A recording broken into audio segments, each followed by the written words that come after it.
This is an Etha Echoes Tales production, bringing stories to life one chapter at a time. Sit back, relax, and enjoy the story. If you're enjoying the content, don't forget to like, subscribe, and drop a comment below. Now let's get into it. The Bloodline System. Chapter 195, finishing first once again. Zwuan, swoosh. Both Gustav and the wasp dashed out at the same time towards each other. Just as they were about to collide again, Gustav suddenly turned towards the left. Sprint has been activated. Swoosh. The wasp passed behind him as he turned to the side, and he dashed forward with intense speed. Zway, zway, zway, zway. He dodged trees as he moved towards the gateways up ahead. The wasp, noticing that it missed its target, turned around and started chasing after Gustav. After moving forward for a bit, Gustav started using his sprint, so the gap between him and the wasp increased significantly. Thuum. Gustav leapt from the ground and landed on a blazing branch of a tree several hundred feet away. Thway. Immediately, his feet made contact with the branch. It bent to its limit before swinging his entire body upwards with force. Due to Gustav's speed, the fire could not hurt him since his body only made contact for less than a second. SWW whoosh. Gustav's body traveled in midair towards the gateway on the left. Both gateways had almost faded completely, but he could still see the difference between both gateways. Both were already getting transparent as their light faded, but the right one was more transparent than the left. THW whoosh. Gustav's body was about 70 feet away when the first wasp he dealt with suddenly appeared out of nowhere. This was the same wasp he threw away the other time. It was waiting for me here, Gustav said internally as he stared at the wasp approaching from underneath. The wasps were able to accelerate at immense speed, and this one had been waiting for him to get here so it could attack, so contact was practically impossible. A moment's pause will make me miss the gateway, Gustav reckoned. Gravitational displacement has been activated. Gustav's body suddenly became a lot lighter, causing him to stop descending as he traveled in midair. Swee. He spun his body, missing the mouth of the wasp and appearing above its head. Gravitational displacement has been deactivated. Combination has been activated. Sprint plus dash. Minus 800 EP. Gustav landed on its head and squatted a bit before pushing himself forward. Thwoomum. His body blurred and appeared in front of the gateway instantly, before disappearing into it. The large wasp body descended from the air with speed due to the intense push from Gustav's legs. Bang! It slammed into the ground, creating a small pit as blood burst out of its body. Eske cry. It screeched out in pain as both gateways disappeared. Gustav opened his eyes and found himself back in the pod. TSSHHH. The pod slid open, causing a small amount of gas to escape through it. Gustav could see the shocked faces of the supervisors, especially the rhino-horned one that he sensed hostility from earlier on. Welcome back, Gradier Xanatus smiled while speaking. Back in the furry world, lots of participants had seen gateways appear in different regions. Still, due to both gateways looking exactly the same, not a single one of them had managed to pick the right one. These gateways would just appear randomly, and whenever they went through the wrong gateway, small, sinister-looking creatures with furs would appear to chase after the person that went through it. These creatures looked like a mixture of rabbits, bunnies, and squirrels. However, they looked a lot more menacing with red glowing eyes. They would never stop chasing their prey until they had got them and devoured their entire body till there was nothing left. After this, the participant would respawn thousands of feet behind where they had fallen and start traveling forward once again. At least 200 participants had fallen to this, and not a single one of them had been able to outrun these creatures. Because the farther they pursued, the faster they became. At the moment, only one person had managed to outrun the creatures for so long, and that was Angie. Angie had run down from the mountain she was being chased on earlier. She was now running on a path that was in the middle of two large mountains. The path was also blazing with green and yellow fire. Numerous numbers of furry-like creatures chased after her from behind. The whoosh.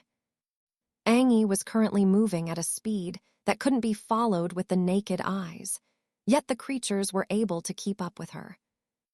"Looks like it's time for me to use it," Angie said internally, as her eye color suddenly changed to silver. A third horn suddenly sprouted from her forehead. "Kid, how did you do it?" the rhino-horned supervisor asked with a look of confusion. Gustav shrugged his shoulders and climbed out of the pod. "You went in there later than everyone, but still came out earlier," he added with a suspicious gaze. "What's wrong with that?" Gustav asked with an undisturbed expression. "You are." He was about to continue when the people on lab coats and helmets interrupted. Now, Sir Nolan, we have to run tests for any abnormalities within his brain, so please refrain from disturbing him." The supervisor with the rhino horn backed down after hearing that. Still, he stared at Gustav with a suspicious look. The other supervisors were just as astonished. They watched as the people in lab coats placed two circular objects on the side of Gustav's head. A diagram appeared in front of them, and they checked it out for a few minutes before taking the button off his head. "He's perfectly fine. There's not a single sign of brain strain," one of them voiced out before proceeding to leave the room with the others. "What the?" "Not even the special class candidates can make use of this pod without suffering one temporary brain strain or the other," the male supervisor with worm-like hairs said with a look of astonishment. The supervisors couldn't count how many times they had been wowed by Gustav's feats in the last 30 minutes. Chapter 196, Angie's Special Ability. The supervisors couldn't count how many times they had been astonished by Gustav's feats in the last 30 minutes. When they watched his battle with the wasps, they realized that he couldn't even be compared to his brother. "Looks like the big brother is better than the little brother, but how?" the female supervisor with blue facial hairs said with a surprised expression. "Looks like they already figured it out," Gustav said internally upon hearing that as he stared at the supervisors with a calm look. "I don't have a brother," he replied. "What do you mean by the?" The male supervisor that leapt through the glass earlier didn't get to finish his statement before Gradier Xanatus interrupted. "Now, let's not bother the young lad. He passed the test, so he will be sent back to the waiting room on floor 602, he added. The other supervisors nodded in response. "You will meet others that pass the special test there, so please be nice," Gradier Xanatus said to Gustav. "I'll try," Gustav replied while putting his hands in his pocket. Gradier Xanatus smiled and snapped his finger. Zing! A flash of bright light covered Gustav, and he disappeared in the next minute. "Have you all forgotten your tasks as supervisors of this branch test location?" Gradier Xanatus said with a solemn expression on his face. The supervisors showed a remorseful expression after hearing Gradier Xanatus reprimand them. Gradier Xanatus turned to stare at the holographic split screens after saying that. His eyes went from screen to screen, checking out different participants that were still undergoing the third phase. His eyes slightly widened as he noticed something. That girl. The other supervisors followed his line of sight and noticed the same. Gustav reappeared in a large hall where young adults in white clothing could be seen seated. They were all staring at the huge holographic projection in front before he arrived. When Gustav arrived, everyone turned to the side to stare at him. Chatter, chatter, chatter. Is that him? Oh my, he looks so out of this world. He is crazily good-looking, but also intimidating in person. I can't believe he passed the third phase in less than an hour. Amid the discussions about himself, Gustav walked forward gracefully, attracting everyone's attention even more. Some of the girls were blushing while staring at Gustav's extremely charming and confident looks. Most of the boys were feeling jealous, especially those that also graduated from Echelon Academy. They couldn't wrap their heads around the fact that he was able to perform feats they couldn't, especially after remembering how he used to be the trash of Echelon Academy. The question all of them had on their minds at the moment was, what caused such a change? Gustav could see his former classmates seated at a particular spot together behind. Losers will always stick together, he muttered with a look of disinterest. Yuhiko stared at him from her seating position, hoping he would throw her a glance or two. However, to her disappointment, Gustav didn't even bother looking in their direction.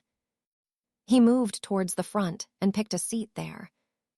The participants on that line only stared at him.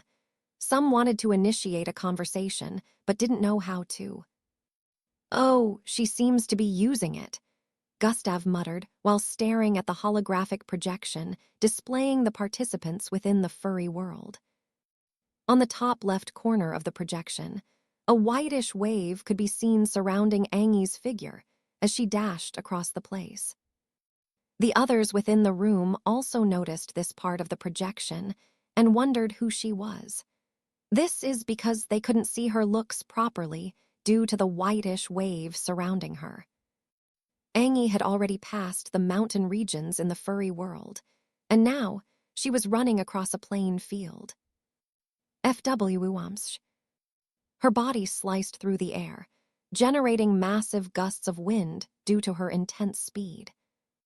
The whitish wave surrounding her continued to increase in size as she ran.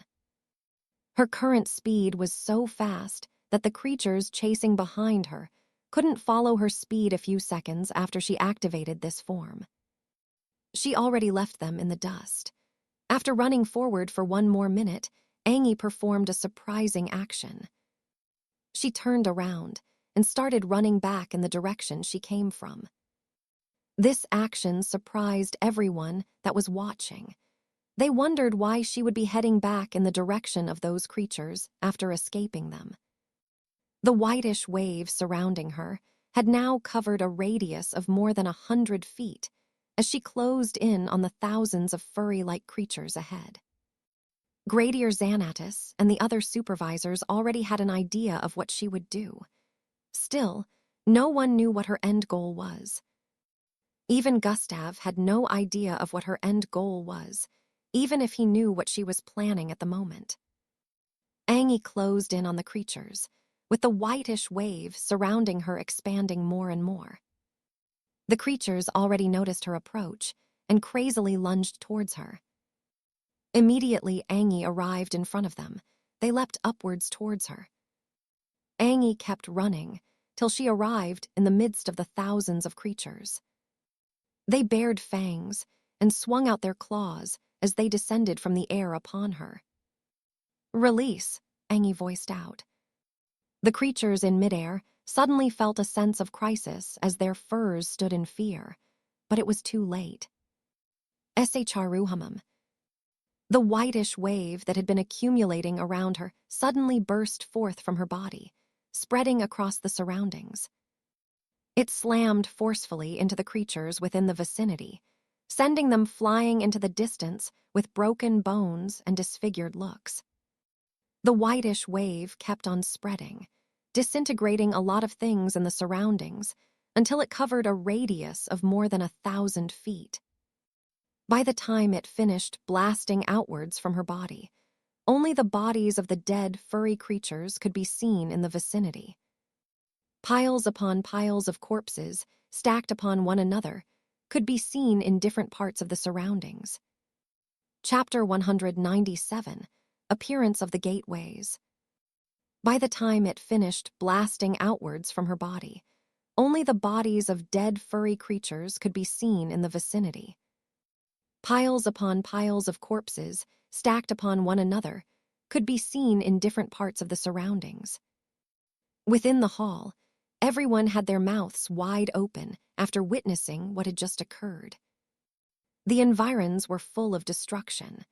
Angie could be seen standing in place while holding onto something underneath her left armpit. They couldn't understand how someone they gave so little attention, thinking she was ordinary, happened to be one of the most powerful participants.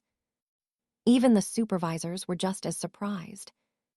Gradier Xanatus had taken notice of Angie from the previous test and calculated that she had to be the fastest participant.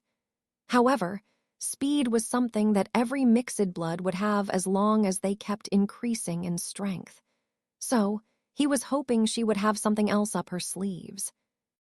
Now that he saw this, he had no doubt that Angie had potential. Looks like she is able to accumulate that whitish force when the kinetic energy generated from her speed reaches a particular level, Gradier Xanatus muttered with a look of delight. Also, from the looks of things, she can only discharge it while running. She seems to be in control of the ability too. Even though the kinetic energy can be accumulated to a particular amount, it's still a very good ability, the other female supervisor with black flowing hair stated lengthily. She is a prodigy, the other male supervisor with worm-like hairs added. But what is her reason for grabbing hold of one of them? The supervisor with rhino horn on his forehead asked with an inquisitive look. The supervisors stared at the screen where Angie could be seen holding onto one of the furry creatures. This particular one was still alive, unlike the rest in the vicinity. I guess we shall see, Gradier Xanatus muttered. Within the furry world, Angie held onto one of the creatures that were chasing her earlier. This one was injured, and the fire that was initially on its body had gone out. Angie had grabbed onto this particular one when she was in their midst before she released the whitish wave of energy surrounding her. It stared at her with a timid look as she held onto it tightly. The red, glowing eyes that looked intimidating earlier were now nowhere to be found. Angie turned around and started moving forward. Her third horn reduced in size and went back into her forehead after a few seconds. Towards her northeast was a plateau landscape. Swoosh. She moved speedily in that direction while holding onto the scared creature. This time, she was making use of her normal speed. She was headed towards a particularly high ground area that was rectangular-shaped from her location. Of course, this high ground was also blazing with green and yellow fire, including the path that led to it. Angie ran for about 10 miles before reaching that particular high ground. Her reason for heading there was because she noticed a swarm of flies surrounding that particular high ground. On a closer look, they were wasps similar to the ones Gustav dealt with before finishing the test. Angie had also come into contact with these wasps when she was climbing up that mountain region earlier on. So, she had a feeling that these wasps were always in regions where a gateway would appear. She didn't plan on going back to that mountain region to wait for another gateway, because she had already left that far behind. She made the right decision by not going back there, because a gateway will never appear in that particular region again after a person went through the illusionary one. The regions that had V-red wasps guarding them were where the illusionary and real gateways often appeared. Angie once again made the right decision by deciding to travel there. Angie ran from the bottom of the highland plateau across the diagonal surface that led to the top. It was only about 200 meters in height. Swoosh. She closed in on the top in a few seconds and could already see the wasps positioned at the top area. CW Woon. Her speed increased explosively, and she dashed through the sea of wasps, arriving at the top of the highland plateau. The wasps knew that a silhouette just streaked past them. Still, after looking around, they couldn't find anyone around the vicinity because Aang's speed was just too godlike for them to follow. She had already given them a gap of more than 3,000 feet after passing through their midst. Atop this highland, trees and plants of different kinds could be seen in the surroundings.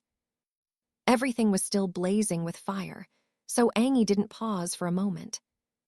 The top of this highland was as large as a small island, and the temperature was really high.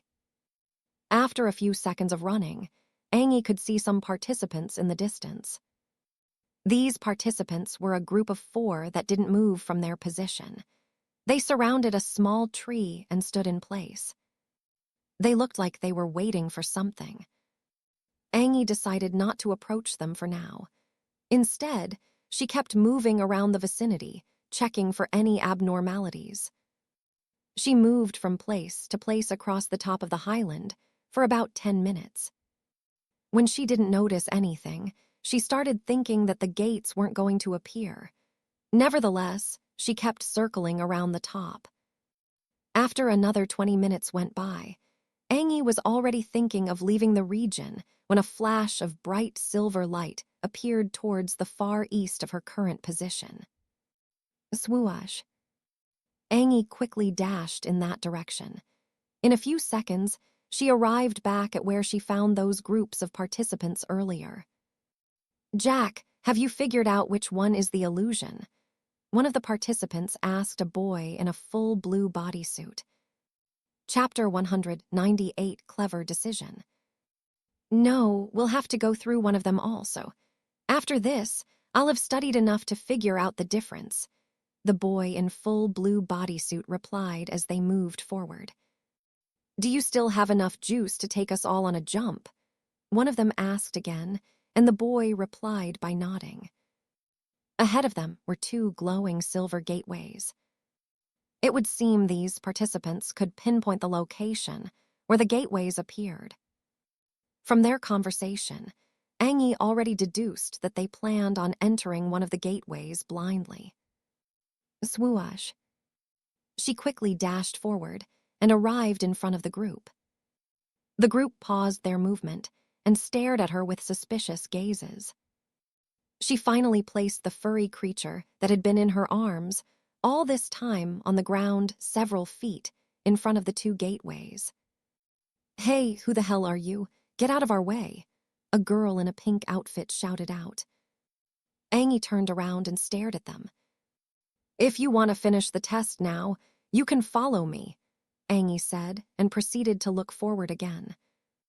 Hey, you, why would we follow you? The girl behind shouted out again, but Aang ignored her and focused on the furry creature she placed on the ground. The creature's body erupted in flames once again as it started moving forward towards the gateway on the right. The participants behind were about to attack Aang so she could get out of the way. Immediately, Aang determined that the furry creature was moving towards the gateway on the right. She dashed towards the gateway on the left. They were surprised at her sudden action and were unable to react until she arrived in front of the gateway on the left. Stop her. She's going to ruin everything. Despite their shouting, no one was fast enough to stop her. The boy in full blue bodysuit disappeared and reappeared in front of the gateway, but it was too late. Aang had gone right through it. The furry creature she put on the ground was still moving forward towards the gateway on the right. Both gateways were already starting to dim. Come on, we have to get out of here, the boy in full blue bodysuit shouted out. The rest of the group ran forward to meet him, but that was when they noticed something. Guys, those creatures haven't come out. Also, that girl didn't appear on the other side after going through the gateway. She immediately disappeared after going through this gateway.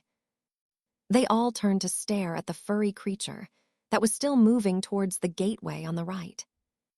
They recognized it as one of the creatures that constantly flooded out of the illusionary gateways. That means this particular gateway is real. They realized this in the next moment.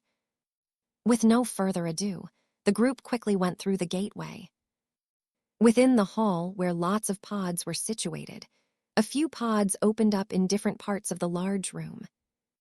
TSSHHH, TSSHHH, TSSHHH. At the same time Angie finished, some other participants also finished alongside her.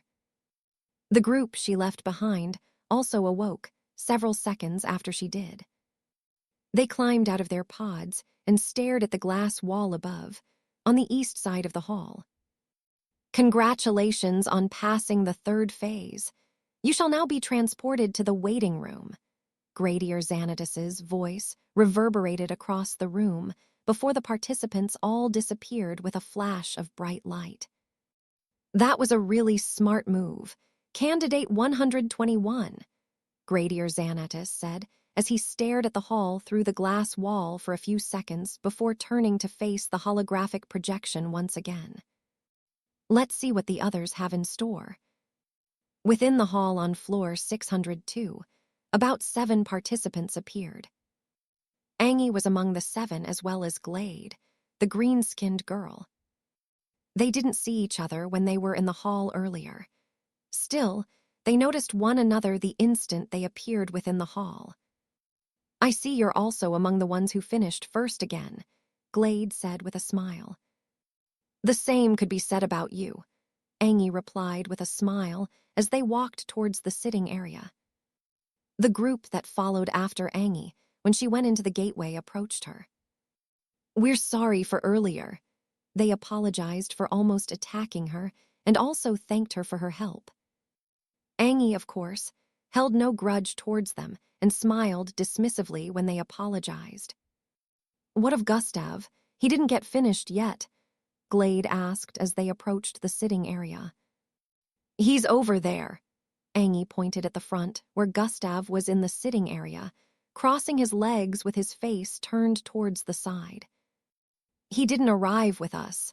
That means he was first again, Glade voiced out with a bewildered expression. Naturally, hi. Angie giggled sweetly after replying as they walked towards Gustav's seating position. The participants that had just arrived were feeling intimidated at the sight of the people on white. They recognized some of them and instantly realized that this must be the batch from different schools within the city that passed the special test. Some of them didn't even have the guts to sit on the same row with them and proceeded to find an unoccupied row. However, Gustav, Angie, and Glade didn't even bother about that. They were currently seated together at the front, where these students packed themselves.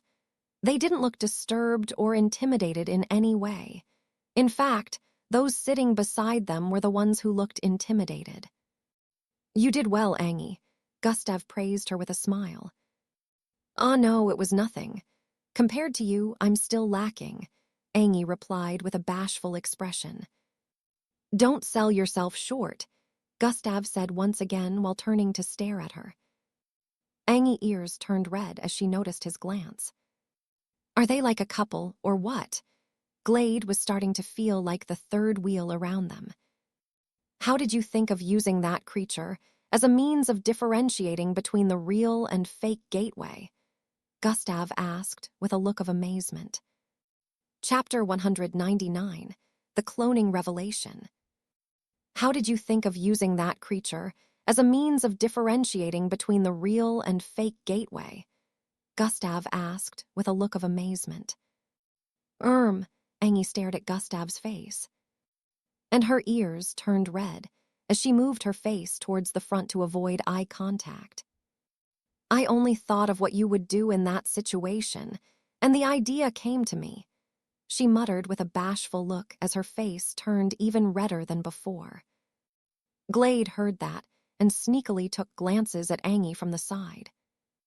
"She's tripping hard," Glade said internally before staring at Gustav from the side. "With the reaction I'm seeing, he doesn't seem interested in things like that." "Poor girl," Glade said internally with a look of pity.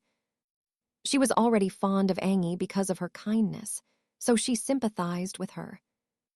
"That looked like something I could think of doing, but you deserve all the praise for coming up with something like that on your own. Well done, Angie." Gustav praised her once again. "Wow, the idiot has no idea, huh? Just how much of a dummy is he not to notice?" Glade secretly cussed at Gustav for his cluelessness. "Even if he did know, I don't think he'll act on it. He seems like he's very focused. His reason for joining the MBO is probably keeping all other things from causing a distraction for him. I think she also noticed this. Maybe that's why she never revealed it to him," Glade analyzed while watching the both of them discuss. Angie had made use of the furry creature because she noticed that they could sense their kind. The furry world was virtual, but it had certain real aspects, including the illusionary gateway leading to where the furry creatures were located. Her reason for placing the furry creature she took hostage, after using her special ability, was to use it in figuring out which gateway it was real. The creature was terrified of her, so the moment she placed it in front of the gateways, it immediately started scrambling towards the gateway that led to its kin. Angie instantly figured out that the other gateway was the real one. Gustav didn't come into contact with these creatures, so he had no idea that this was the case. He praised Angie again. He was genuinely proud of her because her new ability was unlocked when they were training weeks back. Not only did she use her ability properly, but she also made use of her brain to find a way out. Glade looked around the hall, and she could see the people around them stealing glances at Gustav and Angie occasionally. She could understand them staring at Gustav like that since he was pretty much the strongest participant in the hall. She also had no doubt that his strength rivaled even that of the students that passed the special test. Still, she couldn't understand why they were also staring at Angie in that manner. She had no idea the feats Angie had performed before passing the test. At the moment, it had been 2 hours since the test began. Only 4 hours were remaining before the ending of the current test, so the participants that had passed had to keep waiting. The students that passed the special test could leave the waiting room at any time to walk around the floor, but the participants that had just arrived were not authorized to. As they waited, the population in the hall was slowly starting to increase. Every 30 minutes, about 10 to 15 participants would appear within the hall with a weary look. The more a person remained in the pod connected to the furry world, the more mentally strained they become. This was the reason why the participants looked fatigued. Gustav's mind wandered back to several weeks back as they waited. After Gustav saw Anu, the dark-skinned new guy who was supposed to be in charge of the cooking equipment that exploded, he decided to do research about him in the lab. That same day, when he saw Anu with Mr. Lon, he overheard their conversation within one of the offices. "I must say, you really did a fantastic job handling the kitchen incident, Mr. Ebon." Mr. Lon's first statement confirmed Gustav's suspicions. "Haha, it was a piece of cake for me. All that was needed was the connections and right scenarios to fool that old man into hiring me," Gustav could hear Anu reply. However, at this moment, he already understood that Anu wasn't his real name. Instead, it was Ebenaluwa. "Your cloning bloodline really came in handy.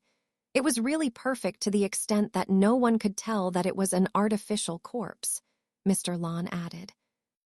"Ha, thanks, Mr. Lon, but perfecting my clone for that mission cost me quite a sum since I had to use materials from the lab," Eben said once again. Of course I have your payment here. That old man was really sickening for trying to side with a trash mixed blood. You did a good job getting him out of the way in the most degrading manner possible. Ha ha ha, a chef that will never be given the opportunity to set foot in the kitchen for the rest of his life. Hearing Mr. Lon's laughter, Gustav felt an intense urge to kick the door open and murder him in the most gruesome way possible, but he held himself back. It's not time yet. When the time is right, I'll make them all pay. Gustav swore within himself and proceeded to keep listening till their meeting was over. After Mr. Lon left, Gustav stuck around the laboratory for a bit and asked about Eben. He confirmed that Eben truly had a bloodline that let him split himself into two and create a clone from one half of his body. This was exactly how they were fooled by the corpse that was found in the kitchen. Eben sabotaged the kitchen equipment and used his clone to fool them so there won't be anything tying him to the case. Chapter 200, The 5 Supervisors.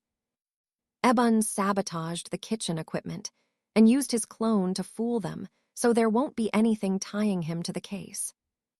Gustav kept investigating Eben for 2 days while training and visiting the border. He started seeing more strange things within the border the more he visited. However, he was more focused on dealing with the kitchen incident, so he only noted those weird things for the time being but didn't act on them. During his investigation on Eben, he also found out that he was just a serial ranked mixed blood. Gustav's strength had been increasing like crazy, so he believed he could handle a first-step serial rank at the very least. Time to go have a chat with Eben, Gustav said internally after another day at school and proceeded to head towards the laboratory. Gustav had formulated a plan already, so it was time for him to visit Eben. MBO Tower, floor 602. Within the hall, almost 200 participants could be seen sitting in various parts of the hall. Only a few youngsters in white outfits could be seen at this time. Most of them left the waiting room when it started to get crowded from participants arriving after finishing the 3rd phase. It was almost time for the 3rd phase to come to an end. Only a few minutes were remaining, so participants still in the furry world could be seen moving around frantically, trying to look for a gateway. Most of them could tell the difference between the real and illusionary gates after entering the wrong one numerous times. However, the main problem they had at the moment was finding a region that gateways still appeared in. It was already well known that once a participant went through an illusionary gateway, the gateways wouldn't appear in that region anymore. They would have to find another region with an unentered gateway, and this was proving hard for them at the moment. This was because most regions already had participants that had gone through one of the gateways that appeared. Gustav was no longer focusing on the screen up ahead. Instead, he was currently engaging in a conversation with someone who appeared some minutes after Angie and Glade did. A white-haired girl with beautiful and slender looks sat on his left side, while Angie and Glade were seated on his right. Maltida, remember what I said. It all depends on your performance during the test. I will not bother helping you out or anything. Show me that you're worthy of being an ally, Gustav said with a solemn look while staring at her. This girl was none other than Matilda, who wanted Gustav's companionship. I thought I had done that already, Maltida replied with a crestfallen look. Not enough. I need to see more. If that is all you got, then your plans are pointless, Gustav replied. Matilda stared at Gustav with a saddened expression and was about to reply when flashes of bright light appeared in the middle of the hall. Zing, zing, zing, zing, zing. The 5 supervisors could be seen in the middle of the room after the lights vanished. Gradier Xanatus was in their midst. He walked forward immediately after they appeared. The 3rd phase has ended, he voiced out. The projection in front disappeared after he said that. All the participants gathered here at the moment has successfully completed the third phase and are entitled to enter the fourth. Cheer, cheer, cheer. The participants started cheering after hearing that. Smiles could be seen on everyone's faces because the next phase would be broadcasted all over the city. This was where they got to show off before the ultimate fifth phase, which would be taking place in another location. Before I explain how the next phase is going to proceed, we, the 5 supervisors of this test site, shall introduce ourselves, Gradier Xanatus voiced out. The 5 supervisors were known to the various batches they supervised, but to the others, they were unknown. Now that they would all be supervising the rest of the participants together, Gradier Xanatus felt an introduction was necessary. I am Gradier Xanatus, the chief supervisor for this test site, Gradier Xanatus voiced out with an authoritative look. I am Tinant Valgus, a subordinate of Sir Xanatus. The female supervisor with blue facial hair all over her face stepped forward and spoke. She seemed to give off a dangerous vibe. Afterward, the male supervisor with worm-like hairs stepped forward and spoke. I am Tinant Chucks, a subordinate of Sir Xanatus. He gave off a slightly easygoing vibe. The next supervisor was the female with black flowing hair. I am Tinant Airy, also a subordinate of Sir Xanatus, she said with a cold gaze. The last to introduce himself was the supervisor with a rhino horn on his forehead. I am Tinant Gandraga, a subordinate of Sir Xanatus, he voiced out with a deep and menacing tone. His name was just as intimidating as his huge figure. At first, everyone wondered if the first and the second supervisor were related. However, as the rest also introduced themselves, they felt something was wrong somewhere. Gradier Xanatus decided to disperse their confusion. Tinant is a rank in the MBO, as is Gradier. You will learn more about that if you're able to make the cut, Gradier Xanatus explained. Things made more sense after he mentioned that. The participants in Gustav's batch now understood that Gradier wasn't even a name, but actually a rank. Gradier Xanatus revealed a few more things to them, including the MBO tower. This was when they learned that the MBO tower here was one of the 6 in the entire world. There were other MBO bases, but only 6 of these types of the tower were built. Their main purpose was intergalactic travels. The MBO tower had a total of 1,953 floors. The last 50 floors, which were also the biggest, were constructed especially for intergalactic purposes. There were spacecraft of different kinds there, and it also happened that the last 50 floors also reached outer space. After Gradier Xanatus revealed some of these things to them, he finally decided to speak about the next phase. I will now give explanations on the next phase. Listen attentively. Chapter 201, 2 hours break.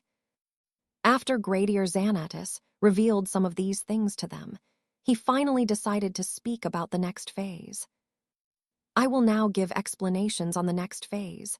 Listen attentively. The hall quietened again after hearing that. The next phase is going to be based on your capabilities. This particular phase has a lot of sub-phases, Gradier Xanatus added. The participants were once again confused by his statement, but waited for more explanation. In other words, the next phase is going to be where we test out your physical capabilities based on your bloodline and some other things. Gradius Xanatus paused for a second before he continued explaining. There will be a few sub-phases where different aspects of your abilities will be tested, one of which includes combat capability. We, the 5 supervisors, will observe you, participants, as you partake in each sub-phase. Based on our observation, we will give an evaluation that will reflect in your candidate assessment data. Right now, about 200 plus participants have successfully made it to this stage, and I commend you all once again, Gradier Xanatus stated. Like I have mentioned earlier, the next phase will be broadcasted across the entire city, so everyone will be watching your performance. When Gradier Xanatus got to this point, tension could be seen on many participants' faces. They were starting to feel pressure due to not wanting to mess up. Unknown to them, this was the aim of the MBO. The MBO wanted to increase the pressure that the participants felt while undergoing the test. Lastly, the grading system will be revealed after the fourth phase, where your points will be displayed, and participants below 50 points will be disqualified. Gradier Xanatus pointed out. Chatter, chatter, chatter. Tension once again increased in the atmosphere after Gradier Xanatus finished speaking. Since the grading system hadn't been revealed, no one knew how many points they currently had, which means they had no idea on how much effort they were to put in to make sure they achieved 50 points at the end of the day. However, they knew they couldn't do anything about it, so they decided to give it their all like they had been doing earlier. Still, the fear of the unknown plagued the participants' minds. Now then, you have a 2-hour break before the start of the next phase. These were Gradier Xanatus's last words for them before the 5 supervisors disappeared, just as they had appeared earlier. Chatter, chatter, chatter. What are we supposed to be doing for the next 2 hours? How about resting and preparing ourselves? I wonder if this floor is like the ones we were previously on. Some of the participants voiced out after the disappearance of the supervisors. Map, Gustav called out while raising his right palm. Truin. The outline of this floor's map was displayed in a holographic form above his palm. Just like he suspected, the map had been updated and was no longer that of the floor they previously were on. Everyone also activated their map and noticed this. Like the various floors these participants had been in, this floor also had an eatery, rooms, a training lounge, and some other places. The only issue was, apart from the waiting room, eatery, and corridors, other places on the floor were reddened on the map, which meant they weren't authorized to visit anywhere else. Gustav could already guess that the rooms were only available to the students that passed the special test. He was still intrigued about the mention of a special class. However, he could tell that not everyone that passed the test was considered a special class. Angie, we're leaving. Gustav stood up after saying that. He started walking towards the entrance on the left. He paused in front of the large glass wall on the way and stared at the city in front. Come with us, Glade, Angie offered while smiling before standing up. And you too. Maltida, right? Angie looked down at Maltida while speaking. It doesn't seem like he wants me around, Maltida said with a wry smile. You both graduated from the same school, right? Angie asked with a smile. Maltida nodded in affirmation. Then you have nothing to worry about. Among all his peers from high school, you're the only one he speaks to. That already means he wants you around, Angie said with a smile. This girl seems to understand him a lot. I wonder what their relationship is, Maltida said internally before proceeding to stand up. Angie, are you coming or what? Gustav voiced out from up ahead before proceeding to keep walking.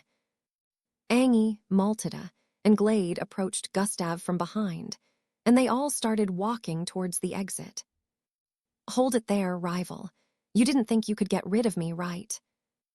A loud masculine voice was heard coming from behind. Gustav didn't need to turn around before he knew who the voice belonged to. Not this loud idiot again, Glade voiced out as she turned around to stare at the person responsible. Rhea and Timmy could be seen heading towards them from behind. Ha ha, cowtail, since you managed to pass, then I'd naturally do so also, Rhea pointed at Glade as he spoke. You little piece of shit, who are you calling a cowtail? Glade said while her forehead squeezed in annoyance. You know she could still easily beat you just like the last time, right? Teamy said with a look of pity. HMPH, as if. My only rival is him. Rhea pointed at the front after voicing out, but Gustav had disappeared. He looked forward and noticed that Gustav was already leaving through the exit. Hold up. Several minutes later, a particular table on the southwest corner of the eatery was occupied by a group of 6. Everyone within the eatery would occasionally stare at that particular table because of the loudness of a particular person among the group. You see, and that was when I managed to pick the right gateway. I'm pretty amazing, right? As expected, it was the voice of Rhea. Such an uncultured personality, Gustav muttered with a distasteful look while munching on his meal. 6 is definitely a crowd. Chapter 202, Time Up. You see, and that was when I managed to choose the right gateway. I'm pretty amazing, right? As expected, it was the voice of Rhea. Such an uncultured personality, Gustav muttered with a distasteful look while munching on his meal. 6 is definitely a crowd. Gustav really wanted nothing more than a way to ditch them, because they were causing unwanted attention. However, he was pretty sure that his presence would still draw attention even without them being here. I guess I'll have to get used to such things soon enough. Life was so much easier when I didn't bring much attention to myself, Gustav said internally with a sigh. Well, they don't seem like a bad bunch. Let's see how things will end up. Gustav decided to stop whining and continue his meal. The group stayed within the eatery for the next hour, discussing different things, ranging from the participants' current situation to life outside in the city. Rhea, Glade, and Angie were the most talkative out of the 6, while Matilda and Teamy hardly spoke. Teamy was very cool-headed, while Matilda was that much of an open book herself. As for Gustav, he only said 1 or 2 words and ignored most of the questions Rhea and Glade asked. After a few more minutes, Gustav stood up. I want to check out the premises. I'll meet up with you in the waiting room later. He voiced out before leaving. Come on. Rhea was interrupted by Glade, who knocked him on the head. Your loud mouth probably affected his eardrums, so he needs some air to blow into it, she voiced out. You foul-mouthed cow-tail, Rhea replied while pointing at her. Another round of arguing started between them. Gustav arrived at the corridor and turned left. He started moving from place to place across the floor. He would occasionally bump into one participant or the other while walking about, and every single time they would stare at him weirdly. Word had already spread about how Gustav finished the 3rd phase before everyone else. Those who were also in the same batch with him also added that he had been coming first in the previous phases, which further skyrocketed his current popularity. At the moment, even the candidates that passed the special test started comparing their strength to his. They didn't want to agree to the fact that a normal candidate could be stronger than they were. They had decided to pay attention to the next phase, where they would observe the participants from a closer angle. Some of them also heard rumors about Gustav being the big brother of a special class candidate. However, they had one thought on their minds, which was, if he was truly as strong as they heard about, then why wasn't he a special class candidate also? Heck, he didn't even pass the special test, so some of them that hadn't seen him in action felt his strength was just being exaggerated. After moving about for some time, only a few more minutes remained before the 4th phase. Gustav was currently loitering about the room area. He had been organizing his thoughts for the past hour while walking and making plans. When he got to the front of the corridor that led to the room area, a red barrier appeared in front and prevented him from passing through. Gustav placed his hand on the barrier. Looks like even the MBO barriers aren't impervious to energy installment, as expected of an A-grade bloodline. Gustav could sense that if he made use of the energy installment, he would be able to absorb the energy from the barrier in front of him and break through it. However, that wasn't his goal at the moment. He only came here with the intention of confirmation. It's almost time. I should head back. Gustav turned around immediately after this thought came to his head. That's him. Some voices could be heard in the background. Hey, you're Gustav, right? Someone called out to him. Gustav turned to stare at the corridor area and noticed that it was a boy with green hair. Beside him was a blonde girl. Who wants to know? Gustav replied. Except for his attractive features, he doesn't look any special to me. Are you sure you're Endrik's brother? The boy voiced with an unimpressed look. I don't have a brother, Gustav replied before resuming his steps. Hey, I'm still talking to you. Where do you think you're going? The green-haired boy voiced out before proceeding to move forward, but the blonde girl grabbed him. What are you doing? She asked with a confused look. Let go of me, you female simp. He pulled himself from her grip and started walking towards Gustav. I'm just going to test his strength. That's all he. The boy voiced out after arriving behind Gustav.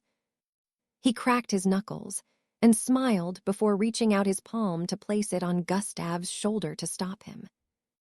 Hey, you don't mind if I... Before he could touch Gustav, the green-haired boy felt a strong grip on his wrist. Gustav had grabbed onto his wrist without turning around.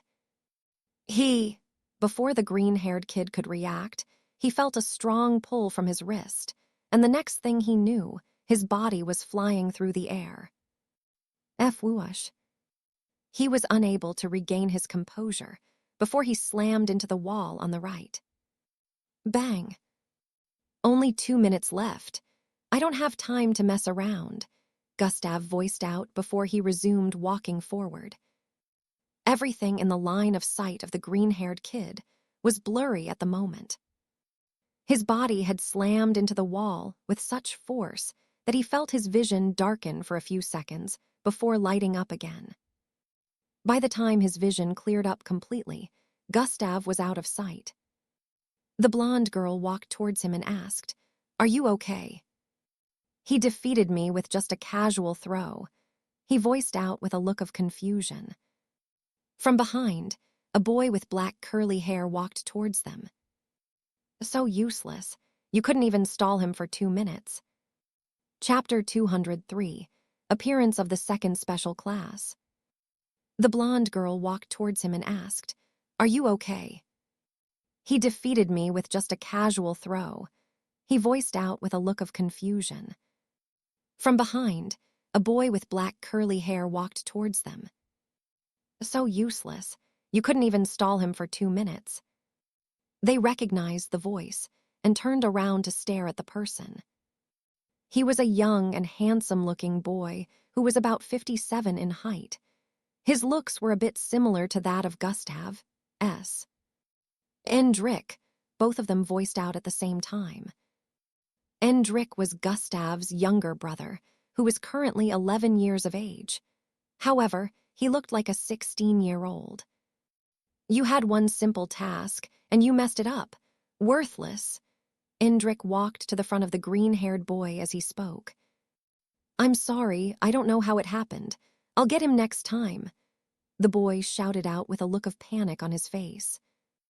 It turned out that Endrik wanted to delay Gustav so he would get there later than the time. With the MBO being time-strict, he would definitely be disqualified if he arrived even a second later. Toy. Endrik spat on the green-haired kid's face, a boy who happened to be way older than he was. The green-haired kid didn't even try to fight back. He had a panicked look on his face as the saliva rolled down his forehead. Endrik, what? Why did you do that? The blonde girl voiced out, but Indrik ignored her and raised his foot to stomp on the boy's face. Thump, thump. How could you let that useless trash throw you around like that? Thump, thump. It means you're just as useless. Thump, thump. Indrik kept stomping on the boy's face while speaking until blood started flowing from his face. The boy kept trying to beg, but the sole of Indrik's shoe would cover his entire face.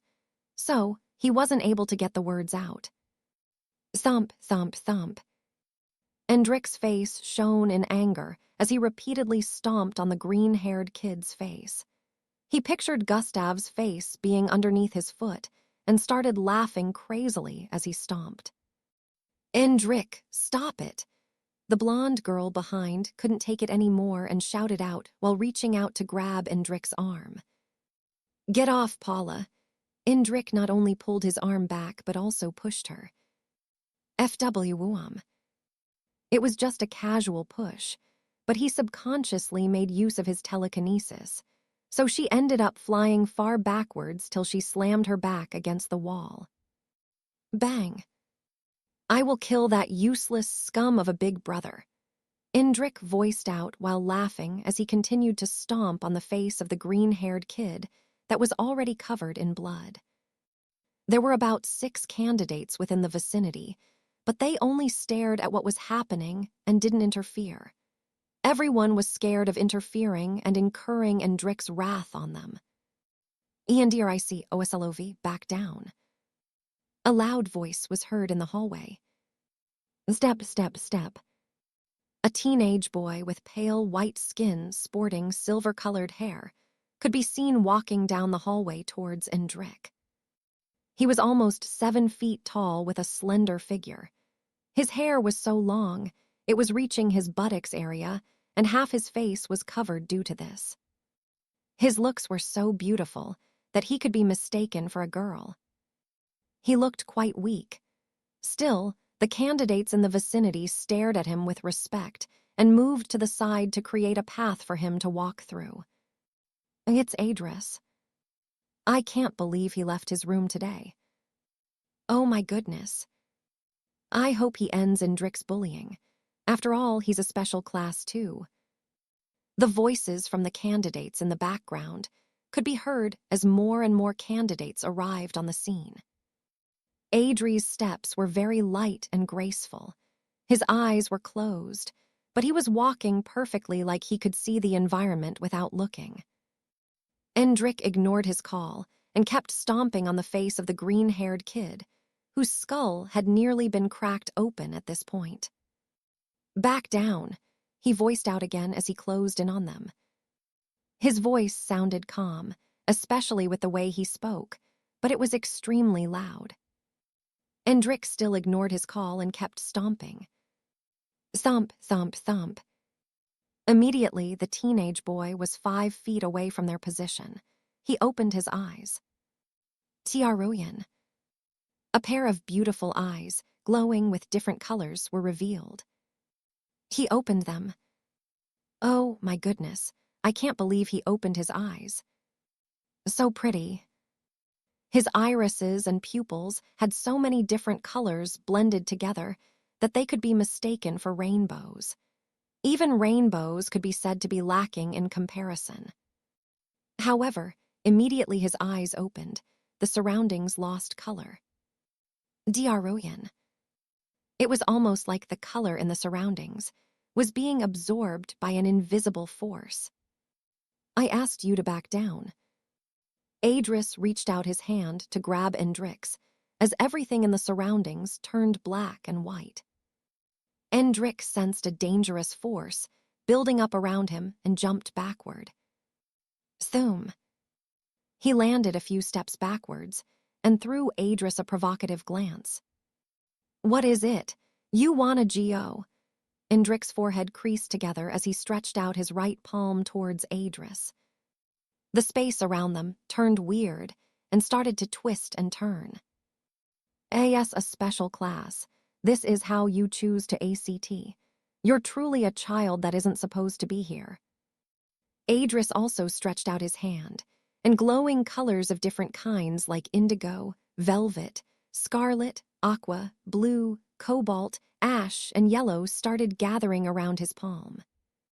The tension in the air increased as they stared at each other for a few seconds, just as both of them wanted to lunge forward. Beep, beep, beep, beep. A loud alarm rang out, and 3 officials appeared in their midst. One was in black, while the other 2 were in red outfits. "That's enough," the one in black voiced out, and everything instantly went back to normal. Chapter 204, Live Broadcast. "That's enough," the one in black voiced out, and everything instantly went back to normal. "Treat him," the man in black said to the other 2, and they immediately went to take care of the green-haired kid.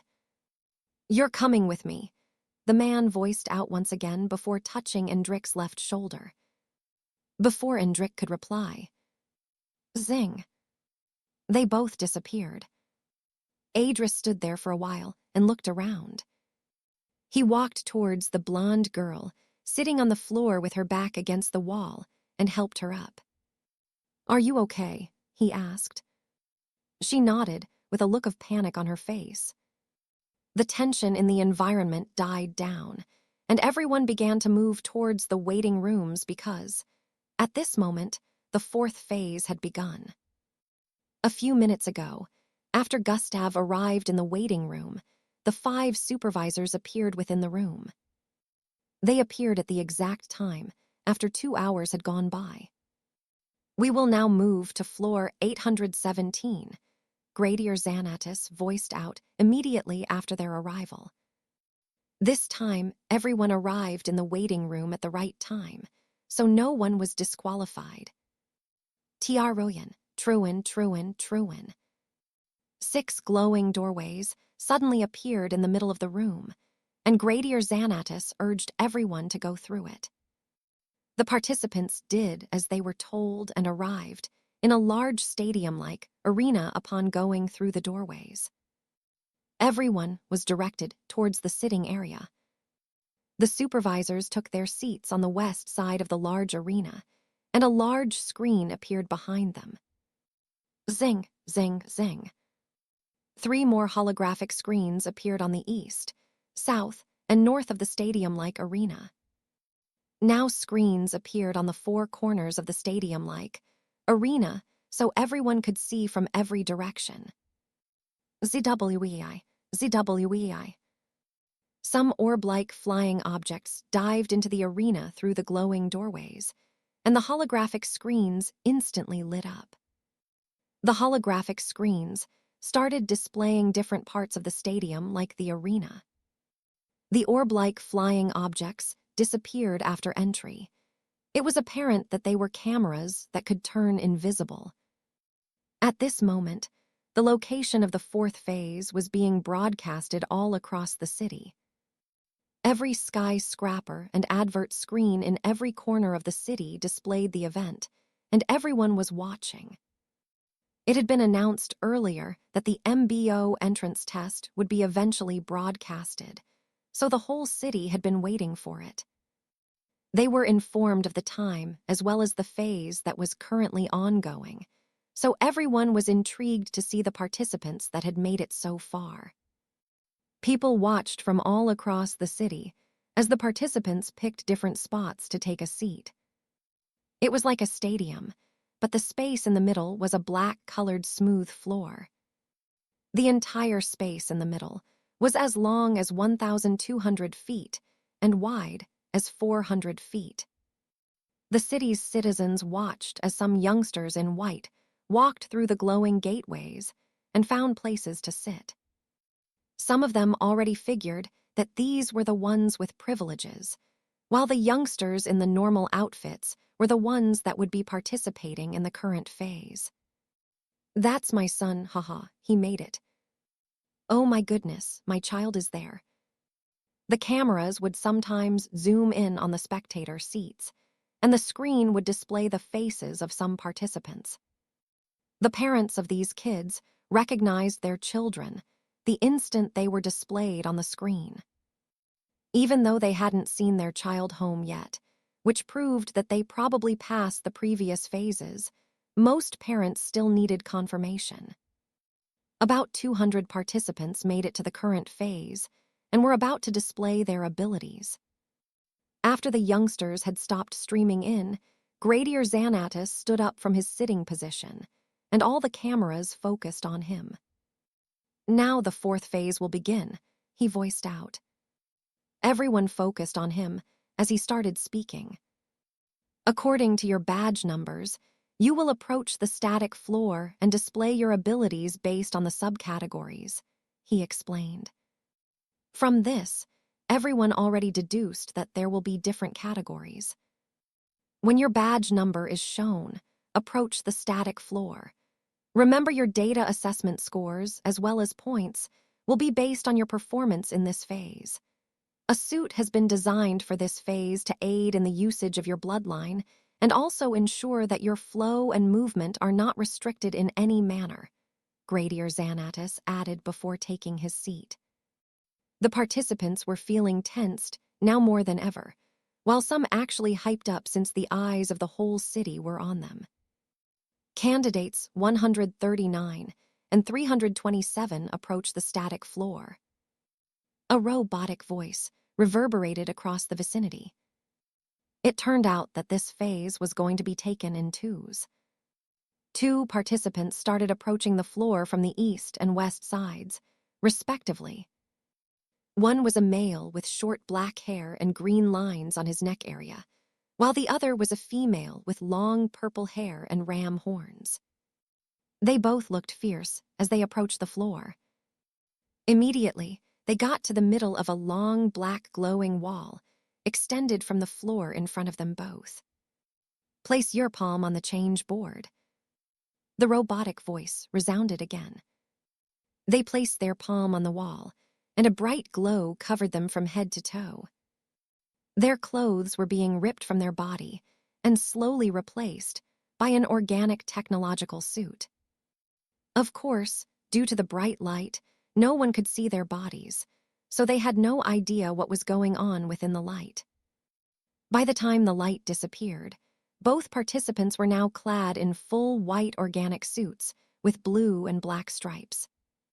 The suits were a bit similar in appearance to full body suits, but obviously more sophisticated. Both participants felt more relaxed and flexible wearing it. The wall descended back into the floor, and the robotic voice instructed them to stand at the edge of the floor. The boy stood on the far left, while the girl stood on the far right. Ziaruam. A long wall suddenly sprouted out of the floor and divided the entire floor into 2 halves. The boy, of course, was on the left half while the girl was on the right. The wall had separated them, giving each their space. "You have a single task right now which comprises all the sub-phases." Gradier Xanatus's voice traveled across the place as both participants stared at the wide space ahead. "Do everything within your capacity to get to the other end of the static floor." Chapter 205, Sub-Phases. "You have a single task right now which comprises all the sub-phases." Gradier Xanatus's voice traveled across the place as both participants stared at the wide space ahead. "Do everything within your capacity to get to the other end of the static floor." Immediately after Gradier Xanatus finished saying this, the floor ahead of them suddenly started reshaping. Walls suddenly appeared about 400 feet ahead, in front of both participants. Within the space and the walls between them, mini cannons started sprouting out of the edges of the space and the wall that separated them both. About 15 of them could be seen on both sides of the floor. However, that wasn't all. Truin, Tiaruyan. Openings were formed on different parts of the floor, and AIs jumped out of it. About 7 of them could be seen on both sides. Combat subphase will now begin. Immediately, the robotic voice gave the go-ahead. The cannons started firing blasts at both participants as the AIs lunged towards them. A battle began as the participants struggled to dodge the blasts of the cannons while engaging the AIs. Gustav sat on the east side of the stadium-like arena along with Angie, Glade, Rhea, Timi, and Maltada. He could already tell that these were level 5 AIs, one level lesser than the ones the participants faced in the first phase. The difference was that they had to face 7 of the level 5 AIs. Even though they were weaker, the participants had to dodge and destroy the cannons before moving forward. The green lines on the neck of the male participant started extending from his neck to his face and arms. His entire body was covered in those lines, and his face morphed into that of a triangular-headed fish-looking creature. Green scales covered his face, and his arms grew some kind of long pectoral fins from their sides. Chrok. He shot out an intense stream of water from his mouth, which slammed into 2 of the AIs headed for him. After doing this, he jumped towards the wall to dodge some of the projectiles from the cannons. The girl on the other side transformed into a long gray-colored serpent that was over 100 feet in length. Her arms, protruding from both sides, transformed into a crocodile-like limb, but were way bigger. The ram horns on her head had also increased in size. She quickly swiveled her way forward while curving and dodging projectiles. Swish. She swung her tail forward, slapping an AI away while grabbing onto another one and ripping its right arm out of the sockets. The remaining AIs attacked back, turning their arms into different weapons ranging from blades to guns while engaging her and the other participant. The audience watched as both participants battled the AI's droids while being on the receiving end of some of their attacks. The female participant was the first to get to the wall ahead after dealing with the AIs and the cannons that sprouted out of the ground.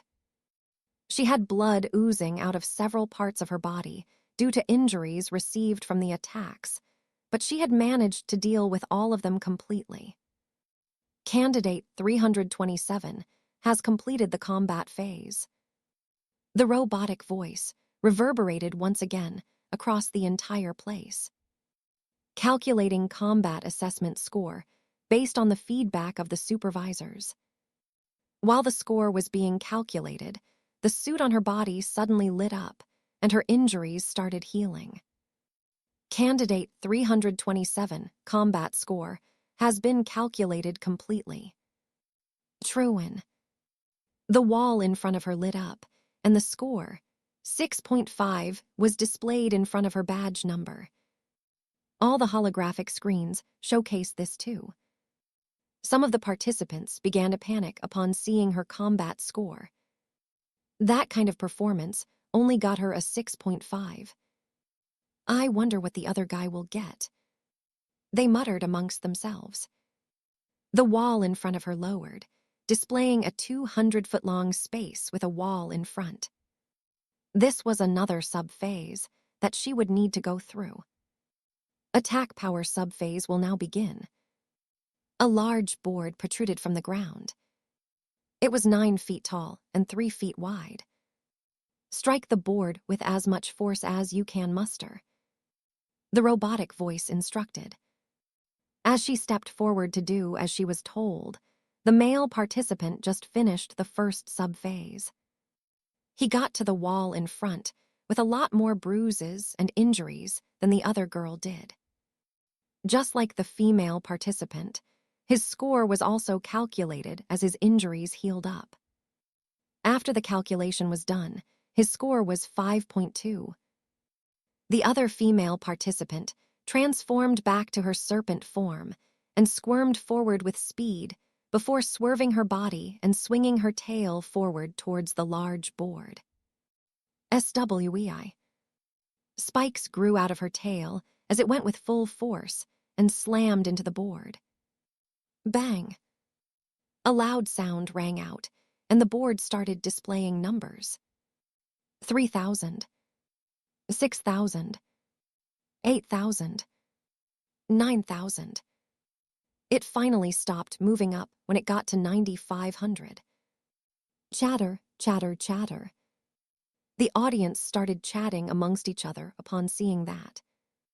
They could tell that the calculation was based on pounds. Nevertheless, they wondered what score would be given for having this high attack power.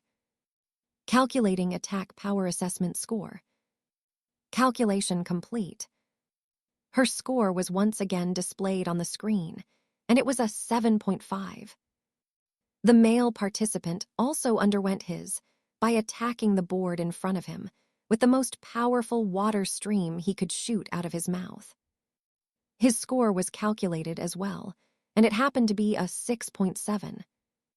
The test continued on as the wall descended, giving them access to the next space. Gustav watched and took note of these subphases, as both participants kept taking part in one test after the other. After about 25 minutes, they managed to get to the far end of the floor. Chapter 206, Pairing. The female participant managed to get there 2 minutes before the male, but both were worn out afterward.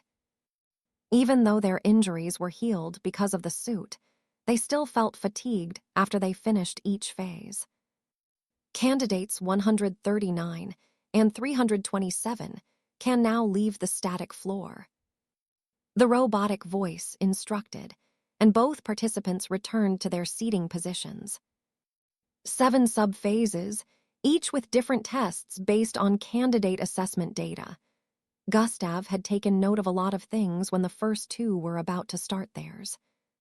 The robotic voice went on to call out the next 2 participants, and just like before, the floors were split into 2 halves, each with subdivisions.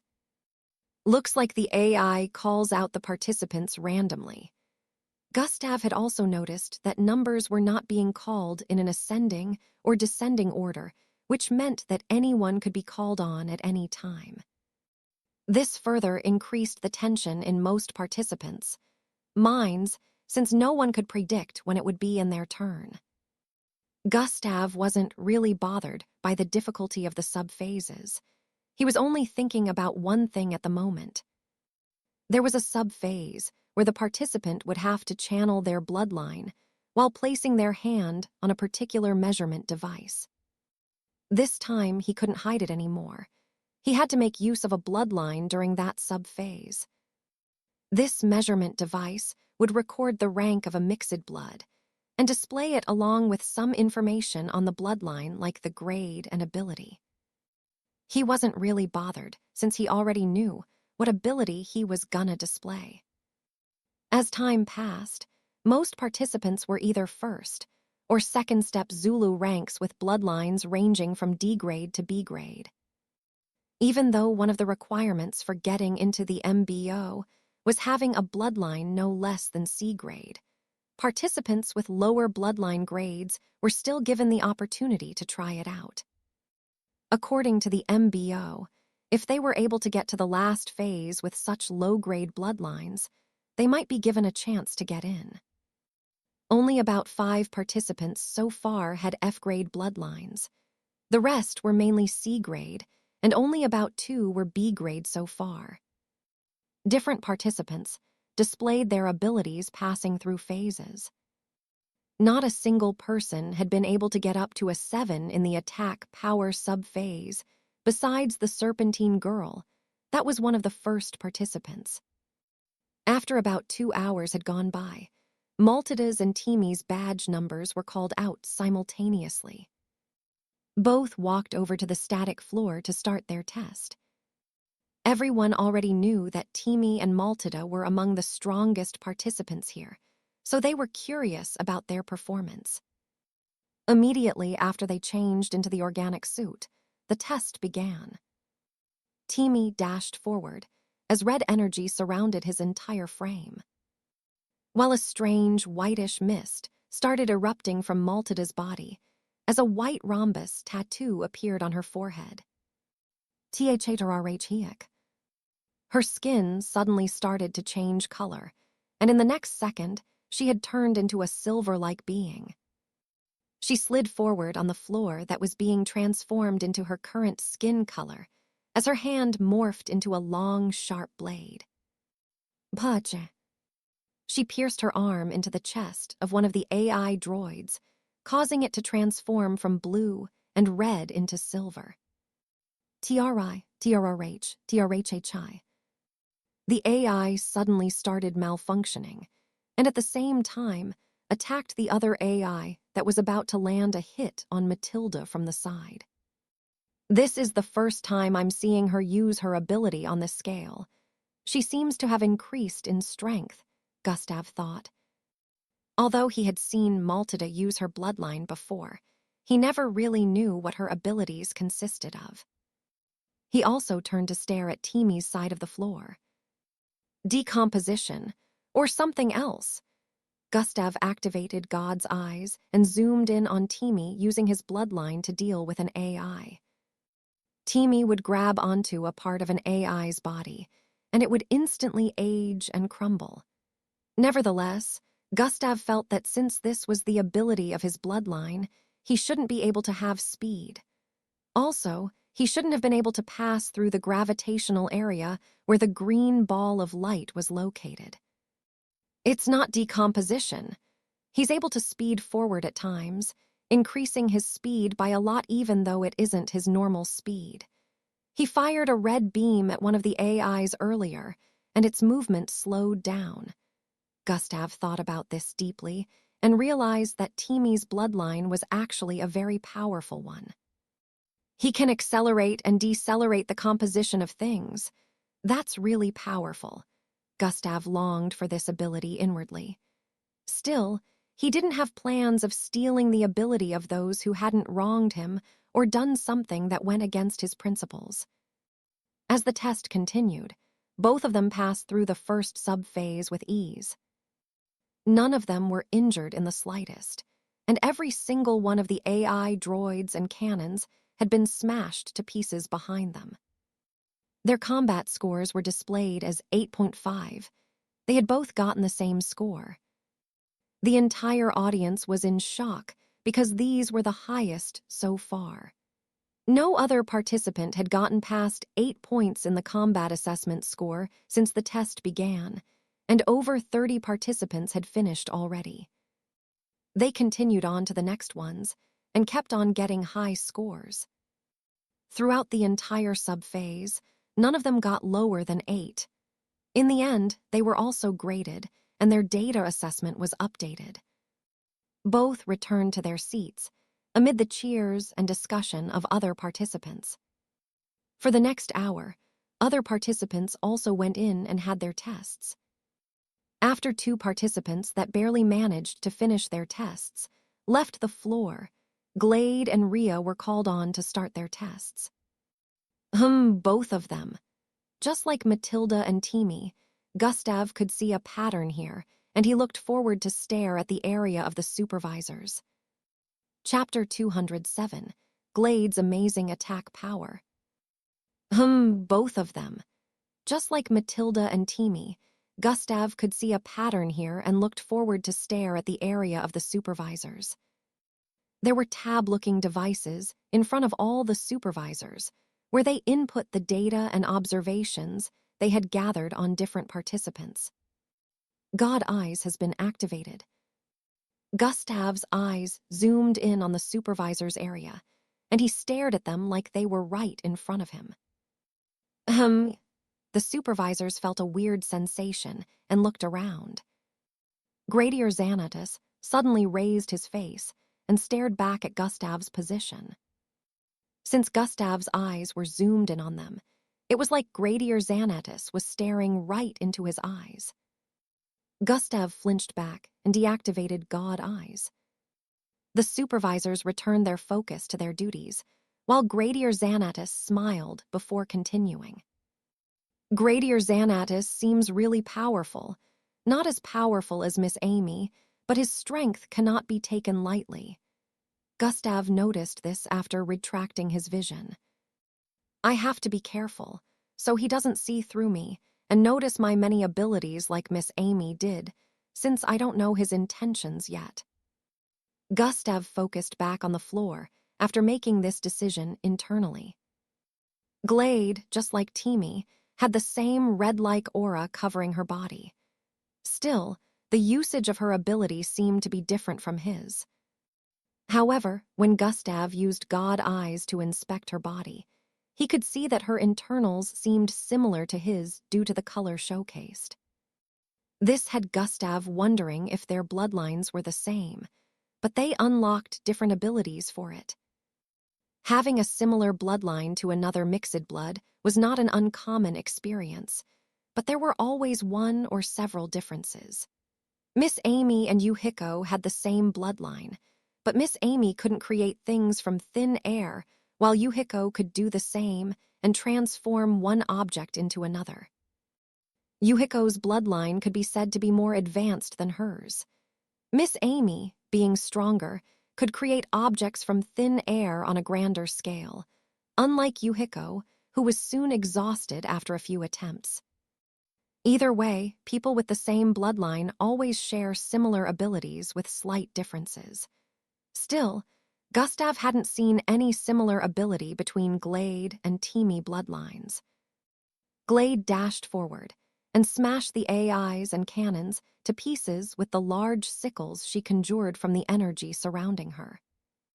Her strength was very impressive, as well as her combat techniques. Gustav could tell that she had been trained well in combat, unlike most other participants who fought like novices. A slash of her sickle would sever an AI in two, and she would still be able to dodge the others, as well as the shots fired at her with ease. Her tail swung at the back and latched onto the neck of an AI. She lifted it and threw it towards one of the cannons, causing both to be shattered into many pieces. Her tail was like having a third hand, and surprisingly, it could also extend in length. Not only was she different in physique, she also had a bloodline which was like having two abilities at the same time. Rhea wasn't doing badly either.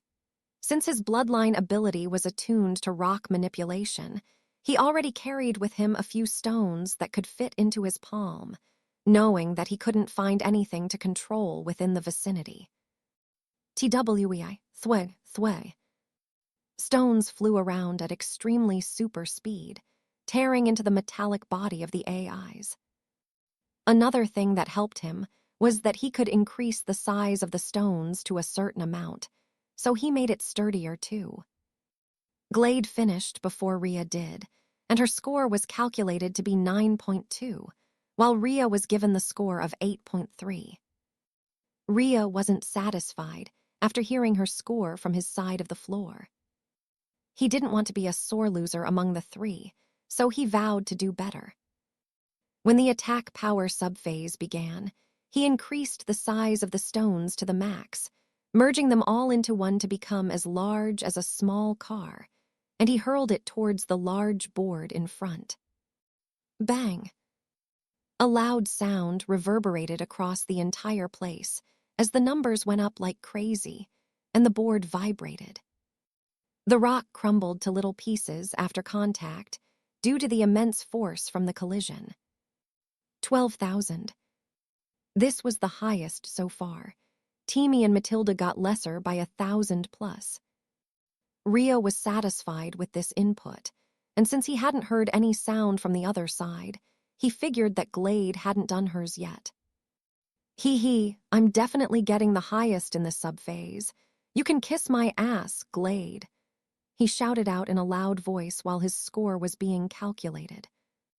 On the other side, Glade was currently closing her eyes as the red energy around her kept increasing in size.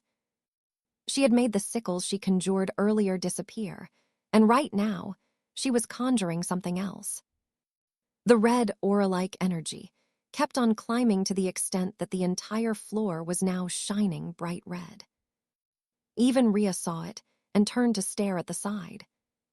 What is she up to? He recognized that it must have been Glade's doing. Above Glade, a large red cylindrical-shaped object was being formed from her red energy. It was currently as large as a small truck. Still, it kept increasing in size till it became as large as a bungalow building. What in the world? How can she create something this large? I can feel immense power coming from that thing, the participants said with looks of bewilderment on their faces as they saw this. At this point, Glade was already starting to look fatigued. She swung her arms, that were currently raised up towards the large board in front. SWWOF. The large cylindrical object descended with force and slammed into the board. Boom. Chapter 208, Calculation Error. The large cylindrical object descended with force and slammed into the board. Boom. Ria's attack sounded like a gunshot, while hers sounded like an explosion. The board vibrated with intensity and was nearly blown off, while the floor, which also took some impact, had a 50-foot wide dent, but it went back to normal in a few seconds. Wow. The entire city, along with the participants within the vicinity, was shocked. They started wondering why a participant as powerful as this wasn't among the candidates that passed the special test. Looking at her strength level, she should be someone who passed. Same with Ria, Timi, and Maltada. They were all cut out from the normal participants, yet they weren't among those who passed the special test. This was something the other participants couldn't understand. Sweat dripped from Glade's forehead, and she trembled slightly as she grinned. I pulled it off. She stared at the numbers, which were still climbing. 10,000. 12,000. 15,000. The supervisors also stared at the numbers with wide eyes. The lowest so far had been 4,000, while Ria was the highest with 12,000, and now Glade has surpassed that. It wasn't that an attack power of 6,000 pounds wasn't powerful, but the likes of Glade were stronger than expected. The supervisors had thought that no participants would be able to get past 9,000, since these ones were supposed to be weaker than those who passed the special test. However, it would seem that this wasn't the case.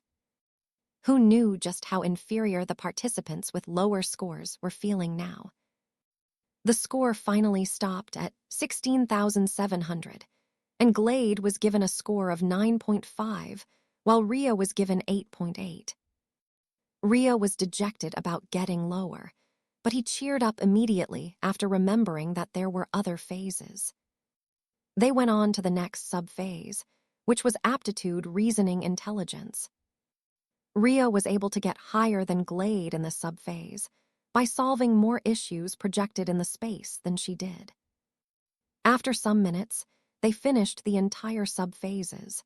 Ria was only able to get higher than Glade in just one sub-phase. Even in the strength sub-phase, she still managed to get a score of 9 by lifting up to 7,000 pounds. She was once again the highest in this phase.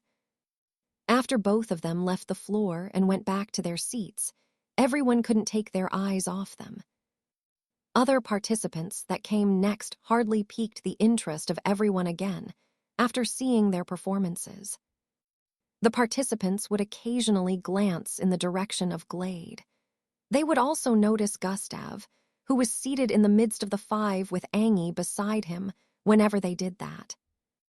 They remembered that he was also supposed to be strong and started wondering how his performance was going to be. They wondered if he could get as high as she did. Since he hadn't really displayed his bloodline ability, they didn't know what to imagine. Time passed as the participants went one after the other to partake in the sub-phases. After more than 100 participants had finished their tests, Gustav was finally called upon along with Angie. Candidates 126 and 121 approached the static floor. So it wasn't a coincidence. Could it be him? Gustav once again stared at the judging area while standing up. He and Angie moved towards the floor. Oh, it's his turn now. I wonder how his performance is gonna be. He is very strong, but can his performance surpass that of Glade? The girl is also really powerful. I wonder how high her attack power is going to be. The participants focused on both of them. They didn't want to miss a single detail.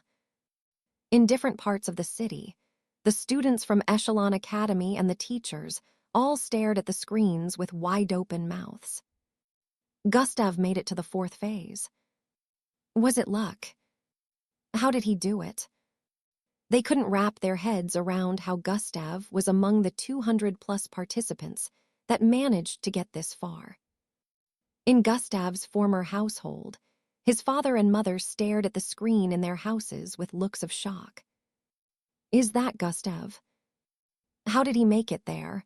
This must be a mistake. I refuse to believe this, the mother shouted out. Shut up, woman. Stop making unnecessary noises, and let me watch so I can confirm if this is a farce. The father shouted out and focused on the screen displaying Gustav and Angie moving towards the floor. Angie turned to stare at Gustav as they closed in on the floor ahead and smiled. Good luck, Gustav, she voiced out. You too, give it your best, Gustav returned the smile after saying. They arrived on the floor and placed their hand on the wall that extended from the ground. Tiaruyan, Tiaruyan.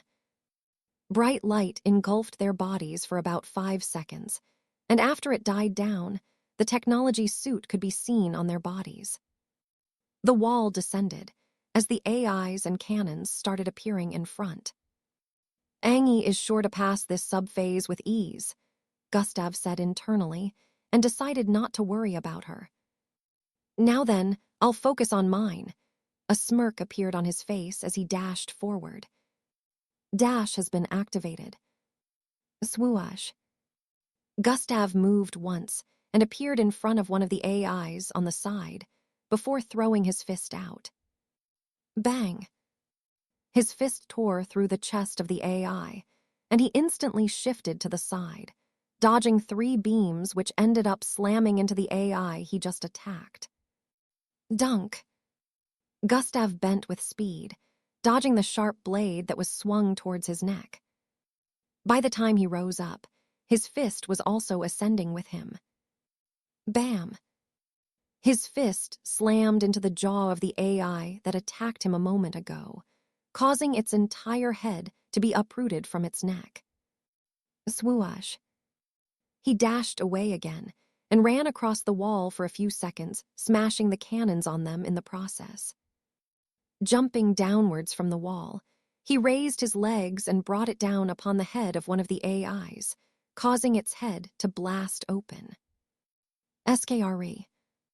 Electricity blasted everywhere as Gustav dealt with the AIs one after the other. On Angie's side of the floor, she was moving at a speed that even the audience couldn't follow. Once her after image passed through a particular area, the AIs there would be dismantled and broken to pieces in the next moment. Angie moved across the place faster than a phantom, dismantling the cannons as well. Not a single attack was able to touch her. This subphase was a piece of cake for both of them. Angie finished in a minute. Gustav was a few seconds later than she was. If speed was the requirement for getting the best combat score, Angie would have been the highest, but unfortunately it was. The supervisors had analyzed the whole process in slow motion, seeing every move made by each of them before giving their judgment. Calculating candidate, 121 combat score. Angie's score was displayed, and it showed a 9.3, but Gustav's score was taking longer than usual to calculate. Angie had already started the second subphase, while Gustav was still waiting for his scores. Candidate 126 combat capabilities has surpassed the level of this subphase. Score cannot be calculated correctly. Requesting permission to increase level of subphases to special class level. Chapter 209, Special Class Material. Candidate 126 combat capabilities has surpassed the level of this subphase. Score cannot be calculated correctly. Requesting permission to increase level of subphases to special class level. The robotic voice announced its request. Chatter, chatter, chatter. What is going on? His performance surpassed the level of this subphase. What does it mean by special class level? Oh, my goodness, I could hardly follow their movements. Why is everything always different when it comes to him? The voices coming from the spectators' seats were loud and clear. Most of them couldn't even follow the battle between Gustav and the AIs with their eyes, so they had no idea about how well he performed. They even felt Angie should have gotten a higher score since she finished first. Nevertheless, they knew the AI was calculated based on the input of the supervisors. They believed that the supervisors wouldn't input the wrong data. Everyone watching in the city was just as surprised and confused. They wondered what the AI meant with its words and waited for the supervisors to clear the air. Candidate 126, it would seem your combat ability is on a higher level than the setting of the subphase. Do you wish for the difficulty level of the subphases to increase to that of a special class? Gradier Xanatus voiced out from his position. The screens were now split in 3. The first part showed Angie, who was currently going through the second phase, while the second and third displayed Gustav and Gradier Xanatus. Gustav stood in place and stared at the supervisor's area with a contemplative look. What would happen if I agreed to the increase in difficulty level? Gustav asked. He spoke with a normal pitch, but his voice was broadcasted across the vicinity and the entire city. First things first, although the subphases will not be changed, the difficulty level will increase, which means a performance that would get you a 9 when participating in the normal subphase would only be able to get you around a 5 or lesser when participating in the special class level subphases, Gradier Xanatus revealed. Gasp. The participants, as well as those watching, bantered amongst themselves about what the purpose of the special class level subphase was for. Second, increasing the difficulty level to that of the special class level allows you to get enlisted into the special class squad if you successfully complete it with good scores, Gradier Xanatus added. Within the Oslov household, the parents of Gustav watched with looks of disbelief. Isn't that the same squad our precious son was enlisted for? The father voiced out. How could they be thinking of giving him the opportunity to become a part of it? The mother voiced out in disbelief. Are you stupid, woman? Didn't you see his performance just now? The father voiced with a look of annoyance while pointing at the screen. Not even your precious son can do that.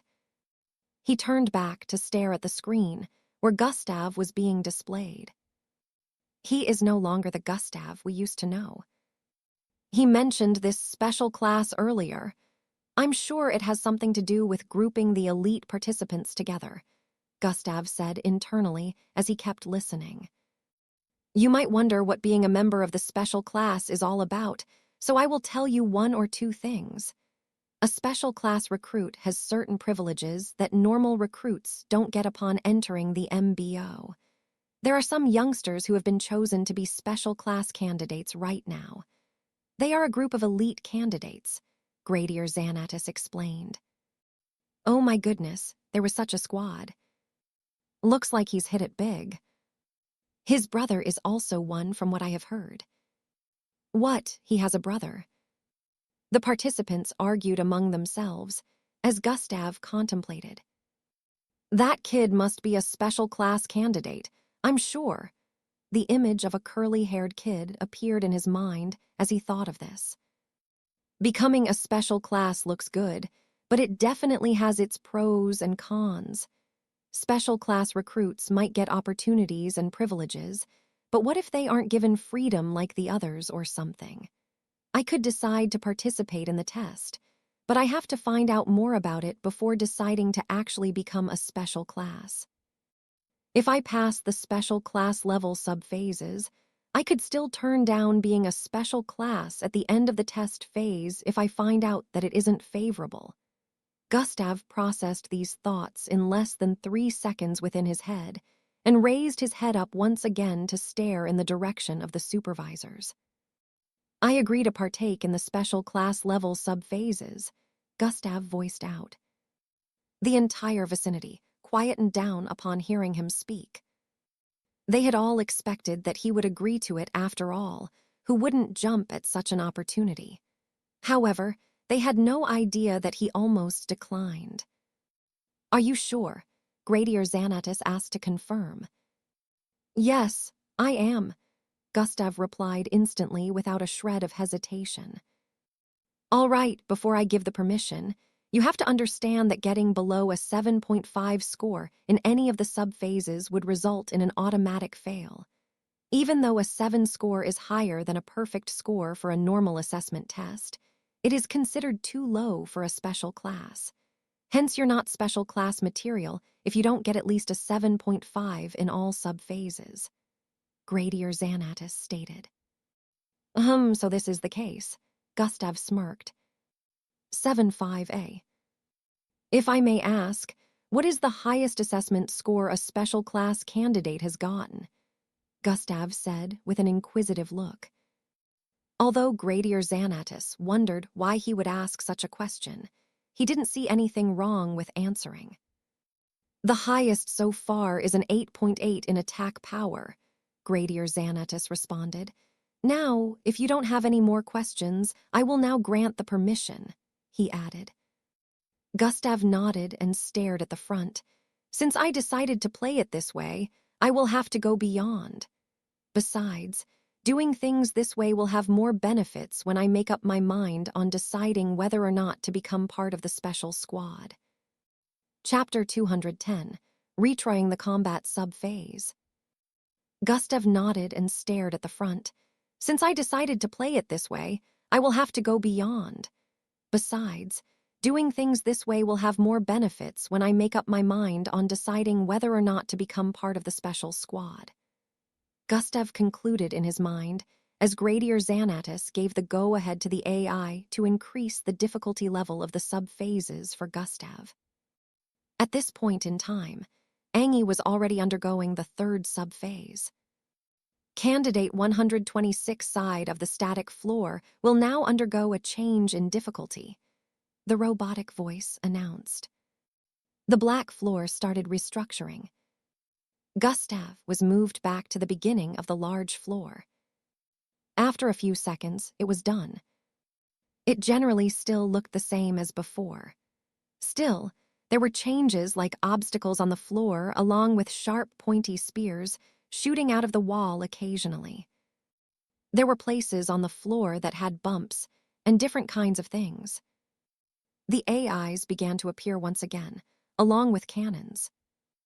This time, they were level 6 AIs instead of level 5. These AIs looked sturdier and menacing. There were 7 of them, just like they were in the previous subphases. By contrast, the cannons had increased both in size and in numbers.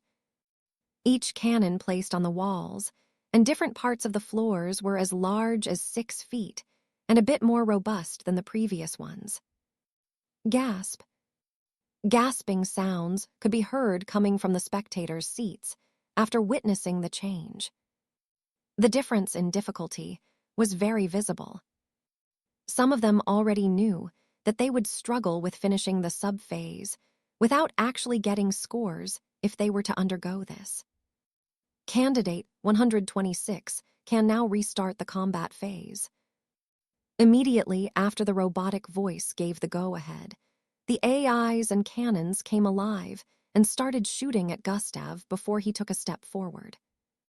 TWEI, THWE. Even before Gustav was able to activate dash and evade the beams that had arrived in his front. Each laser-like beam traveled at a speed of over 1,000 feet per second, so it was like they suddenly appeared in front of him. Fortunately, Gustav still had perception and had already moved out of the way before the first one was shot. Dash has been activated. He activated Dash the moment he swerved to the right to dodge the first. The other three were also headed for him. However, since they were a little bit behind the first, Gustav could dodge at his current speed. Swerve, swerve, swerve. Gustav dodged the green. Blue and red glowing beams shot towards him. Dash didn't really make his speed faster than the projectiles, but he could predict them before they were shot out. He was already moving out of the way before the projectiles reached him. Still, it looked like he was faster. Swoosh. Gustav dashed forward. Immediately he crossed 70 feet. Gustav jumped upwards and threw out his right foot. Instantly, the floor below him suddenly pushed upwards. However, he had already jumped high enough to get out of its range. Bam! Gustav's foot accurately smashed into the head of the first AI, sending it flying from the top of its neck, with wires and circuits ripping out along with it. Gustav grabbed the body and suddenly turned to his left to place it in front of himself. THW. Two beams slammed into the decapitated mechanical body of the AI, protecting Gustav in the process. Gustav lifted the body of the large AI that was taller than 6 feet and weighed more than 1,000 kilograms. He swung it casually towards the two AIs that shot at him and jumped backward. Bam, bam. The body smashed into both AIs, sending them flying towards the spiky wall on the side. Piaruk, Piaruk. Both AIs were pierced by numerous sharp objects protruding from the wall. As Gustav jumped back, he also dodged the shots of the cannons on the walls. He had to move across the floors carefully, because some places had traps on them. He didn't activate God Eyes, but he could tell. Gravitational displacement has been activated. The gravitational force surrounding the environment suddenly turned weird. Gustav threw his arms apart and ran forward. It looked like he only did that because he wanted to run. However, the truth was that he was directing the gravitational displacement towards the walls. For a few seconds, the cannons on the walls turned their nozzles down due to the heaviness and ended up missing shots. Gustav made use of this opportunity to dash towards the rest of the AIs and smash them to pieces. Bam, bam, bam, bam. He consecutively threw out his fists towards the last two, leaving holes in their bodies. Pieces of the AI's parts flew across the place. Both heads smashed into two cannons on the left, dismantling them in the process. Gravitational displacement has been deactivated. Gravitational displacement could only be maintained for a few seconds, so it had already served its purpose when Gustav destroyed the last two AIs. The cannons regained their functionality and started shooting at him once again. Swoosh, swoosh, SW. Gustav dashed across the place, dodging the beams in the process. He counted the number of cannons on each wall and noticed 7 were on the left, while only 3 were left on the right. Gustav dashed towards the right and leaped 100 feet upwards. Thuum. He landed directly on the first cannon. He sat on it like it was a chair. Truin, Truin, Truin. All the cannons turned towards this particular one and started firing at it. Thuan, Thuan, Thuan, boom. Gustav jumped sideways as the cannon was blasted to pieces and landed on the next. The same scenario played out as Gustav jumped from one cannon to the other, causing their destruction. In a few seconds, the 8 cannons had been smashed to pieces, and he landed on the floor and dashed towards the ones on the left. Thoom. He leaped upwards while raising his right kneecap. Bam!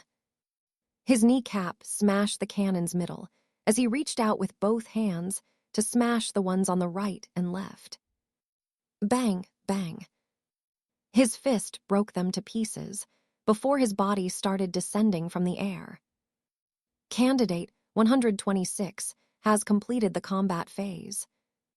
Chapter 211, A Little Revelation. Candidate 126 has completed the combat phase. Calculating combat assessment score. The robotic voice announced and proceeded to start calculating Gustav's score. Chatter, chatter, chatter. That was, what's with that performance? Why did it seem like he was faster than before? Oh my, I couldn't. It only took him about 2 minutes to complete this sub-phase. The participants' voices could be heard, especially those in white that passed the special class test but weren't chosen to be part of the special class. They had no idea that Gustav would be able to complete this sub-phase so quickly. They knew he was strong, but they had expected him to have a hard time dealing with them. On the screen, Gustav's performance was being replayed in slow motion as the AI calculated his score. The crowd was once again astounded seeing his outstanding performance. There was no excess movement in the way he moved and dealt destructive blows to the AIs and cannons. They started to wonder how he became so good at fighting and who trained him. On Angi's part of the floor, she was already done with the third sub-phase, which was based on aptitude intelligence.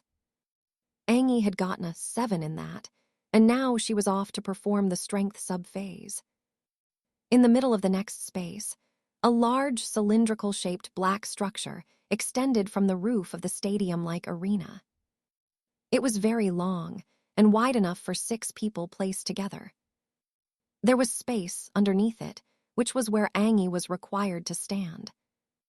The bottom of the large cylindrical-like massive structure was smooth. The AI instructed Angi to stand underneath it and raise her hands and place her palms underneath it. Angi did as instructed, and she was told to prepare herself to lift its weight.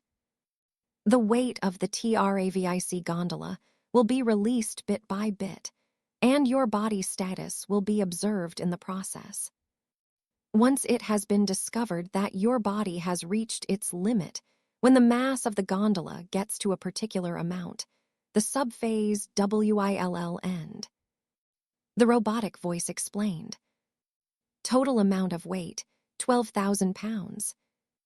Releasing 2,000 pounds. Immediately after Angi heard that, she felt the massive structure above her pressed down heavily upon her hands. HNMF, Angi moaned slightly as her face turned determined. She held onto the bottom of the structure and pushed it up slightly. CRRRKHHKK.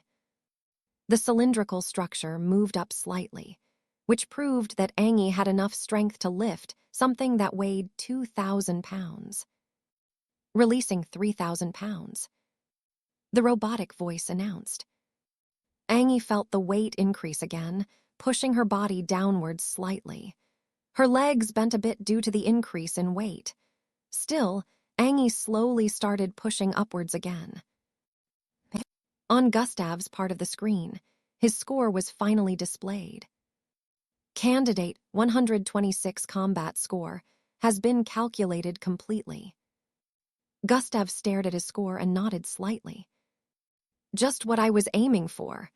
I will need to keep performing in a calculative manner to keep the scores in an even format, Gustav said internally, while staring at the number displayed on the wall in front. What in the world? He at a 9.9. Oh my goodness, wasn't the highest so far an 8.8, and that was even in attack power, not combat capability. He's amazing. The crowd was wowed by Gustav's combat score, which happened to be a 9.9. The special class candidates had been training here since they were brought to the tower a week ago, so they had already undergone these phases as part of their training. The youngsters in white uniforms realized that Gustav had just practically performed the impossible. "Hey, did you see him using his bloodline ability?" Glade asked with an inquisitive look. "Nope, he fought without it again," Teamy answered while staring at the floor with a look of suspicion. "What would have been his score if he had made use of it?" Glade's voice happened to be heard by others surrounding them, and this became the next topic of discussion. What is his bloodline ability? Gustav, on the other hand, was moving on to the next subphase, which was attack power.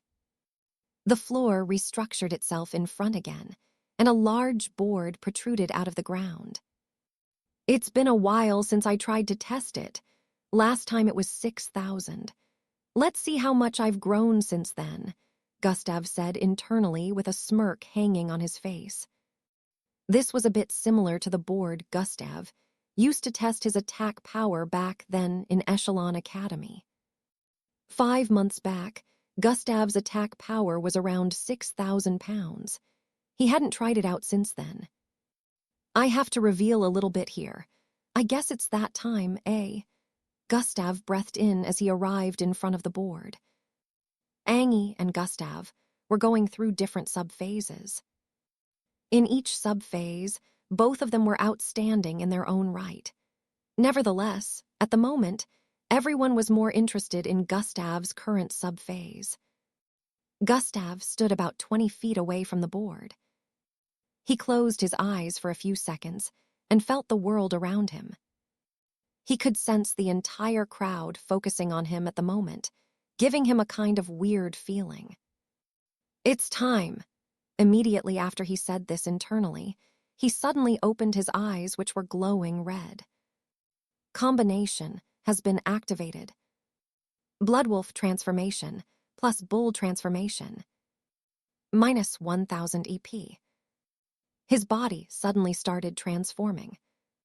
His body grew broader and taller, almost in an instant bringing him to a height of 7 feet.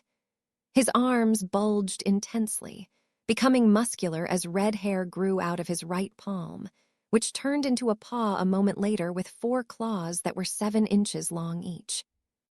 His left palm was still brown.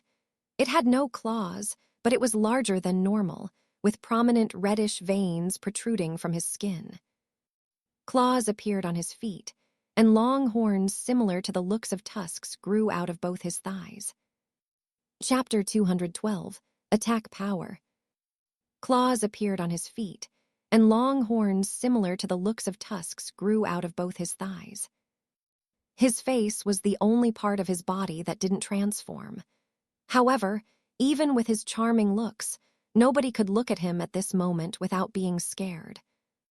He had combined both beast transformation bloodlines to become this. Gasp. He has a transformation bloodline. This is the first time he is revealing his bloodline since the start of the entrance test. What creature did he transform into? I have never seen such a creature before, yet it looks and feels dangerous. Their surprised voices all around could be heard. The past students and teachers of Echelon Academy couldn't believe their eyes when they saw Gustav's current form. He was never able to do that before. How is he able to do that now? They had all had a similar question in their minds as they watched Gustav on the screen. Gustav breathed in intensely. Huff. He crouched slightly as he drew his right arm back with force.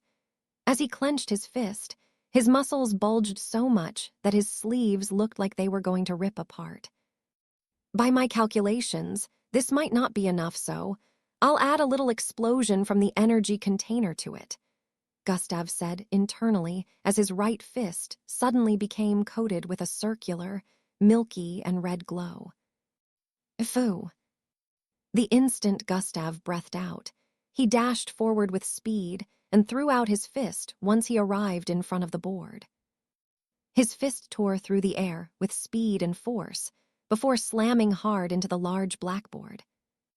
Boom!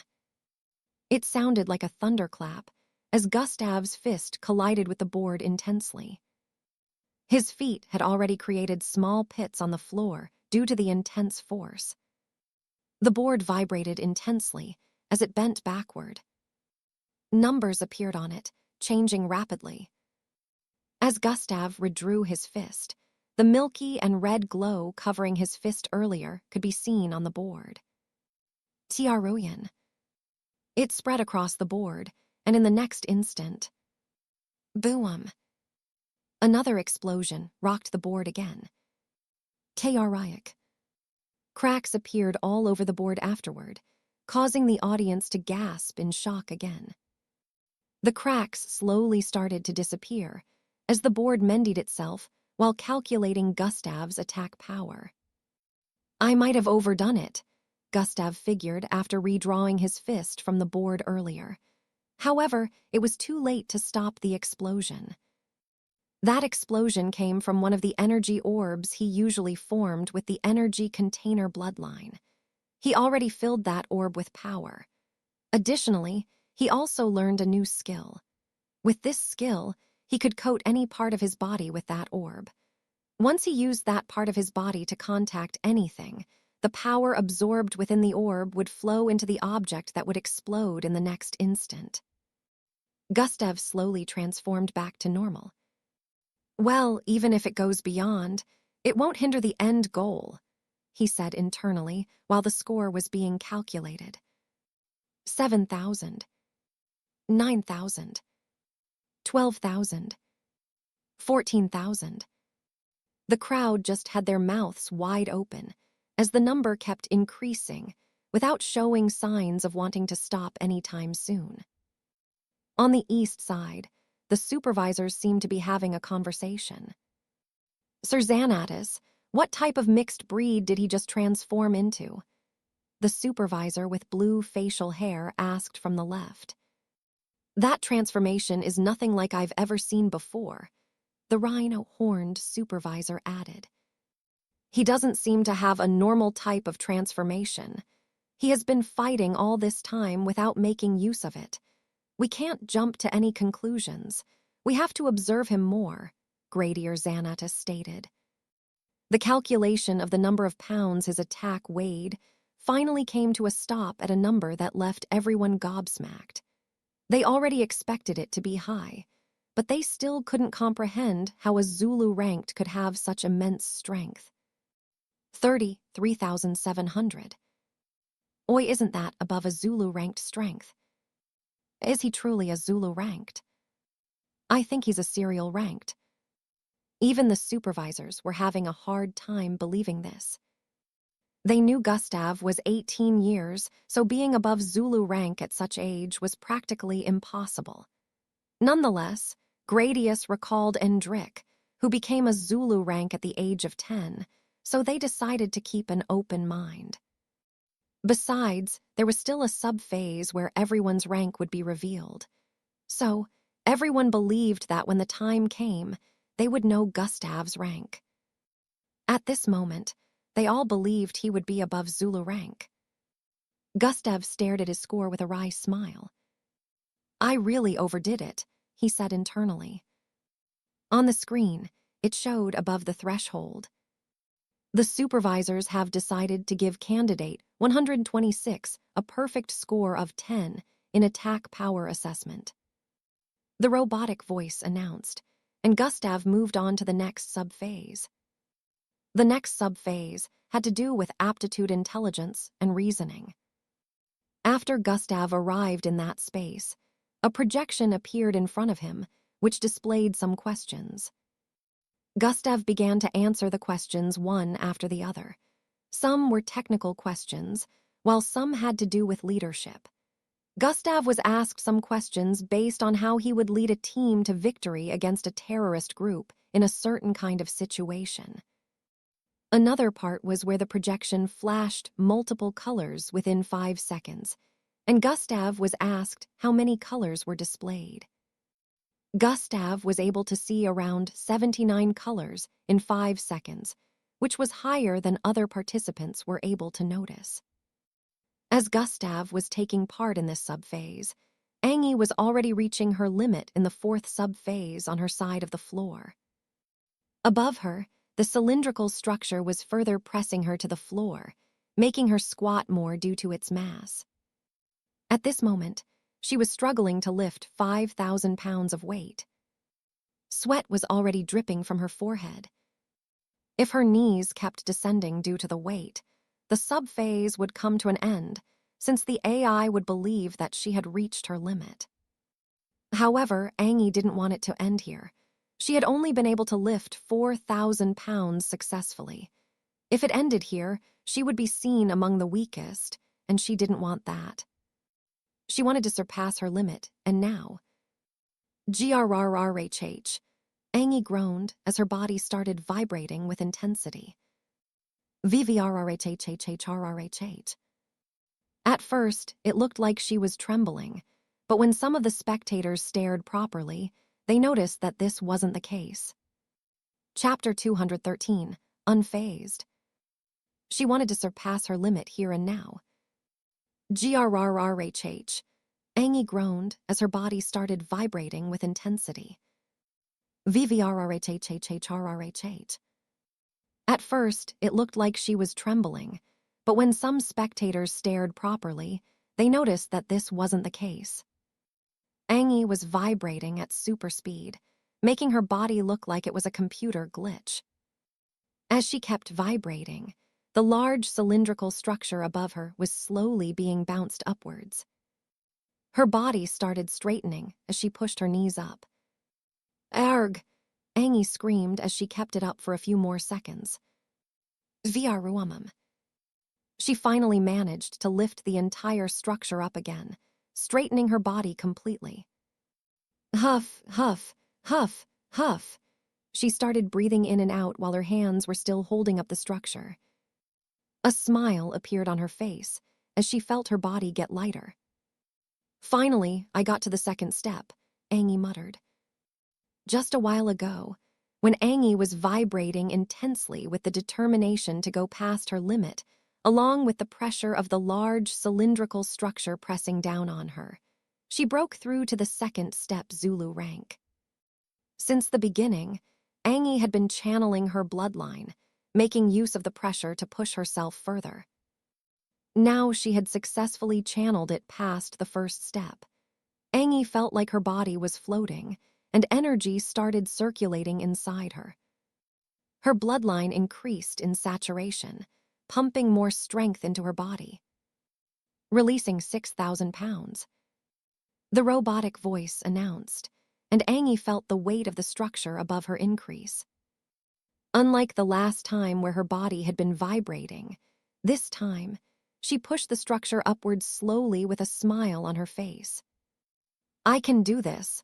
She stared internally as she pushed it upwards completely. Glistening sweat was still dripping from her body. However, this time it made her look ravishing, giving her a certain kind of charm, most especially because of the look of determination displayed on her face. Releasing 6,200 pounds. On the other side, Gustav was done with the aptitude intelligence subphase. He had gotten a 9.9, which was higher than anyone's score. The next subphase was the same subphase Angie was undergoing right now. The strength subphase.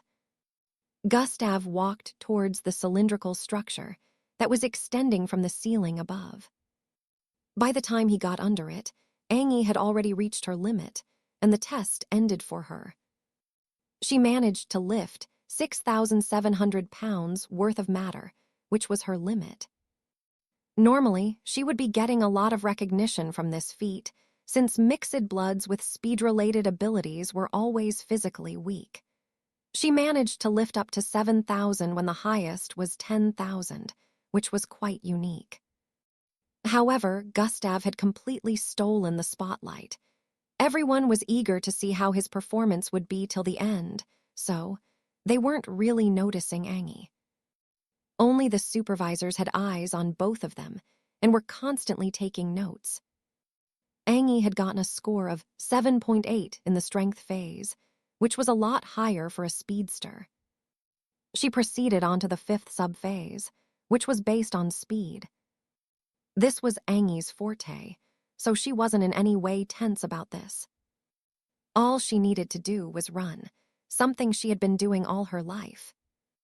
Immediately after Angie went into the next space, she sensed a weird feeling. This space was only about 400 feet in length, but it felt longer and broader. Spatial enlargement has been activated. Candidate 121 can now undergo the speed assessment subphase. Immediately after the go-ahead was given, Angie squatted and dashed forward with speed. The instant her legs started moving across the floor, she understood why the space felt that way. For some reason, she had crossed over 200 feet in a second, but it looked like she had only crossed 10 feet. This was because the space was larger on the inside than it seemed on the outside. Swoosh. Every step she took felt like the road ahead was expanding, giving her more room to increase her speed. Now she understood why the other participants took longer to finish, when the space was only as large as 400 feet. From the outside, it would only be seen that the participants were running with the highest speed they could muster, which sometimes made their bodies look a bit blurry. However, those participants would only move a few feet forward, even though their body looked like it was in fast motion. Only those that were undergoing the test phase would be able to tell that the space around them was expanding as they moved forward, making it look like they hadn't taken a single step forward. Nobody had been able to get to the other end of the room in less than 5 minutes. Angie smiled as she came to an understanding and increased her speed. Swoosh. She dashed forward intensely, causing an air-rippling effect as her body pushed against the space enlargement. Angie's speed increased to more than 500 feet per second, and it could be seen from above that she was advancing towards the end of the space in a few seconds. On the other side of the floor, Gustav had his hand placed underneath the large cylindrical structure, releasing 2,000 pounds. Even when that amount of mass came bearing down on his hands, Gustav was still placing them on the bottom of the large cylindrical structure with a casual look. It was almost like it weighed nothing to him. He didn't even budge. Did the weight truly increase? I can see any sign of discomfort on his face. Gustav's casual expression was displayed on the screens for everyone to see. He was in his normal form, yet he was lifting 2,000 pounds like it was nothing. Releasing 4,000 pounds. The robotic voice announced, and the structure descended more. Still, just like before, Gustav did not even change his posture. Chapter 214, another perfect score. Still, just like before, Gustav did not even change his posture. His palms were still placed underneath the large cylindrical black structure with a casual expression. His legs didn't buckle, neither did his arms tremble. Just like before, Gustav did not even change his posture. His palms were still placed underneath the large cylindrical black structure with a casual expression on his face. His legs didn't buckle, neither did his arms tremble. After a few seconds, the AI went on to increase the weight to 6,000 pounds, and it still didn't have any effect on Gustav. Gustav held up the structure with ease and waited for the AI to increase the mass again. As time passed, everyone watching went from being shocked to amazement, and from amazement to disbelief. On the other side, Angie had gotten to the wall within 30 seconds after she decided to be a little bit serious. She didn't use her full speed, but she was able to finish the speed subphase within that time frame. Others had taken 7 to 10 minutes, whereas she had only spent 30 seconds. The AI displayed the score, and she was given a perfect score, just like Gustav in the previous phase. This was to be expected since no one here could move as fast as she could.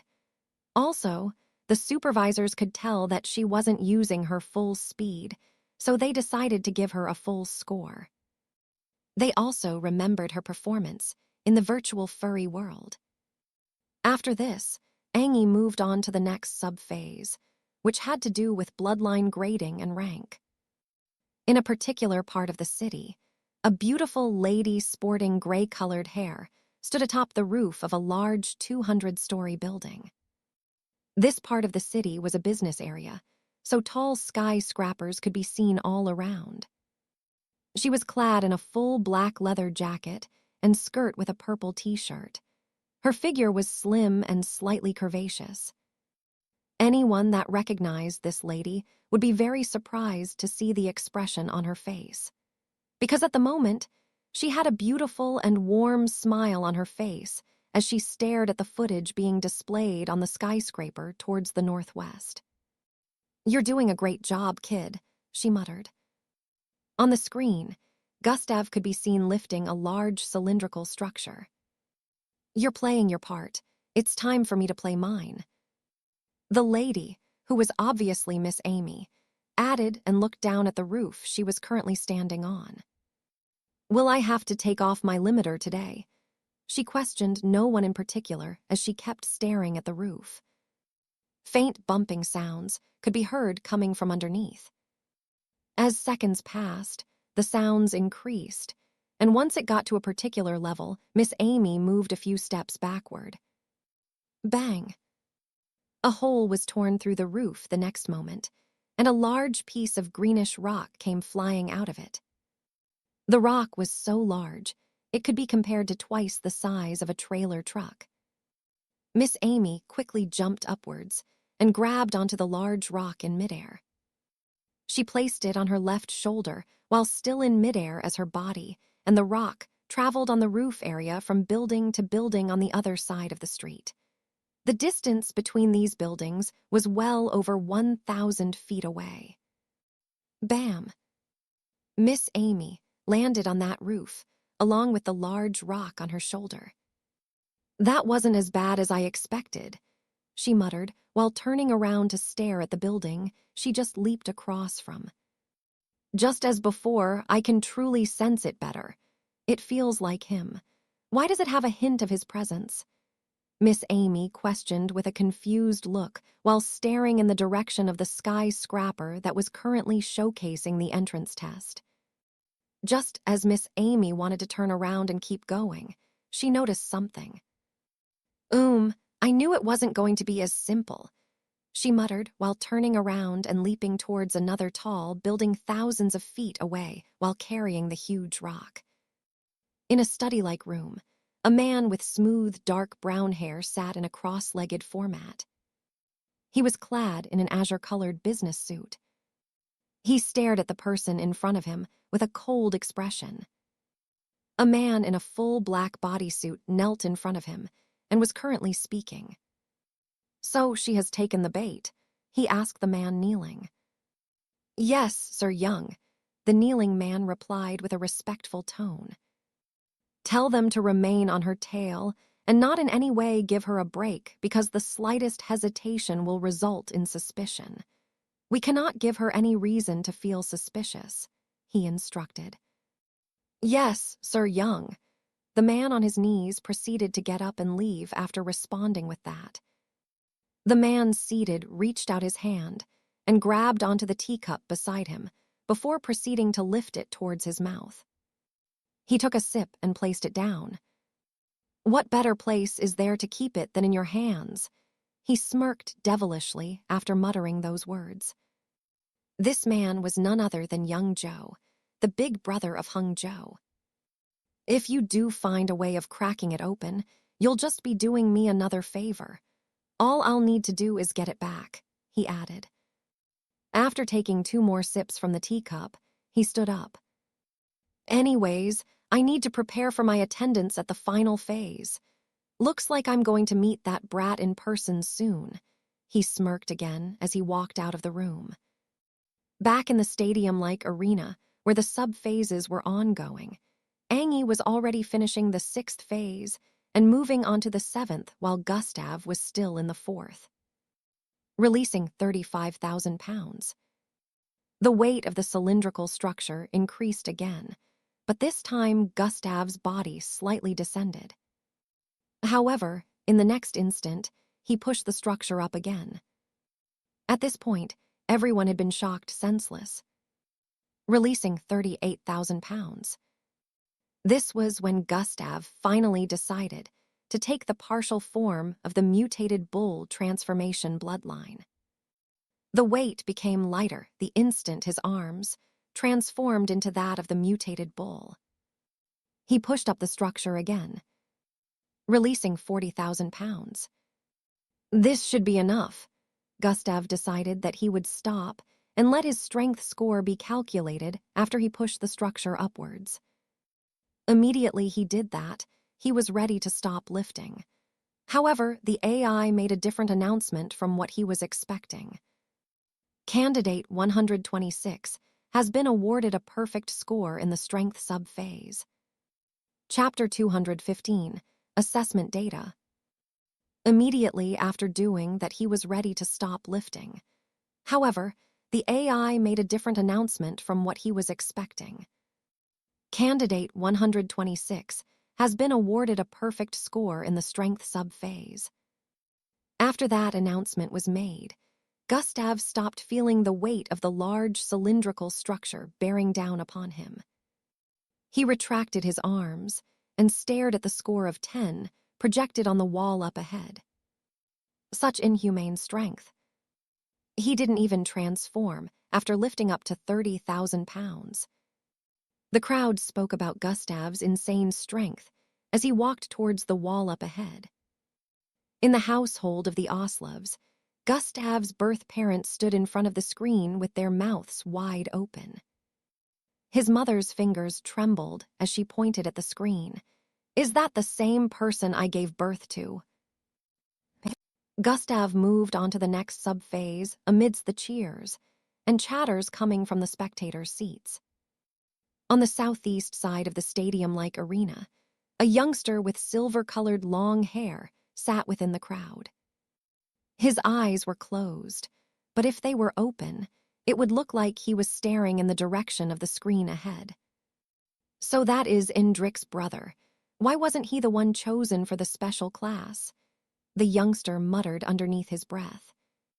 His power is immense. Even if I try to steal his glow, I doubt he'll dim, he added. I hope we can be comrades in the future. Gustav was currently taking part in the next phase, as Angie was finishing the final phase. Sprint has been activated. Gustav immediately activated Sprint as he dashed forward. Swoosh. Just like the others, he also saw the space in front of him expanding, making it look like he hadn't traveled more than a few steps forward. However, Gustav was currently moving faster than the speed Angie used earlier, so even though this subphase was more difficult than normal, he advanced faster than any other participant had.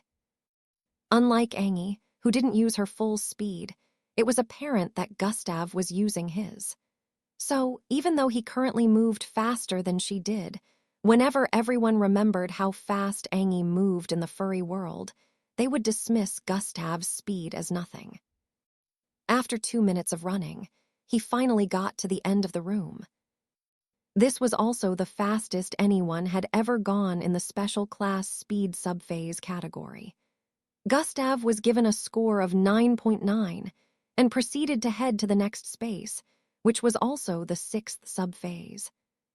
The last 2 subphases weren't really test-related. They didn't have to put themselves to any rigorous task, so the last 2 subphases were more of an evaluation. He channeled his bloodline while standing in the middle of the space. A bar was being placed in front, where different kinds of readings were displayed. After a few seconds, the AI instructed Gustav to stop and move on to the next subphase. The last subphase was just his body undergoing an internal test. Different colors of lights scanned Gustav from head to toe. This was the same thing that happened with others, but surprisingly for Gustav, it was taking longer. Gustav recalled that this was the subphase where mixed blood grade was determined. They were trying to scan his body and reveal his bloodline grade. It was easier for them to reveal his bloodline rank as step 3 in the previous sub-phase because when he was told to channel his bloodline, he channeled only that of genetic transformation bloodline. If he had channeled the others simultaneously, the AI would be confused since the other bloodlines within him had different ranks. Now that they are checking for his bloodline grade, they will be unable to find any of his bloodlines if he doesn't channel it like he did earlier. The system was able to protect him from any sort of infiltration. So, unless Gustav wanted to reveal his bloodline grade, even the best scientists in the world right now wouldn't be able to uncover the different bloodlines within him.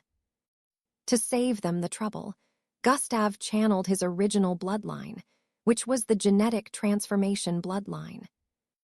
It wasn't the bloodline with the highest grade within him right now, but it was his original.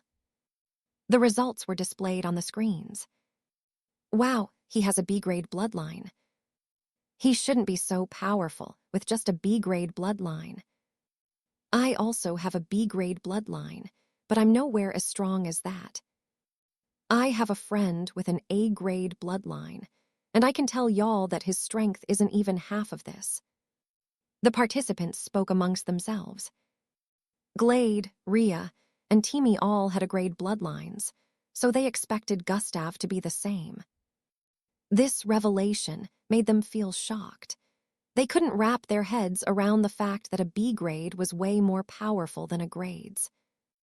The lights scanning Gustav kept scanning for more information on his bloodline, but they could only figure out a little.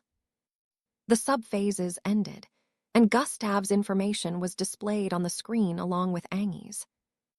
The information they displayed about his bloodline was different from everyone's, since they couldn't completely read all his bloodline abilities.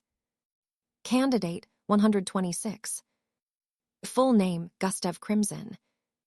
Age 18. Height 59. Weight 67 kg. Assessment data, special class. Endurance 10. Strength 10. Combat capability 9.9. Attack power 10. Speed 9.9.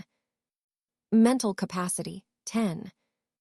Reasoning aptitude 9.9. Bloodline information.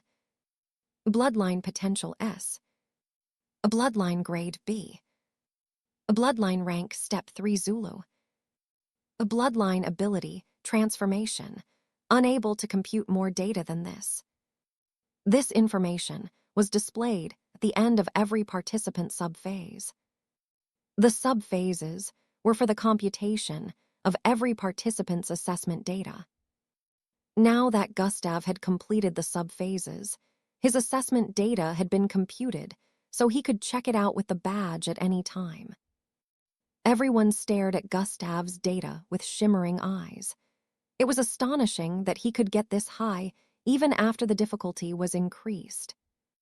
However, some parts of his data didn't make sense to them, especially where his bloodline information was displayed. Chapter 216, Future Special Class. However, some parts of his data didn't make sense to them, especially when his bloodline information was displayed. According to the data, Gustav had a B-grade bloodline. This meant that his bloodline potential shouldn't be above B+ or at most A. Even A was considered rare if you had a B-grade bloodline. However, at this moment, they saw that his bloodline potential was given the grade S. Only mixed bloods with A-grade bloodlines could have this. Also, it was very rare because only 1 out of 100 mixed bloods with A-grades were blessed with this potential. It didn't make sense that a B-grade had an S-grade potential. On a side note, they felt his strength was probably attributed to this, and his bloodline must be a unique one. He's definitely going to become special class. I must make friends with him. How come his abilities cannot be computed completely? This guy is on another level compared to us. He's just a step 3 Zulu rank, but the strength he displayed must have surpassed the serial rank. How? Does this mean he can defeat other special class candidates, since he has the highest scores? While everyone was checking out Gustav's information, Gustav was checking out Angi's. Candidate 121. Full name, Angi Villandrabadia. Age 17. Height 57. Weight 49 kg. Assessment data. Endurance 9.5. Strength 7.8. Combat capability 9.5. Attack power 9.8. Speed 10. Mental capacity 8.8. Reasoning aptitude 8.5. Bloodline information. Bloodline potential. Bloodline grade C. Bloodline rank 2nd step Zulu. Bloodline ability, speed, amplification and discharge kinetic force. She really went at it. Gustav smiled after seeing her assessment score. Although Angi wasn't getting as much recognition as Gustav right now, the participants had to admit that she was among the most powerful here too. The walls around Gustav and Angi descended, and they were asked to return to their seats. The supervisors stared at both of them from their sitting position while having a conversation with each other. Has the score been submitted? Gradier Xanatus inquired. Yes, the higher-ups should be reviewing it by now. Still, I don't think they'll give us feedback till after the last test phase, Supervisor Valgus replied from the left while rubbing her blue facial hairs. Which means he still has to participate in the last phase. Supervisor Chucks stated from the last seat on the left as his worm-like hairs wriggled above his head. But he isn't the only one with the potential to become a special class, Supervisor Gandraga said with a deep tone. He didn't believe that any candidate with the potential to be a special class would come out of this batch. Nonetheless, he now acknowledged the fact that Gustav might be more special than even the rest of the other special class candidates. The others are too, but since the AI didn't react to them like they did him, they will just have to try becoming a special class candidate the usual way, Supervisor Chucks replied. He will still be questioned by the higher-ups later on about his sudden improvement. So much potential, they are bound to be attracted to him, Gradier Xanatus said with a small sigh escaping from his lips. Why do I feel like there is still more to uncover about this young man? Supervisor Airy, the second female supervisor, muttered. Gustav and Angi had returned to their seats after completing the sub-phases. They received attention from everyone around them, even though other participants were currently undergoing the test sub-phases. Glade and the others were intimidated by Gustav's presence, but he wasn't even bothered. He ignored everyone as usual. Maltida, who was seated on his left, was feeling very excited at the moment. I was right to stick by his side. I need to gain his trust, she said internally. With his help in the future, maybe I can finally change my fate. All around the city, Gustav had suddenly gained popularity and became the topic of discussion everywhere. The people that were shocked the most were the ones that used to know Gustav from school and his parents' neighborhood. Wasn't he F-grade? Why is his last name no longer Oslov but Crimson? They all had thoughts similar to this. As time passed, participants completed their sub-phases one after the other. Even though lots of them performed well, no one was really excited to watch them after seeing Gustav's performance. They would always try to compare anyone that appeared on that floor to Gustav. Gustav was receiving both admiration and envy. The same Gustav was currently not even paying attention to anything around him.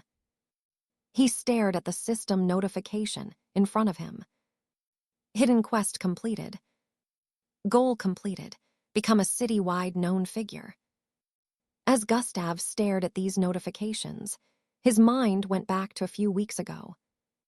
Bam, bam, bam, bam.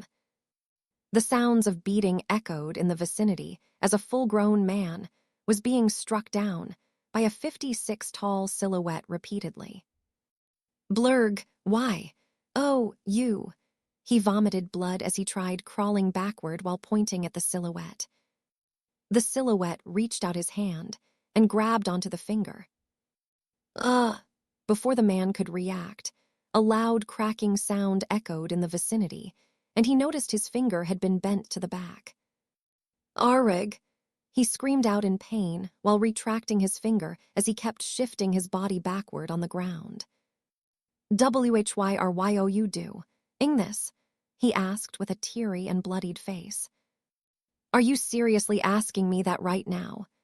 The silhouette voiced out while moving closer to the man, who kept shifting backward. FLRRWWHHH.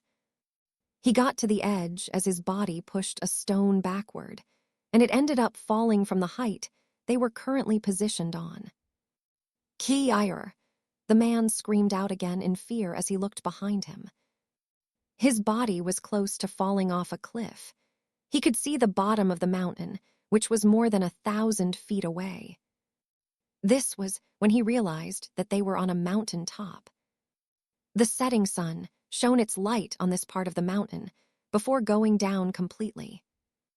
However, in those few seconds, when its bright light dyed the cliff area of this particular mountain, a devilish smile could be seen on the face of the person standing in front of the terrified man. This is for Boss Danzo, he muttered while reaching out to grab the man again. Chapter 217, Breaking a Full-Grown Man. However, in those few seconds, when its bright light dyed the cliff area of this particular mountain, a devilish smile could be seen on the face of the person standing in front of the terrified man. This is for Boss Danzo, he muttered while reaching out to grab the man again. Bam, bam, bam, bam. Sounds of beating resounded across the vicinity. The man being beaten up was none other than Ebon, the same person who caused the kitchen accident.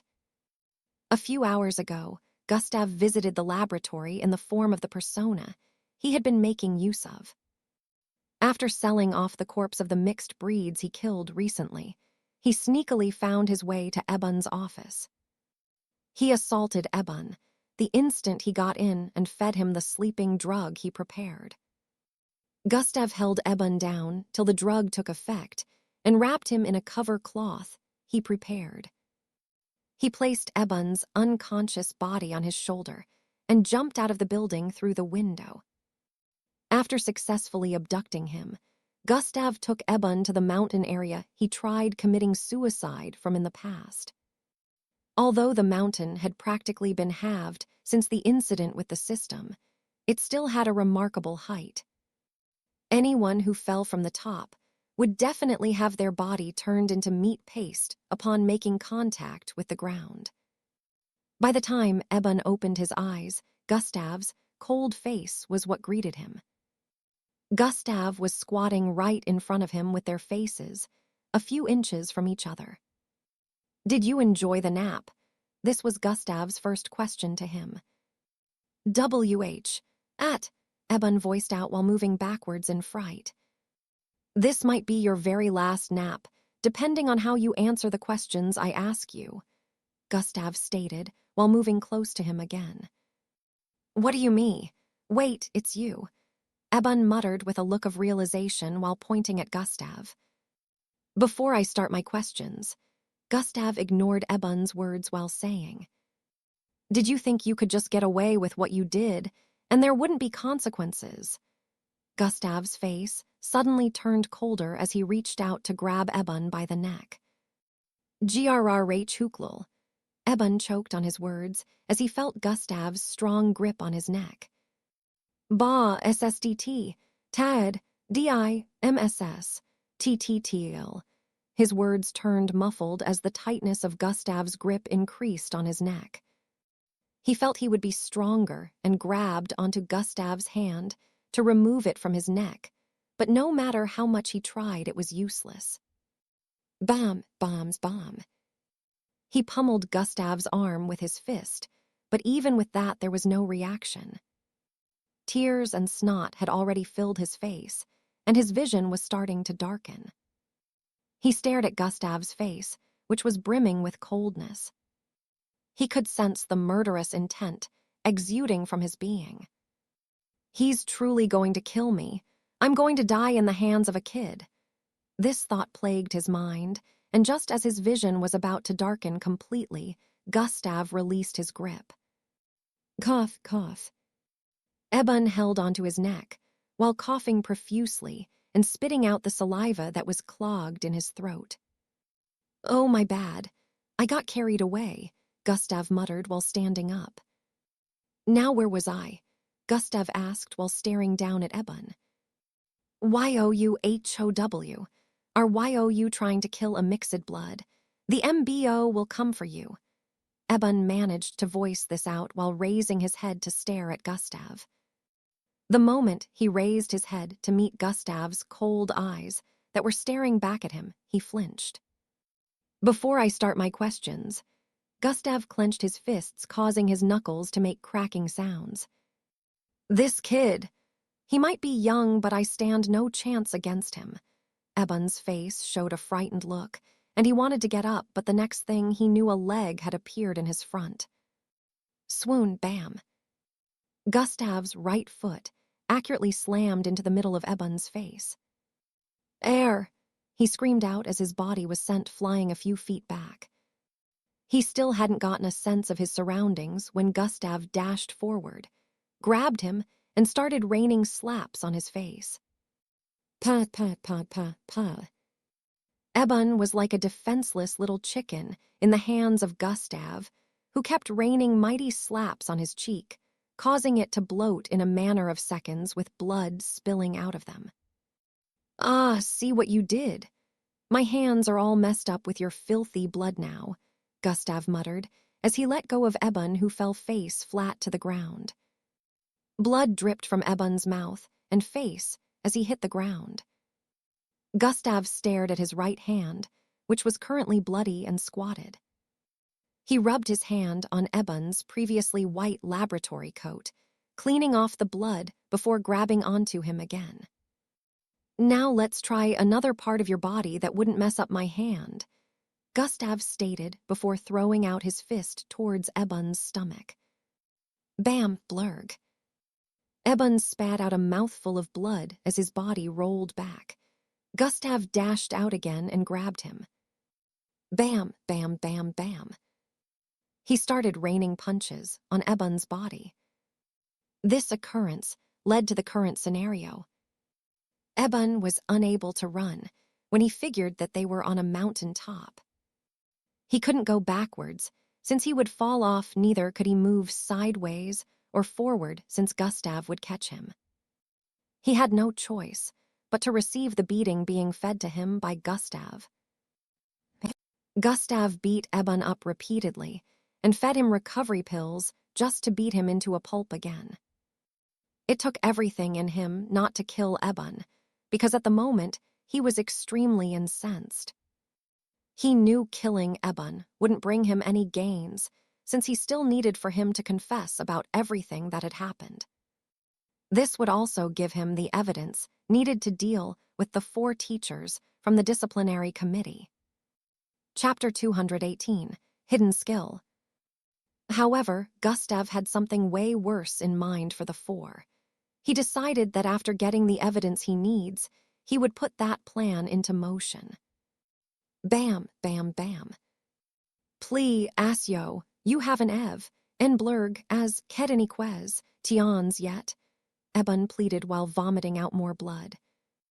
I'll ask when I'm ready. For now, take the beating like a champ. It's your reward for doing such a great job of killing innocent people. Gustav smiled like a psycho as he approached Eben again.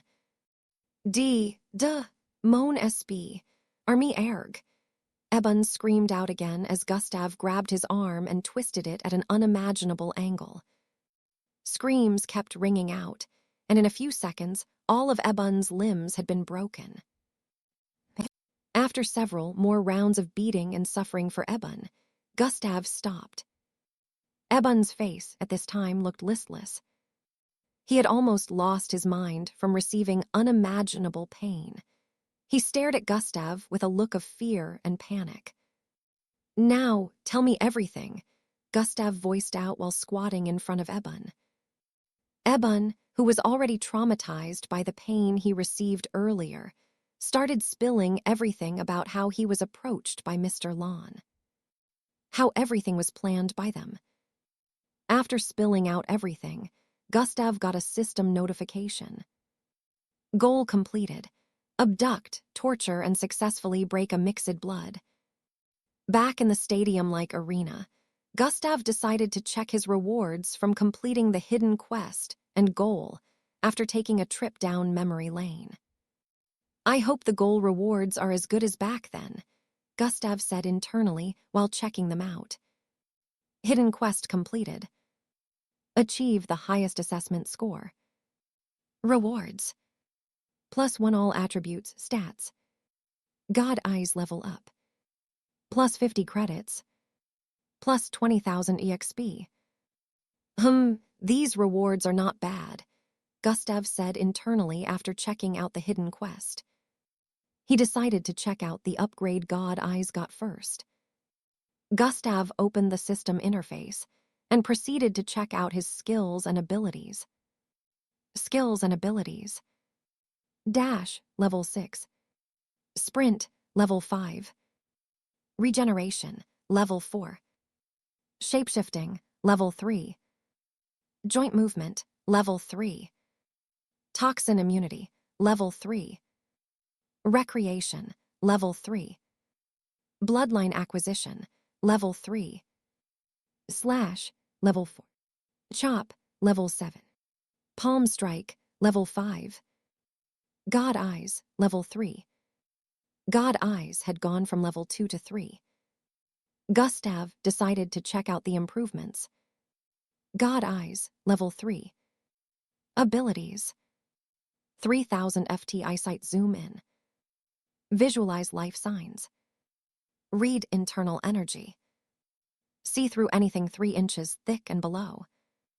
Track life signs. See-through ability has improved. Track life signs. Gustav had a contemplative expression on his face as he got to this part. The issue of life signs was something Gustav had been investigating since when he got God Eyes ability. Unfortunately, he always hit a brick wall after every research. These life signs were something every living thing that existed on the face of the planet had. Gustav always saw it on living things whenever he activated God Eyes. Regardless of that, till today, he couldn't figure out the functionality. The life sign on every human /Slarkov/ mixed blood was always on the forehead. Gustav once asked Miss Amy if she knew what life signs were, but her reaction to his question was something Gustav never expected. "Wherever you heard that from and whatever you know about it, forget them all and never mention those words to anyone." Miss Amy forbade him from speaking, asking, or researching about it. This made Gustav feel extremely suspicious. Even when he promised Miss Amy that he would forget about it, he kept researching secretly, but it all proved to be futile. He could only see them, but now according to the rewards, he could track them. Does tracking them have anything to do with actual tracking? Gustav wondered. He decided not to dwell on it for too long and activated God Eyes. God Eyes has been activated. The surroundings instantly changed color in Gustav's line of sight, along with everyone within the vicinity. Gustav zoomed in on the forehead of one of the female participants in the vicinity. Even though her blue hair covered her forehead, he could still see through it. He could see the sign on her forehead. Life signs were always different for each person. Gustav had never seen the same life signs twice on 2 different people's foreheads. Gustav inspected the life sign on her forehead. The instant his sight focused on her forehead for 5 seconds, he received a system notification. The life sign has been saved. Oh, Gustav didn't expect that. To track life sign, visualize the saved life sign. An explanation appeared afterwards. Gustav deactivated God eyes after seeing this. If this truly enables me to track them, then I'll have to try this when she is farther from me to confirm it, Gustav decided. He didn't want to get too excited about this since he hadn't confirmed it. However, internally he was hoping it would be what he wanted. If it is what I want, then this just might be God Eye's best feature, Gustav said internally before proceeding to check the next reward. Goal completed. Become a citywide known figure. Plus 2,000 credits. Host has received a hidden skill that can only be activated when rage has gone beyond a particular level. 2,000 credits. That's a lot. Gustav felt a rush of excitement upon seeing this. He could only get 100 credits after gathering 1,000,000 EXP, so getting 2,000 from completing a single goal was something he didn't expect. There were a lot of goals in the goals panels, and he could check for their rewards. Still, he had never seen this one before, so he guessed this was one of the ones that were at the bottom. This is good. Looks like I can save up for that bloodline once I get about 20 more of this same reward, Gustav thought before proceeding to check the next reward. A hidden skill that can only be activated when I'm enraged. Looks like it might never be activated. A sigh escaped Gustav's mouth as he thought. Chapter 219, Ranking Scoreboard. A hidden skill that can only be activated when I'm enraged. Looks like it might never be activated. A sigh escaped Gustav's mouth as he thought. Gustav couldn't remember the last time he was enraged about something. Even when beating up Eben, who was the cause of the kitchen accident, he wasn't enraged. He always calmed himself down, which was why he was able to handle the situation the way he did. He could tell that this hidden skill was probably one that would only take effect when he lost his mind to rage. While Gustav was busy contemplating about other things and making plans, the 4th test phase was finally coming to an end. The last 2 participants dealt with the last sub-phases simultaneously. The AI calculated their score, and in a few seconds their assessment score was displayed. This marked the end of the 4th phase, which had been going on for more than 12 hours. Even though it took up a lot of time, almost the entire city stayed up to watch it. At this time, it was already early the next morning. So far, lots of participants have shown talent and promise. This was to be expected since the more than 10,000 candidates that participated in the test phase had already been disqualified. Those left were amongst the best of the participants. Gradier Xanatus stood up to address everyone after the last 2 participants finished their test. I commend you all on a job well done today. Each and every one of you have successfully completed the 4th phase, but what comes next will determine if you get to participate in the last phase or not, he voiced out. As it has been mentioned before, a hidden ranking was prepared since the beginning of the test, where points have been attributed to every candidate based on your performance in each phase.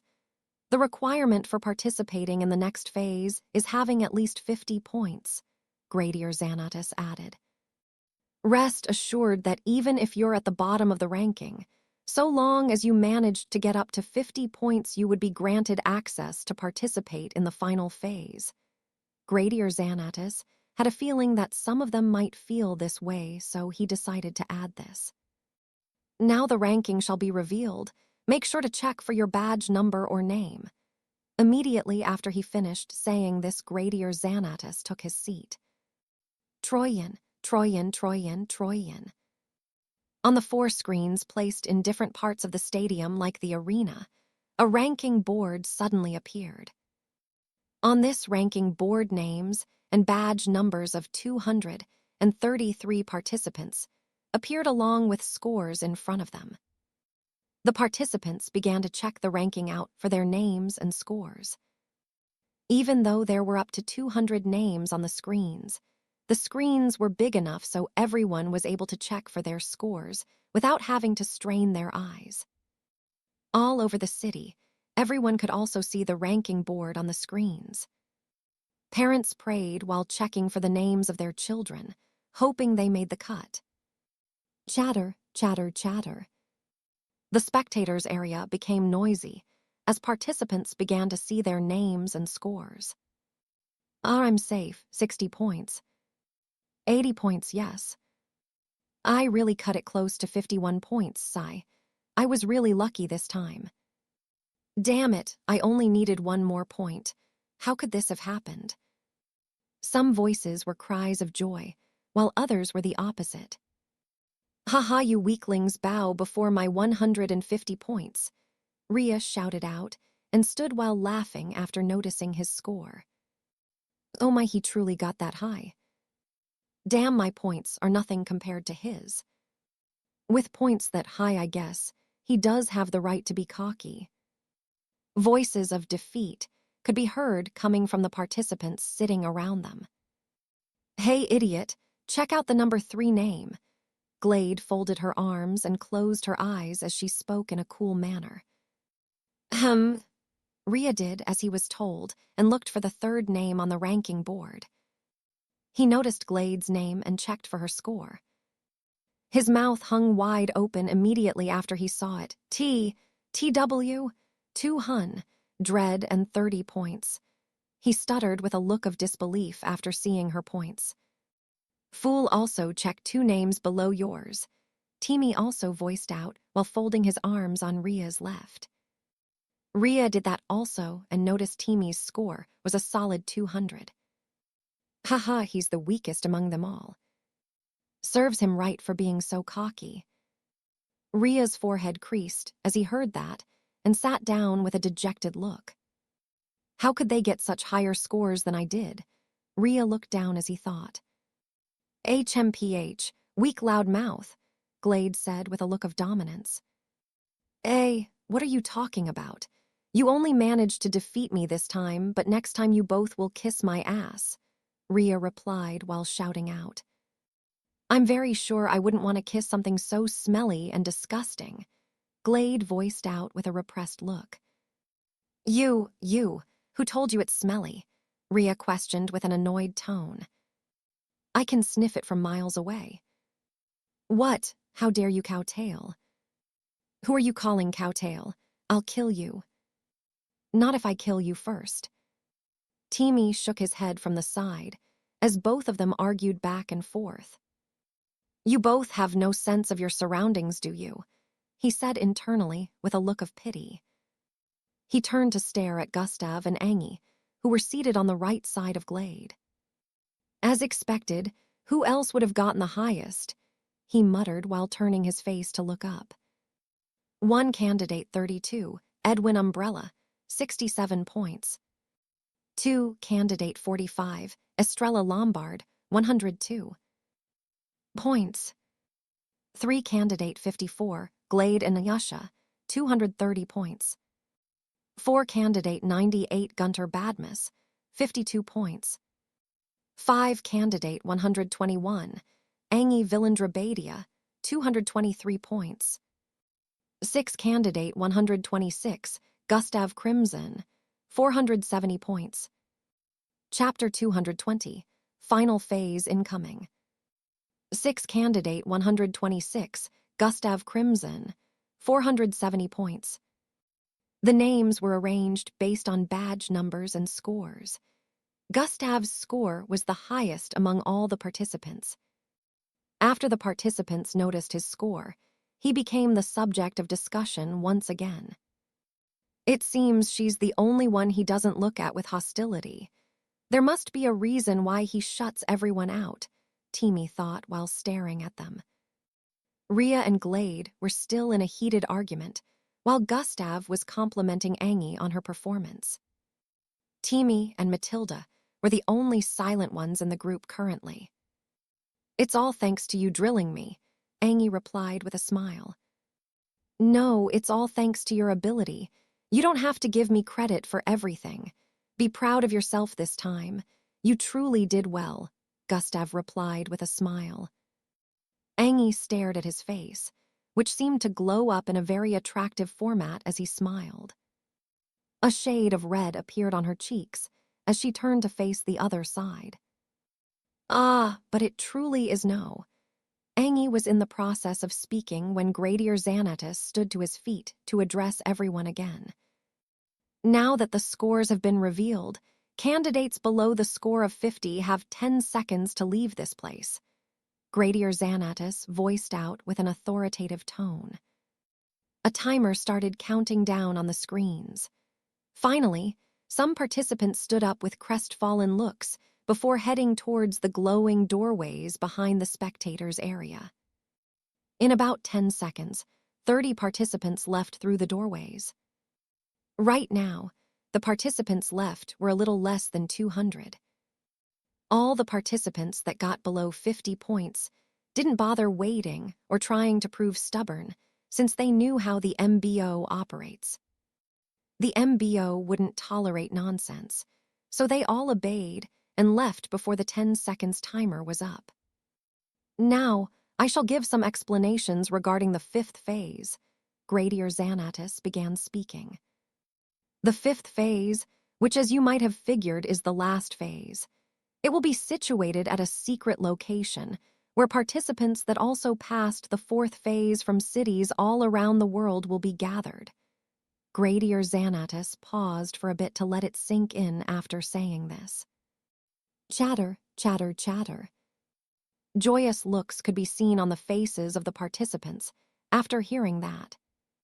"If we manage to pass, we'll be enlisted. That is going to be the last step required." Gradier Xanatus started speaking again after a few seconds. "The participants that passed the special test 6 months back are also undergoing the last phase." "What? We also have to participate? How come we didn't know about this before? How can they place us in the same category as these losers?" The youngsters in white uniforms didn't like this piece of information.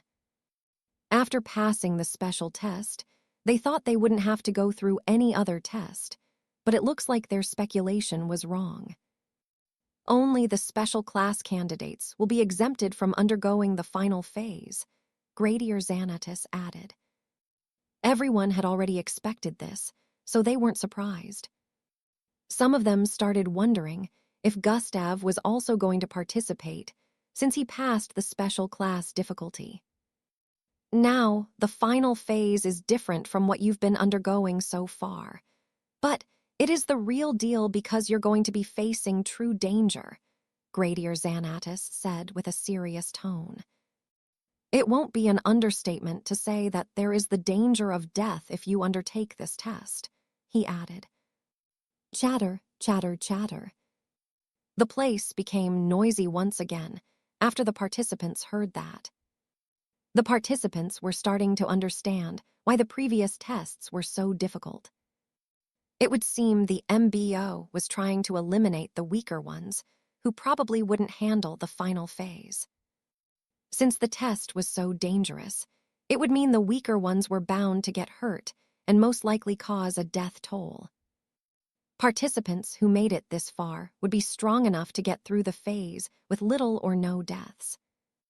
Now, mind you, only 100 participants from each city across the world will be enlisted in the end, so the points you have gathered today will be a big help for you, Gradier Xanatus explained.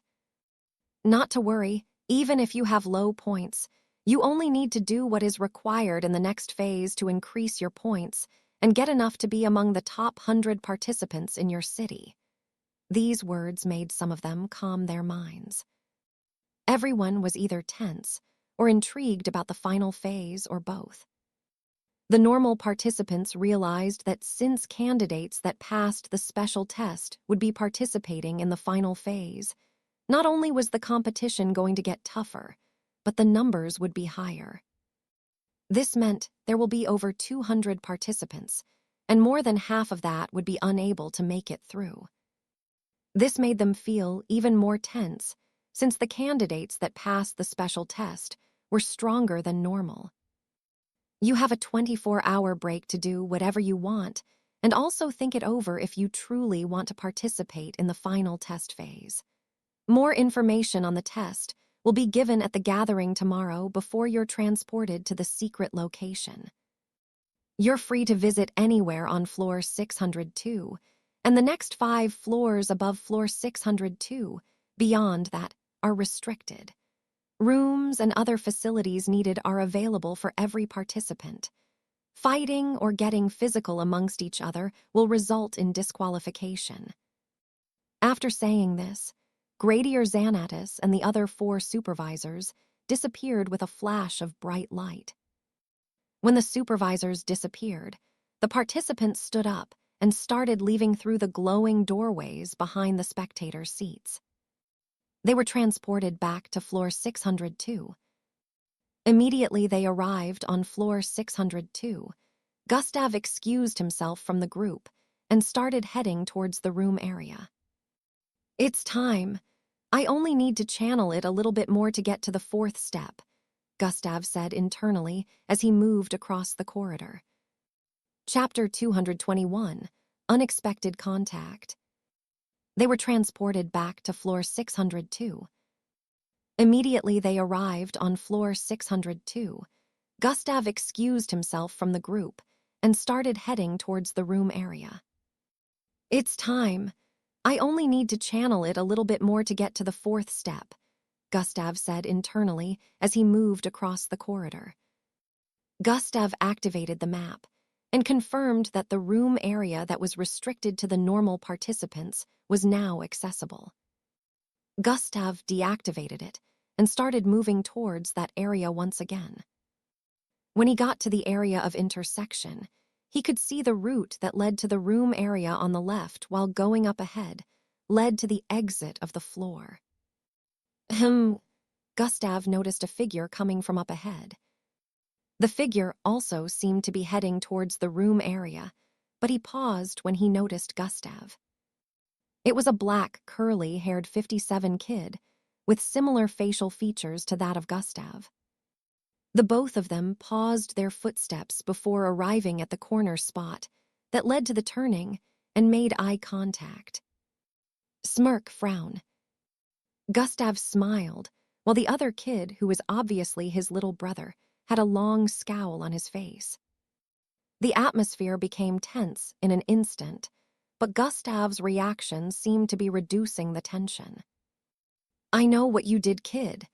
I may not have the time to deal with you right now, but don't worry soon enough," Gustav voiced out before turning towards the side to head into the room area. "You..." Indrik turned around and was about to attack Gustav from behind when he remembered something and paused. Gustav's grin grew wider as he kept moving forward. "By the time I'm done with you, you'll be sorry," Indrik shouted out while pointing at Gustav's back. Gustav ignored his exclamation and kept moving forward. He looked around for his room. Indrik clenched his fist as Gustav's back grew farther and farther away from his line of sight. "Just you wait, big brother my ass." After about 7 minutes of searching, Gustav found a room with his badge number on it. He used the same method as before to unlock the door and went in. This room happened to be more spacious than the previous one. There was even the view of the city from the window panes behind. Gustav wasted no time in heading towards the bed area and sitting in a cross-legged format. He closed his eyes and breathed in as he started channeling his bloodline. In the beginning, before he became a Zulu ranked or even started channeling his bloodline, the system gave him a kind of boost.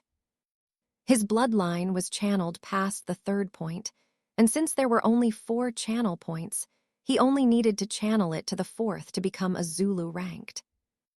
After he became a Zulu, he noticed that the 4 channel points located within his body had been linked. Bloodline channeling was literally making the bloodline within the body increase in saturation, so the points became linked by his bloodline after getting to the Zulu rank, forming a circle. Within the circle was a kind of small red pool that increased in size as Gustav went from the first step to second step. Now that he was on the third step, the red pool had increased in size to the extent that it was nearly making contact with the circular barricade the 4 channel points formed around it. The moment its volume increased to the point where it made contact with the 4 channel points barricade, Gustav would have achieved the 4th step. Gustav focused his senses on the red pool inside, and it started bubbling.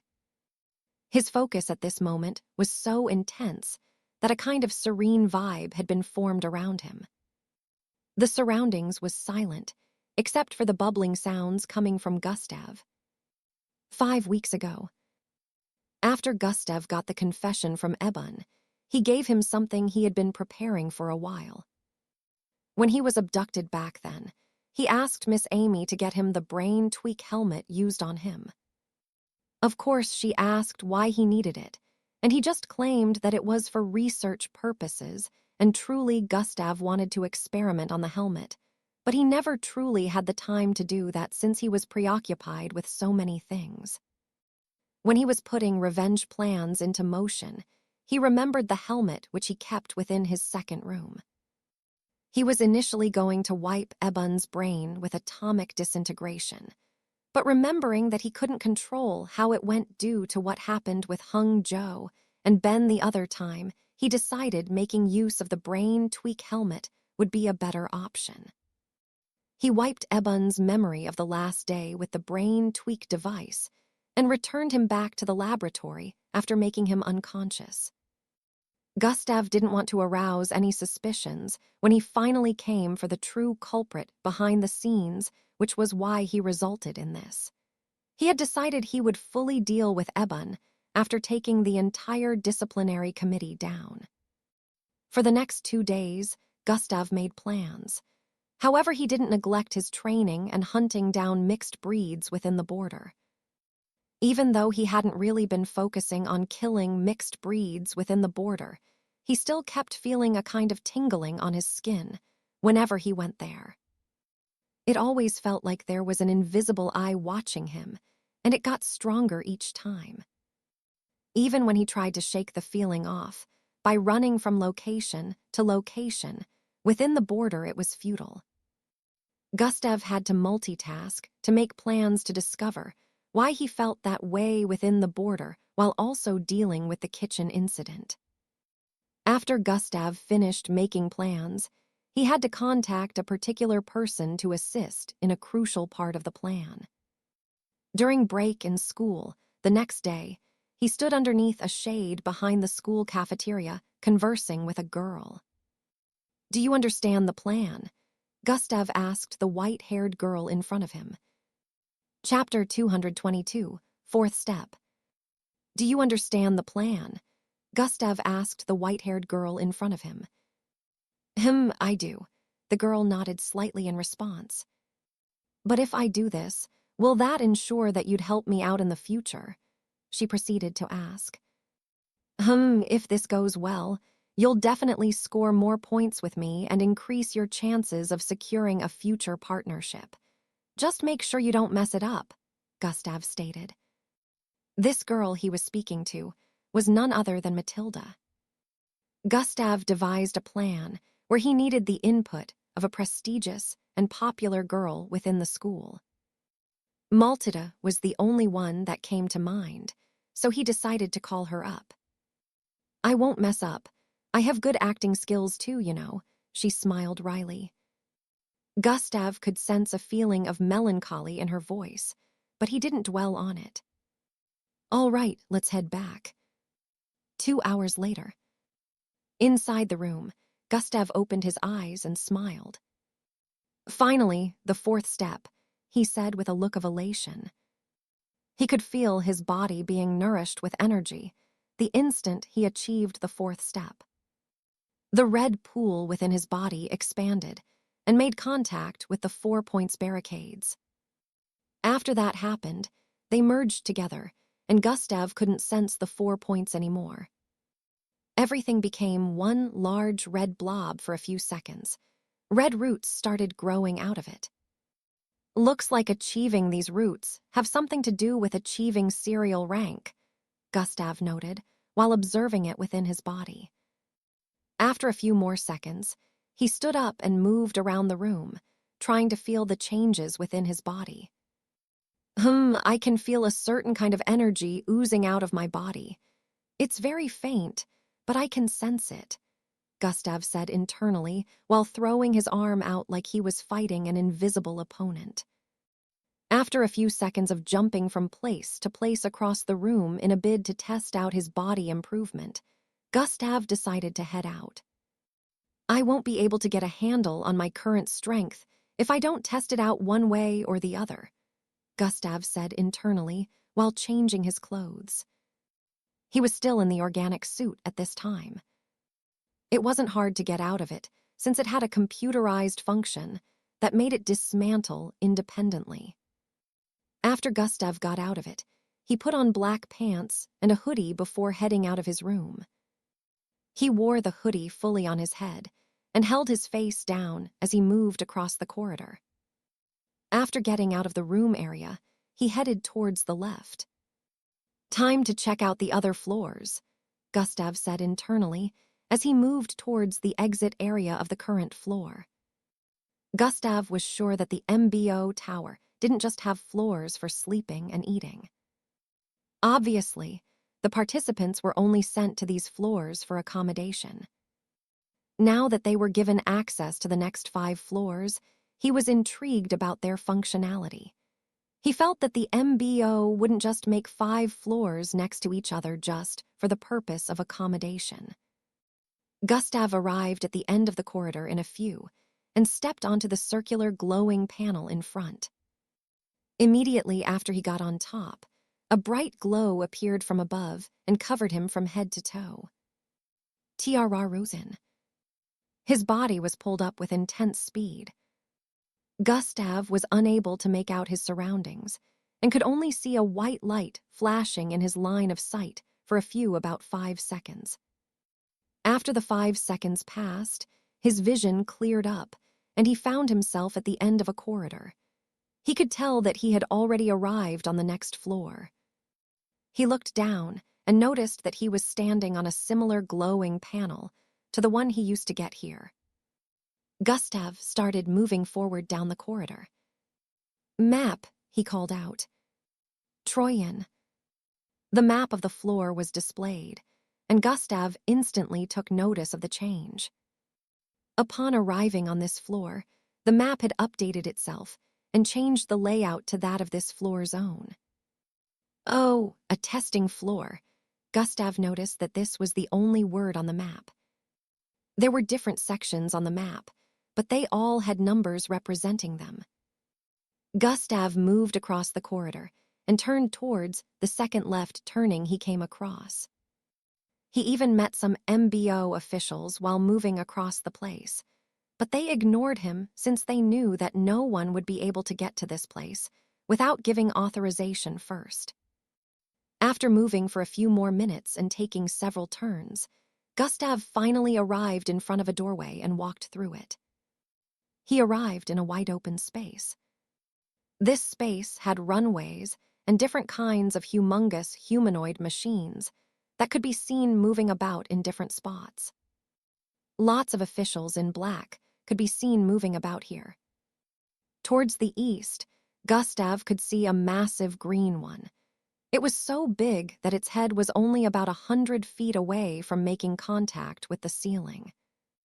It would only need to raise its arms to make contact, since it was more than 1,000 feet tall. It had a wide circular hole in its chest area with blade-like arms and a triangular-shaped head. There was also a purple glow at the tip of its head. About 4,000 feet ahead, there was a square-shaped structure placed opposite it. It looked metallic, but it was expanding in size as seconds passed. Wow, this is the first time I've seen technology like this. How are mixed bloods supposed to fight against this if an enemy makes use of them? Gustav wondered as he stood by the side and watched. Tesla OV 144,783 at 100% capacity. Initiating charge in 5. A loud robotic voice reverberated across the vicinity. 4, 3, 2, 1. The empty hollow space in the chest area of the large humanoid machine had already lit up with dangerous purple-looking energy. Fire. The instant this command was given, a purple beam shot out with intensity from the chest area of the humanoid machine. CWW1. Chapter 223, Touring the Test Areas. Fire. The instant this command was voiced out, the purplish beam shot out with intensity from the chest area of the large humanoid machine. CW1. In an instant, it arrived before the square-shaped metallic structure and slammed into it. The mighty purplish beam consumed the entire square-shaped structure in a matter of seconds. Such immense power! Gustav was awed by what he had just witnessed. He stood there and kept watching, focusing his attention on the appearance of the beam. The entire metallic square-shaped structure was as large as a bungalow building, yet the purplish beam was large enough to cover it. After the power of the purplish beam died down, Gustav noticed that there was still something left from the square-shaped metallic structure. Although what was left wasn't very large compared to the initial size, Gustav was still surprised to see that there was something left. Tesla OV 144,783 has failed the incineration test. The robotic voice from before was announced once again. At first, Gustav was dumbfounded and wondered how that performance would be considered a failure, but in the next second he figured it out. Rosian. What was left of the metallic square-shaped device started increasing in size, and in just a few seconds it had become as large as it was before. Gustav realized that the test was probably based on the destruction of that regenerative square structure in one go. Although the structure had taken quite the damage and was nearly totally obliterated, the part of it that was still left was enough for the entire thing to regenerate. It was a failure again, huh? The firepower is strong enough to obliterate a level 98 cubic spinanite in one go. Send a report to Joe Industries. Gustav could hear the voices of the officials that had been observing from his standing position. He saw a person dressed in a kind of pilot uniform come out of the large humanoid machine, as some officials also went up to meet him. Gustav, who had been standing at the entrance area, finally decided to move to other areas and check them out. The moment he took a step forward, an alarm rang out. Beep, beep, beep, beep. Unprotected LIFEFORM detected. A robotic voice announced. The instant that announcement was made, everyone turned around to stare at the entrance area. Gustav noticed that their eyes were focused on him. Oh, I'm the unprotected life form, he realized. Some of the officials started heading towards him. Kid, to go further you'll need a protective suit. The first to get to him was a fat-looking middle-aged man with black goatee. The testing floors are always very dangerous, especially for a youngster such as yourself, so please, before proceeding, put on a protective suit. Another male official with a bulky build explained. After hearing that, Gustav understood the reason for the alarm and stares. The officials obviously noticed him when he first arrived and also knew that he was among the participants of the entrance test. However, they had thought Gustav was only checking the place out and wouldn't go past the entrance area, which was also a safe zone, so they ignored him. Where do I get the suit?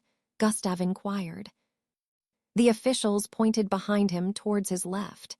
There was a silver-colored booth there. Gustav didn't miss this booth upon his entry into this test area, but he had totally ignored it, thinking it was some kind of storage room or something. Gustav did as he was told and moved towards the booth. The booth had no door, but the moment he arrived in front of it, an opening appeared and he proceeded to go in. After getting in, a bright light engulfed his entire being, and Gustav was reminded of the time he arrived on the static floor to undergo the test sub-phases.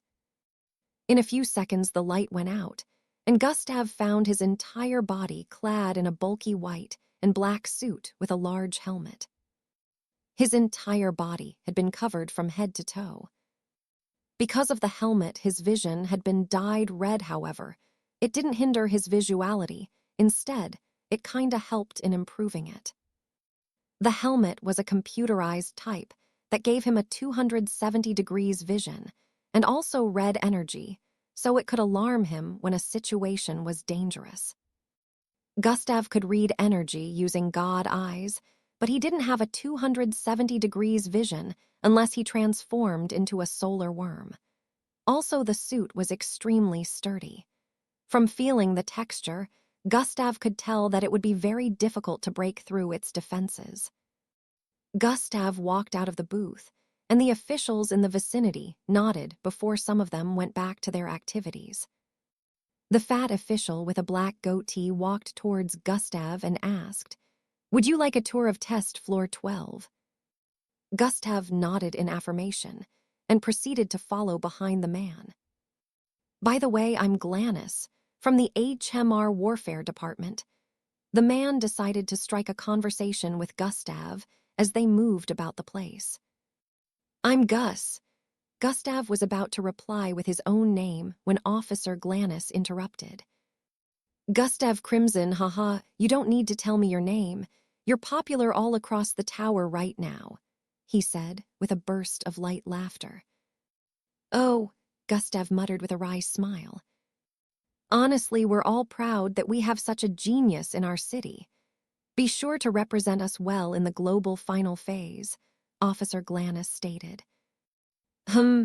Gustav nodded slightly, but within himself he said, "I don't really care about representing the city. I'm here for my own reasons, but I will make sure I don't soil the name of the teacher who trained me by performing badly." "Officer Glannis," Gustav called out to him as he passed through another area where a large humanoid machine was initiating combat with another towards their southwest. "Yes," Officer Glannis responded. "You mentioned being from the HMR Warfare Department. What is that all about?" Gustav asked. Chapter 224, Sudden Explosion. "You mentioned being from the HMR Warfare Department. What is that all about?" Gustav asked. "Oh yes, you see. The MBO has different departments tasked in different fields of operation and specialty," Officer Glannis started explaining. He went on to tell Gustav that this department made use of humanoid technology to go on missions issued by the MBO. Apparently, the humanoid machine was not only technological-based, but also biological, since it also made use of the pilot's bloodline to boost its capabilities. These humanoid machines were called HMR. As they moved about the place, Officer Glannis explained a lot to him about the department, while also showing him different types of HMR, as well as happily introducing some of their pilots to him. Officer Glannis wasn't a pilot. He was one of the higher-ranking analytical HMR engineers working in the department, so he was well known by a lot of pilots. Gustav also noticed that he wasn't the only one dressed like a puffed-up marshmallow moving about the place. He had seen quite a few people in protective suits like him. Since he noticed that the officials weren't in protective outfits, Gustav guessed that these were probably other participants checking out other floors like he was. He also noticed that they were moving by themselves, unlike him who was being toured around by Officer Glannis. He realized that Officer Glannis seemed to be giving him special treatment which made Gustav feel quite suspicious, because people don't normally do that. But when he remembered his newly acquired fame, he felt that was probably the reason. Officer Glannis took him to the far south of the test floor and called on a pilot to get into one of the HMRs and give Gustav a little show. The pilot, who went by the name Heim, proceeded to enter his HMR, which was about 300 feet tall, with a black armor covering its chest area and yellow arms that looked similar to massive spears. Gustav watched as the large humanoid machine engaged a square-shaped metallic structure similar to the one he saw at the entrance earlier. This one transformed into a kind of monstrosity that Gustav had never seen before, and the pilot engaged it. God Eyes has been activated. Oh, I see, it draws a certain kind of energy from the bloodline and combines it with the weaponry aspects of the machine. He is also able to use his bloodline ability through the HMR. Gustav was using both the see-through ability and the energy reading to check on the internal structure of the HMR. He wasn't able to observe every part, but he was able to use what he had noticed to bring up an analysis. Gustav asked if he could test drive an HMR, but Officer Glannis declined, saying a Zulu rank would be unable to endure the strain to the body, as well as the mind, and end up becoming paralyzed permanently. After this display was over, Gustav left Test Area 12 and moved to the closest one after it, which was Test Area 10. Even though the amount of test areas on the map were up to 100, they were all on the same floor, which proved that a single floor in the MBO tower was larger than the combination of multiple parks. Even though there were up to 100 test areas and 4 more unrestricted floors above, Gustav had decided that he was going to visit every one of the test areas as well as the remaining 4 floors. It was still around 9 in the morning, and since they were given a 24-hour break, about 19 hours were still left. Gustav wanted to make use of half of that time to check on all the floors and use part of the rest to test out his strength in one of the training rooms. Gustav started going from test area to test area, and he was awed by the things he saw. The MBO had a diverse number of technologies and wonderful weaponry in their possession. The purpose of the test floor was to try out varieties of new things that hadn't been tested on the battlefield yet. Gadgets, artilleries, transport combat vehicles, enhancement suits, etc. With everything he had seen while moving from place to place within the last 3 hours, Gustav concluded that the MBO was probably the most equipped force in the entire galaxy.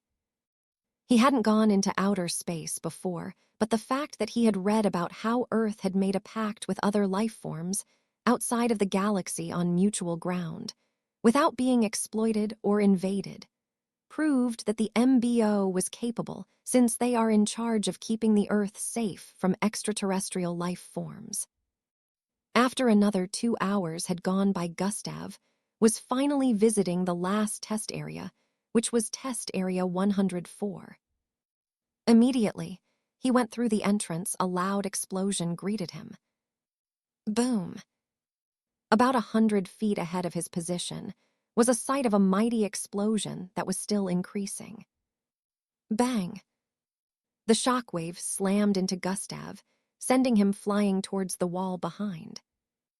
A crack appeared on the wall and Gustav's body became embedded 7 inches in. Gustav felt dizzy for a second as his body slid to the ground. Cough, cough! Gustav placed his hands underneath his mouth as he coughed out specks of blood onto his sleeves. His ears were ringing so loudly that he couldn't even hear the sound of his coughing. Every time he left a test area, he would have to return the protective suit he got from that test area, and when he visited the next, he'll have to wear the one available over there. Since he was just arriving here, he wasn't putting on any protective suit, which was why he received the full brunt of the shockwave with his body alone. Anti-shockwave matter 2 has been overwhelmed. Anti-shockwave matter 3 has been activated. Shockwave is now being suppressed. Explosion barrier 2 has been overwhelmed. Explosion barrier 3 has been activated. Explosion is now being contained. The voices of different AI reverberated across the place as sirens rang out. Chapter 225, Candidate 126, The Rising Star. Explosion is now being contained. The voices of different AIs reverberated across the place as sirens rang out. Gustav was starting to regain his senses, so he heard bits of the announcements. Minus 520 HP. It's been a while since I last bled. I wonder what caused this explosion, Gustav said internally as he cleaned his blood-stained sleeves while sitting up and leaning his back against the wall. He stared at the front, where he could see the explosion being covered by a blue energy field as it shrunk in size. At the very least, I got something from it, Gustav thought while reaching out to grab something in midair.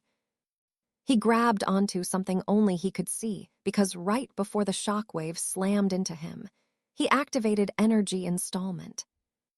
Energy Installment absorbed part of the energy from the blast into a spherical orb that was currently invisible to everyone's eyes, except Gustav.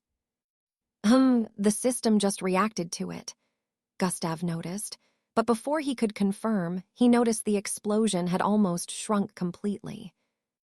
Officials could now be seen moving about the place, with panic expressions displayed on their faces. Who knew the upgraded reactor would go haywire because of the experiment and cause such a disaster? The third layer explosion barrier had to be implemented because it overwhelmed the first and second. The power was too much for the installments to contain. Gustav could hear the voices of the officers from his position. None of them looked injured in the slightest. However, the surrounding was in shambles. "Are the kids all right?" one of the officers in blue asked. "Yes, Captain Mitch. The protective suits functioned well enough to keep them safe from the explosion." Upon hearing that, Gustav understood that other participants were also on this floor. He noticed that the injuries he received from getting blasted backwards by the shockwaves were almost fully healed. Gustav decided to stand, but before he could, one of the officers ahead stared in the direction of the entrance and noticed Gustav. "Captain, there's a kid over there. I think he's injured," the MBO officer voiced out and hurriedly started moving towards Gustav's location. The other officers also noticed Gustav, seated on the ground far behind with his back against the cracked wall. "A kid without a protective suit. Get the medic over here immediately," the captain commanded as he also approached Gustav. Gustav stood up before anyone could get to him. "I'm fine," he stated while cleaning the blood at the sides of his lips. "Kid, you're going to be... Wait, how can you stand?" the officer that noticed him voiced out while scrutinizing Gustav from head to toe. He could see blood on Gustav's sleeves and a little dirt on his cloth, which came from slamming into the wall, but aside from that, there was nothing else. He caught in the blast. Why does he look only slightly injured? This isn't a force a kid like this should be able to handle. He should be half dead by now. What's up with this kid? The other officers that had arrived couldn't believe their eyes seeing Gustav standing and talking like he was unaffected. They wouldn't have believed he got caught up in the blast if not for the cracked wall behind and burned parts of Gustav's clothes as well as some other things, which clearly proved that he was caught up in the explosion. "Are you all right, kid?" the captain asked while approaching Gustav. He stood opposite Gustav and observed him. "I'm fine." Gustav was about to repeat himself when one of the officers on the left interrupted. "This face looks quite familiar. Oh my, Aren't you candidate 126, the rising star? He voiced out. When he mentioned that, the rest of the officer's eyes also widened slightly.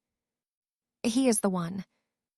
Being on the receiving end of 1% of that shockwave would leave a Zulu rank on the brink of death.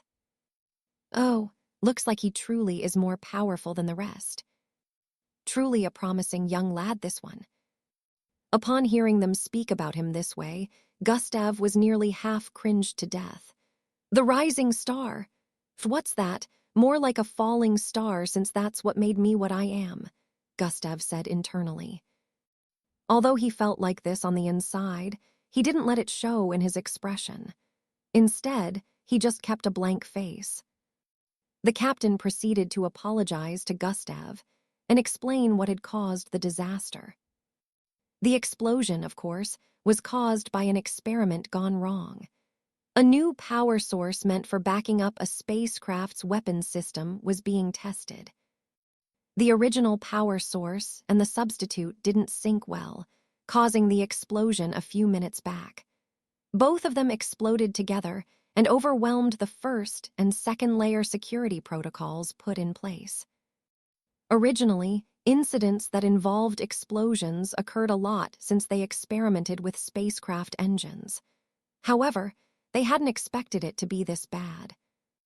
Luckily, Gustav was very far away from the core of the explosion, which was why he was only hit by a little bit of the shockwave. If he had been to the explosion's core, his injury would have been way worse than this. It still surprised the officers around that Gustav was okay. However, since they knew he had a unique transformation bloodline, they guessed that the beast he could transform into had regenerative abilities. In order to make it up to Gustav, they decided to give him a tour of the place exclusively, even though there wasn't much to see, because the explosion had incinerated half of the equipment and gadgets. Gustav was only able to see a few uninteresting things that were left at the far corners of the test area. After a few more minutes, Gustav left the test area since it was about to go through some kind of rejuvenation. The only thing he saw that piqued his interest was the half-destroyed spacecraft that was half the size of the spacecraft in test, Site 47. Gustav had always wanted to enter a functioning spacecraft. Unfortunately, this spacecraft, just like the first one he ever came into contact with, lacked functionality. Chapter 226, Things Happening Behind the Scenes. He moved towards the exit area of this floor with a slightly disappointed look on his face. When Gustav arrived before the panel that was going to move him up to the next floor, a smile appeared on his face. "At least I got something out of it," he said. "Does host wish to absorb this energy into the system?" Yes/no. Gustav could see the system notification in front of him as he held onto the spherical orb filled with dark blue-colored energy. It turned out that the energy he absorbed from the explosion was compatible with the system. The system couldn't absorb every type of energy to upgrade. It could only absorb specific types of energy. Now Gustav had figured that the power source for spacecraft was also among those types of energy. As the panel beamed Gustav up to the next floor, he activated God Eyes to check the energy points of the energy contained within the spherical orb. God Eyes has been activated. 129,000. Even though the number wasn't as high as when he absorbed the Saliter pure crystal, this amount was already high enough, and it came from just the shockwaves alone. Maybe it would have been higher if I had been in the heart of the explosion, Gustav said internally as he arrived on the next floor. But if I was, I probably wouldn't have survived. Gustav recollected just how mighty the explosion was as he started moving forward. Gustav started touring the second accessible floor also. Yes, he said internally, and the system began to absorb the energy from the orb. Absorbing energy, 1/100%. On the 602nd floor, where all the participants were accommodated, Angie and Glade stood in front of the room with the number 126 above it and knocked repeatedly. "I don't think he's in," Glade spoke from behind. She was tired of seeing Angie knock on the door over and over again. "Maybe he's asleep," Angie sighed as she turned around and leaned her back against Gustav's door with a crestfallen look. "Him? Does he even sleep with those menacing eyes? I doubt he does," Glade voiced out as she imagined Gustav's face. "What? Ha ha ha." Angie started laughing after hearing that. Glade made a low HMPH sound and leaned against Gustav's room door also. Maybe he'd be a lot more good-looking if he wasn't so grumpy. Hee, Angie giggled again. "He is really, old-looking," Angie muttered with a dreamy look. Glade turned to stare at her and shook her head with pity before tapping her forehead. "Snap out of it, fangirl," she stated, while Angie held her forehead cutely with a look of pain. "Come with me, let's go somewhere else," Glade voiced out while grabbing Angie by the wrist and pulling her along as she stormed off. In a particular part of the city, Miss Amy stood in front of a glass wall. She seemed to be on a call with someone, and within a glass wall was the large greenish rock she got from the tall building a day ago. She was still clad in the full black leather jacket and purple shirt, but at the moment they looked tattered. Parts of her clothes were torn and messed up. She had a small scald on her left neck area. "Yeah, those bastards were really strong, and I was almost forced to remove my limiters," she said with a frown. "He really brought in some of the well-known, powerful mercenary mixed bloods to guard the rock. Of course, I didn't let them leave in one piece either." Miss Amy spat out a chunk of blood from her mouth towards the side and continued speaking. "Yeah, I got the rock now, but something doesn't seem quite right. With the information I gathered, those 5 bastards should be strong enough to cause me more injuries since I still have my limiters. For some reason, it seemed like they were reducing their attack strength. Don't get me wrong, they still attacked me severely, but with the information I gathered, they should be more powerful. I can sense that something is amiss somewhere. It doesn't matter what he plans in secret. He'll never get his hands on this rock again until I figure out what's within. I am not handing it over. You lot suck at keeping things safe, especially in such a place that is full of corruption. There's no guarantee that it won't end up in the wrong hands if it is kept there.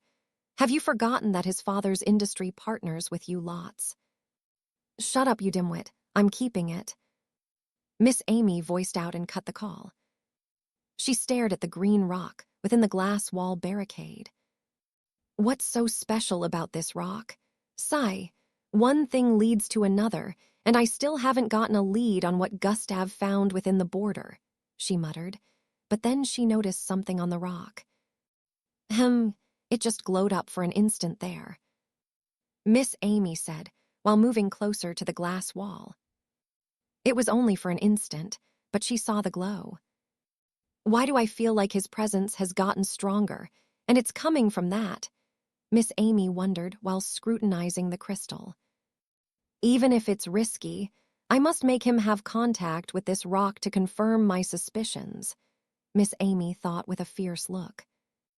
"Looks like I'll have to attend the final phase in person." After another 6 hours had gone by, Gustav had successfully visited 3 more floors.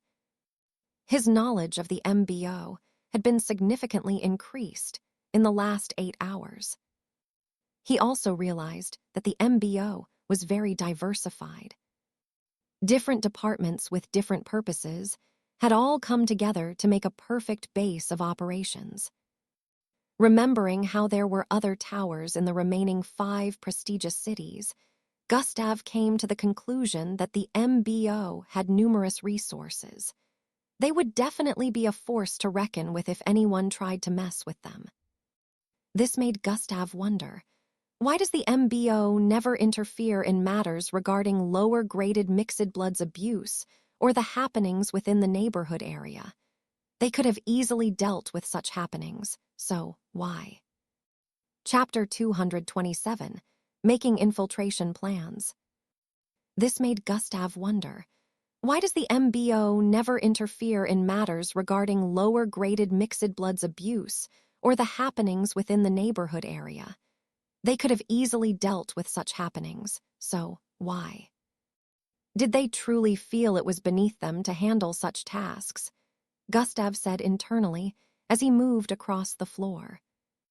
Thinking about this, he knew the society trampled upon weaklings and made them feel less of themselves. Even though normal humans and Slarkovs weren't treated as badly as weak mixed bloods, they were still made to feel inferior, which was one reason they lived at the edge of the city. The fact that the MBO had ignored small matters like this made Gustav feel disgusted about joining them, because he was also a victim of a similar situation. He would have died if not for the system, so he believed others would have successfully committed suicide since not everyone could be as lucky as him. He wasn't feeling like a hero or anything. He just felt the MBO should at the very least live up to the name they built for themselves. Since they called themselves the Mixed Blood Organization and were supposed to deal with every situation concerning mixed bloods on the planet, they shouldn't ignore even small things like that. If Gustav was still feeling petty, the MBO would be among the places he would have decided to take revenge on since, in one way or the other, they were kind of involved. However, his end goal in joining the MBO was to make use of them and build his strength till he reached a level where not even a single person would be able to dictate whether he lives or dies. This place needs to undergo some serious changes. Time to start making plans. Gustav's expression turned fierce as he came to an internal conclusion. After another 2 hours had gone by, Gustav had finished touring all the 5 unrestricted floors. At this time, it was already late in the evening, but 12 hours were still left till the start of the 5th phase. Gustav was not content with everything he had seen. He was still interested in climbing higher and seeing more floors. He approached the exit of the 607th floor and moved towards the panel that would lead him to the next floor. As expected, a red barrier prevented him from going through. Gustav placed his hand on the barrier once again. Should I just absorb enough energy to let me break through? Gustav thought internally with a serious look while checking his surroundings. Smirk. Gustav smirked and turned around. Hidden cameras are almost everywhere. With my rising popularity, there's a chance that I'm being observed. Gustav decided to head towards the closest restroom. He held his right hand up and stared at his badge number. God Eyes has been activated. Gustav used the see-through ability to check out his palm. Even though the badge liquefied and merged my palm, I can still tell that a tracker was inputted. Gustav noticed the small green dot hiding in the middle of the blood vessels underneath the number on his palm. He instantly figured out that it was the tracker. Atomic disintegration has been activated. Gustav was about to make use of atomic disintegration to get rid of it, but then he thought of something. What if they get alerted if one of the trackers gets destroyed or loses connection? Gustav wondered. Thinking up to this point, Gustav decided to try another approach. Gravitational energy container has been activated. Gustav conjured a spherical container and made it float in front of him. He concentrated atomic disintegration around his left fingertips, causing them to be coated in silver light. He raised his left hand above his right palm and pointed his index finger that was coated in the silver light towards it. Slash has been activated. Gustav stabbed his left index finger down with intensity. Pace. His finger pierced into his right palm and came out of the other side. Blood was spilled, but he wasn't done yet. Eswig, Eswig, Eswig, Eswig. He cut a square hole on his palm, with his fingers causing blood and meat to fall from underneath. Gustav could see through the hole on his palm, but surprisingly, no expression of pain could be seen on his face. Minus 20 HP. Minus 20 HP. Minus 20 HP. Underneath his right palm, the chunk of flesh he cut out fell into the orb he conjured a while ago. It was currently filling up with his blood. Regeneration has been activated. In a few seconds, his palm stopped bleeding and slowly began to close up. With the way it mixed with my cells, I'm sure the tracker also makes use of blood to function properly. So, this amount of blood along with my energy should keep it functioning for the next 30 to 35 minutes, Gustav analyzed. That's how much time I'll have to check out more floors, Gustav concluded. He stared at the mirror in front. It's about time I put my original bloodline to the test. Genetic transformation bloodline. Grade B. Abilities tied to bloodline. Shapeshifting. Joints reversal. Size manipulation. Cognitive concealment. Gustav stared at the system interface where cognitive concealment was displayed. This was a new ability that was added to shapeshifting after his bloodline got upgraded to B. Gustav had tested out this ability before and noticed that it could hide his presence. He would still be visible, but he could sneak up on almost anyone with his presence erased. It was similar to silent advancement, but better because silent advancement only masked his feet, making his movement silent. Now Gustav had decided he was going to shapeshift and also make use of cognitive concealment to hide from the cameras that could see through his change in appearance. The only downside was cognitive concealment could only be activated for about 10 minutes. With the amount of energy it consumed, Gustav could only activate it about 3 times if he didn't want his energy to run out. FRR Ichechuyamum. Gustav's appearance transformed into a 5-foot-tall, middle-aged-looking man with short brown hair and a full mustache. After changing his clothes, he walked out of the bathroom and left the spherical orb with the tracker floating inside one of the toilets. Chapter 228, Final Phase Location. After changing his clothes, he walked out of the bathroom, leaving the spherical orb with the tracker floating inside one of the toilets. Gustav had already activated cognitive concealment as he moved towards the exit area of the floor. Energy installment has been activated. Even before he arrived in front of the red barrier, he had already activated the energy installment. The energy from the red barrier was being sucked away. It weakened due to that, and Gustav only created a small entrance for himself to go in. He passed through it and deactivated energy installment as he stood on the panel. Just as he expected, the moment he deactivated energy installment, the barrier started regaining power and went back to normal. Since I only have 30 minutes, I should make it count. The floors where spacecraft are kept. It starts from floor 1903. The instant Gustav thought of that floor, the panel activated. SSHHHRUM, SWWHHH. He was instantly moved up and started traveling through the floors. In just 3 seconds, the beam had taken him past 100 floors. After a minute had gone by, Gustav arrived on floor 1903.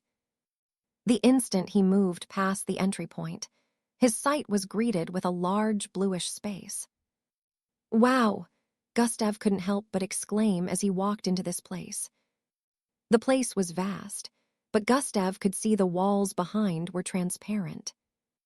So, this is what space looks like. Gustav couldn't help but admire how beautiful space was looking from this height. The walls were transparent, so he could see the endless darkness of space staring back at him. However, the shiny round lights in the far distance and even close by made everything look marvelous. He could see a side of the blue earth floating and glowing. This part of the floor was already in outer space. However, it wasn't really far since the earth still looked quite large. However, it had already stabbed through the stratosphere. Gustav could see the moon. It still looked a bit far, but it was way larger than he expected. He looked around his surroundings on this floor. Spacecrafts. He had been so occupied with checking out space that he didn't notice the spacecraft lined up in front. Trojan, Trojan. The Jelly 127 is ready to take a flight. ASROCK squad is ready to go back up the Falcon reconnaissance on planet HAIDI. Announcements from AIs could be heard as some of the spacecraft in the distance lit up. Some spacecraft that he could see were as large as the size of an entire football stadium. Officers in bright blue-colored uniforms could be seen moving from place to place. Gustav also decided to stealthily check the place out while acting as a cleaner. After about 4 hours had gone by, Gustav was heading back towards his room since it was late in the night already. Even though he only spent about 30 minutes up there, he was glad about finally entering space. Well, even though he wasn't really in it, he saw it as adding more knowledge to what he already had. He wasn't able to enter any of the spacecraft, but seeing functioning ones from a closer angle also brought him some kind of insight. After leaving the 1903rd floor, Gustav headed for the training room on floor 602. He tested out his new strength, did some combat self-training, and meditated while making plans. He was now going back to his room to get an early rest for tomorrow's final phase. Unlike the fourth phase, which was broadcasted all across the city, the final phase wouldn't be broadcasted. However, the final phase was like a world stage since it was so dangerous to the point that death was a possibility. So, the MBO didn't want it to be showcased to the public. The only time a broadcast would be displayed was when the participants that passed the phase were being enlisted into the MBO. This was also the time when the 5 great commanders would show themselves. These 5 great commanders were said to be the legends of MBO. They were the 5 most powerful leading figures in the MBO. There were other very powerful top legendary well-known officers in the MBO. However, the 5 commanders made decisions regarding things that went on in the MBO. They were not just powerful in strength, but also powerful in command. According to the information Gustav gathered, they were the only ones that could order the number 1 ranked most powerful MBO officer to go on missions. Gustav already heard rumors about the most powerful man who does not take orders from anyone, even though he was in the MBO except for these 5. He was said to be the most powerful MBO officer and the most powerful mixed blood on the entire planet. The MBO called him the Champion of Earth. That title sounded a little cheesy to Gustav, but when he started hearing of his feats, Gustav began to rethink the title. Gustav guessed the 5 great commanders had quite the power and influence for them to be able to pull off sending him on missions.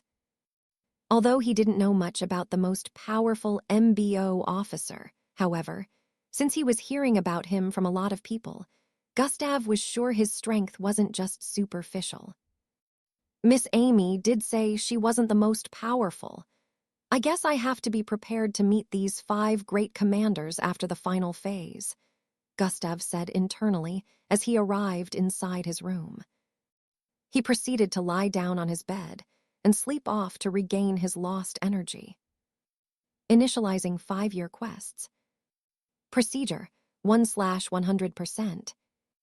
5-year quests will complete initialization in 5 days.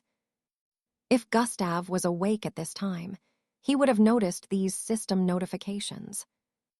Unfortunately, he wasn't, and just as these notifications appeared, they also disappeared a moment later. The next morning, the participants woke up early. The moment 24 hours went by, an alarm rang out, and the participants were told to hurry towards the waiting room. "We shall now head out to the Caskia ruins," Gradier Xanatus stated after all the participants had been gathered in the hall. Chapter 229, The Caskia Ruins. "We shall now head out to the Caskia ruins," Gradier Xanatus stated after all the participants had gathered in the hall. The participants' faces showed confusion upon hearing Gradier Xanatus's words, since this was a location they had never heard of. Nevertheless, they obeyed the next instructions of Gradier Xanatus with no questions, since they knew they'd be briefed later on. Gradier Xanatus urged everyone to go through the spatial doorways that appeared in the middle of the room. After going through those doorways, they arrived inside a hangar where different types of aircraft were kept. 2 large rhombus-shaped aircraft were already waiting for their arrival, with engines fired. These aircraft were the size of a 2-story building, colored green with red and black stripes. They had no rolling fans or anything like that. They had been built in such a way that only powering the engines up were enough to make it lift off. Over 200 participants split into 2 and boarded the aircraft. In a few seconds, another spatial opening large enough to consume an entire 3-story building appeared several hundred feet ahead of them. Zwidii. Both aircraft zoomed off into the spatial opening. After passing through, they appeared tens of thousands of feet above Plankton City. Lots of participants now understood why the tower didn't have an entrance or exit. That wouldn't be needed since the MBO had a variety of teleportation devices that transported people in and out, and to different places on the floor. Gustav sat somewhere in the middle of the passengers' seat beside the window areas, just so he could look outside. He stared at the city from their current height as they flew towards the northeast part of the city. The speed of the flight was insanely fast, and even with the city being very big, in only about 5 minutes, the various aircraft had already arrived at the edge of the city. While they were moving, the participants were being briefed about the Caskia ruins. A projection of the place they were traveling to appeared on within both aircraft.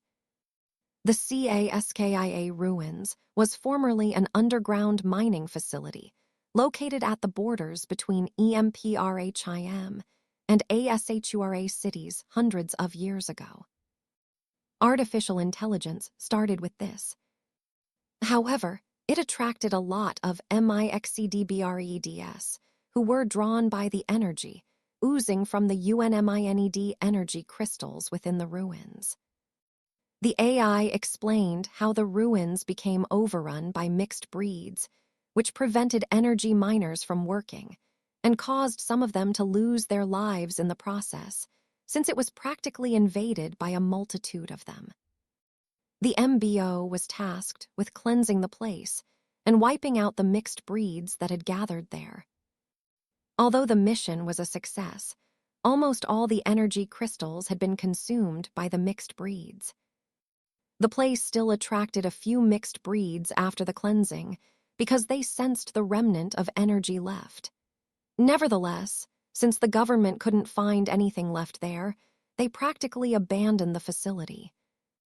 About 50 years later, it was turned into a low-level maximum security prison for mixed bloods and aliens. A barricade was built around it to fence the mixed breeds inside along with the rogue mixed bloods and aliens. Once sentenced to imprisonment in the Caskia ruins, the Mixed-blood or alien will be nearly stripped of their powers before being thrown into the place. They would have to survive for however long their sentence is within the Caskia ruins, with whatever amount of strength they were left with. The mixed breeds within were also left there, so presently, it was a habitat for rogue mixed bloods, mixed breeds, and aliens. It was one of the secluded locations in the world that could be called a mixed blood prison. The mixed bloods within were unable to escape the barricade that surrounded the ruins since they had been weakened. After listening to the information the AI passed across, the participants could more or less understand what the final phase was going to be about. It terrified some of them when they thought about it, but they put up a brave face. In about 20 minutes, the aircraft was already flying above a wasteland area. Nothing but plains and sands could be seen out here. It was like they were in the middle of nowhere. True then. We have arrived at the Caskia ruins. A hologram of Gradier Xanatus appeared inside both spacecraft. The participants looked through the window and noticed a tall barricade in the distance. It was tens of thousands of feet away, but due to the height, it was very noticeable. The barricade was not just solid, but it was also induced with energy from the crystals that used to be mined hundreds of years ago, which was the reason it was currently glowing up. The participants also noticed other spacecraft that looked similar to the ones they were currently boarding, heading towards the same direction. As you have been given information about the final phase location, I shall now brief you on how the final phase is going to take place, Gradier Xanatus continued. All participants will be dropped off inside the barricade from thousands of feet above. When you get in, your primary objective is to survive the next 4 days. It was truly similar to what they thought it would be. At this moment, hundreds of spacecraft had arrived before the tall barricade that surrounded the entire ruins. They hovered above the ruins. From above, it could be seen that the barricade was square-shaped, and the space within the square was almost half of an entire city. However, the structure that could be seen within was quite small. It was only as big as a small bungalow building. It was a building, but it only led to the underground ruins. There was no space for living within or anything like that. The participants could see the large opening held by countless pillars that led underground from their current altitude. Everyone figured that the underground ruins were probably very vast underground, which was the reason for the wide space within the barricades. Chapter 230, Start of the 5th Phase. The participants could see the large opening held by countless pillars that led underground from their current altitude. Everyone figured that the underground ruins were probably very vast. This was the reason for the wide space within the barricades. Your secondary objective is to retrieve as many grand stones as you can, Gradier Xanatus stated. The participants were confused by the sudden mention of a secondary objective and grand stones. Before they could start throwing questions around, Gradier Xanatus began explaining. The MBO had placed some energy shards called the Grand Stones inside the Caskia ruins before the participants arrived. The ruins no longer had any energy crystals inside, so they had to put these ones in manually. Gradier Xanatus explained that the participants were to gather as many as they could while trying to survive. Gathering these shards would also increase their points. The participants were excited when they heard this. Those that had lesser points saw this as a turning point since, according to Gradier Xanatus's words, the shards were scattered in different places across the ruins. They felt that if they were lucky enough, they could find these stones before others.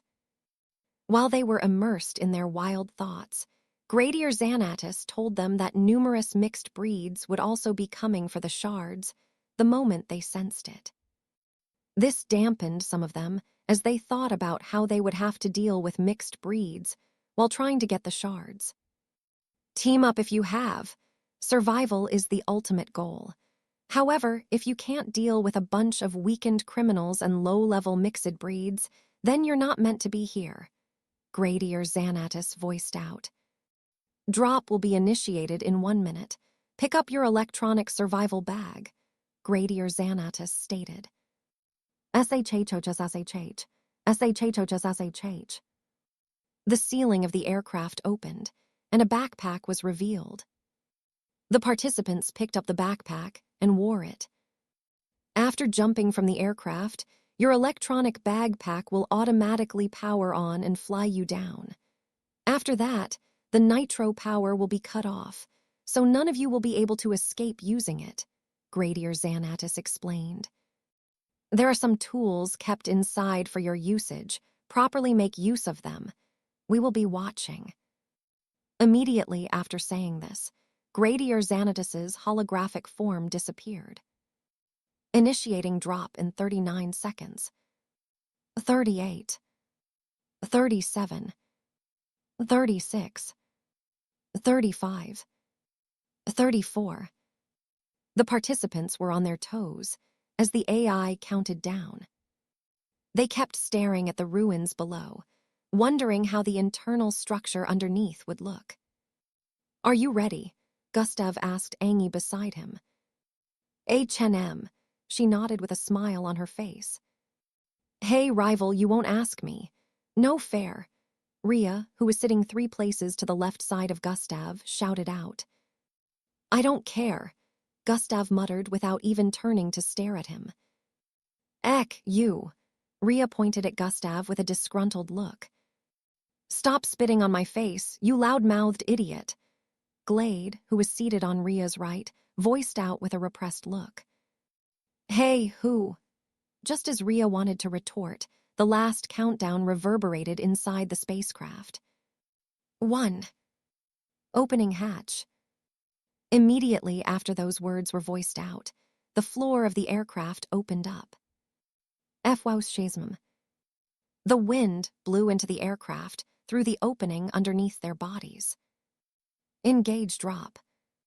This was the last announcement they heard from the AI before their seats were pulled from underneath them and folded into a small cube. Kiar. Erg. Geek. Ah. Most of the participants screamed out as they fell from underneath the aircraft. Fwashes. Numerous bodies could be seen dropping from the sky towards the ruins below. They were falling from a height of over 10,000 feet, so it was enough to give anyone anxiety, even though they knew the backpack would save them. Participants that had bloodlines that gave them a flight ability were unable to activate it. Other participants tried activating their bloodlines also, and found out that they couldn't. As Gustav fell, he stared at the structure that was thousands of feet below, slowly becoming bigger and bigger in his sight. The wind blew his hair backward, making him look extremely cool. He was among the few participants without a hint of fear on their faces. He turned his head to the left side and noticed Angie's frightened look. He stretched out his hand and grabbed onto hers. Angie turned to stare at him and smiled. The frightened expression on her face was gone. A sore sight to see indeed. Ria voiced out from the side and placed both of his hands by his sides before diving forward. Angie and Gustav ignored him, of course, and focused on the structure below as they descended. Ria started descending quicker than others. Some of the participants saw his action and also did the same. They didn't want to give Ria the chance of getting the ruins before they did because of the grand stones. When they were 2,000 feet away from the ground, the engine in the backpacks activated. T-woost. Blue fires ejected from the backpacks, and the participants stopped falling loosely. The backpack controlled their fall and started flying them towards different parts of the environment around the structure beneath. Fwoosh. The backpacks separated the participants, taking some towards the north area and some towards the south. They became scattered around, and in a few seconds everyone landed.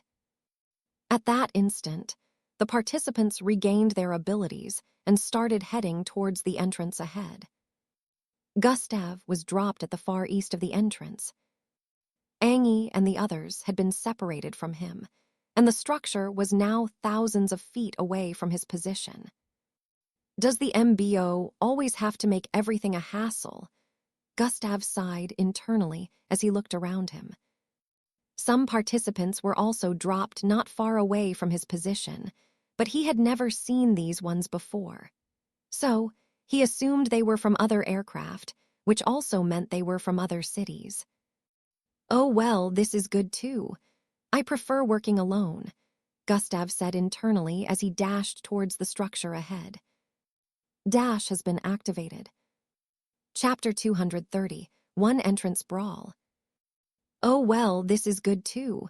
I prefer working alone, Gustav said internally as he dashed towards the structure ahead. Dash has been activated. Fwash. Gustav moved forward quickly, surpassing some participants in a matter of seconds. Some participants that were dropped closer to the entrance of the underground ruins had almost gotten there. From above, it looked like a swarm of ants was coming from every direction, towards the same location, which was the structure that housed the entrance. There were thousands of participants heading towards the entrance, which was a large crowd. Even the entrance was quite big. Fortunately for them, the electronic backpack they carried had been spaced and separated, so the participants wouldn't struggle to pass through the entrance at the same time. After running for 30 seconds, Gustav was finally a few feet away from getting to the structure that housed the entrance. At this time, some participants had gone in, while some were also arriving at the entrance the same time he did. SWUSH. Being the fastest among the ones that were just arriving, Gustav dashed past them and went into the structure. The place was dimly lit, with pillars that resembled rocks connecting the ground to the ceiling. The passageway that led underground had stairs constructed within and lamp-like lights that could be seen on the side of both walls as the participants climbed down. The passageway was so big and wide that it could contain up to 50 people moving side by side. Gustav looked around as he moved through the passageway, trying to see if he could identify a familiar person. However, since there was none, he kept moving. Angie knew him all too well to understand that there was no way he'd wait at the entrance or expect her to do something like that. They both knew that they were to continue with the test, since that took priority, unless they somehow found each other during it. Participants were running down the stairs with as much speed as they could muster, since everyone wanted to be the first to find grand stones. Fwush. Gustav dashed past lots of them, with ease causing them to push their speeds to the limit in order to try and gain ground. Just how deep does this thing go? Even after crossing more down 1,000 stairs, Gustav still hadn't gotten to the bottom. At the moment, he had surpassed lots of participants that had arrived before him and was only behind about 80 participants. Still, a multitude of them was swarming in from behind. Bam, bam, bang, boom. Gustav could hear sounds of fighting coming from down ahead on the stairs.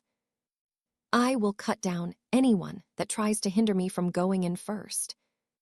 You bastard, I'll blast you down. Out of my way, mongrels.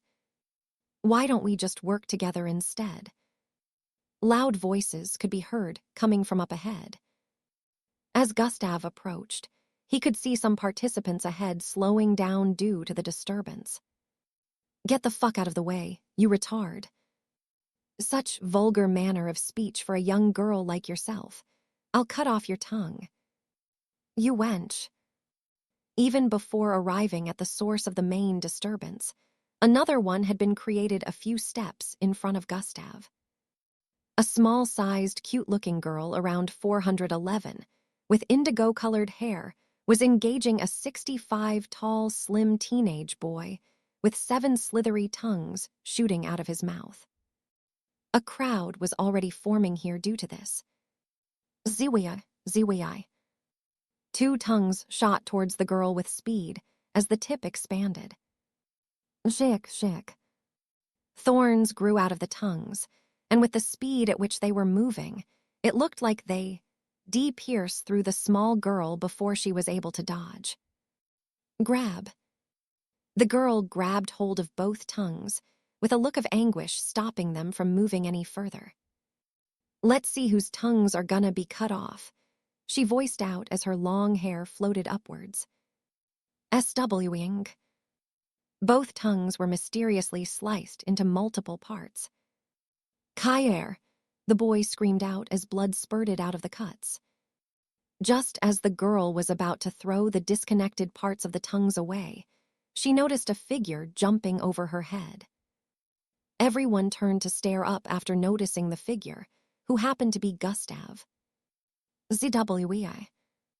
He traveled more than 100 steps in the air, crossing over 30 participants at once. Hold it right there, you. Do you think I'll let you just surpass me like that? The girl shouted and threw the severed tongues away before dashing forward at full speed after Gustav.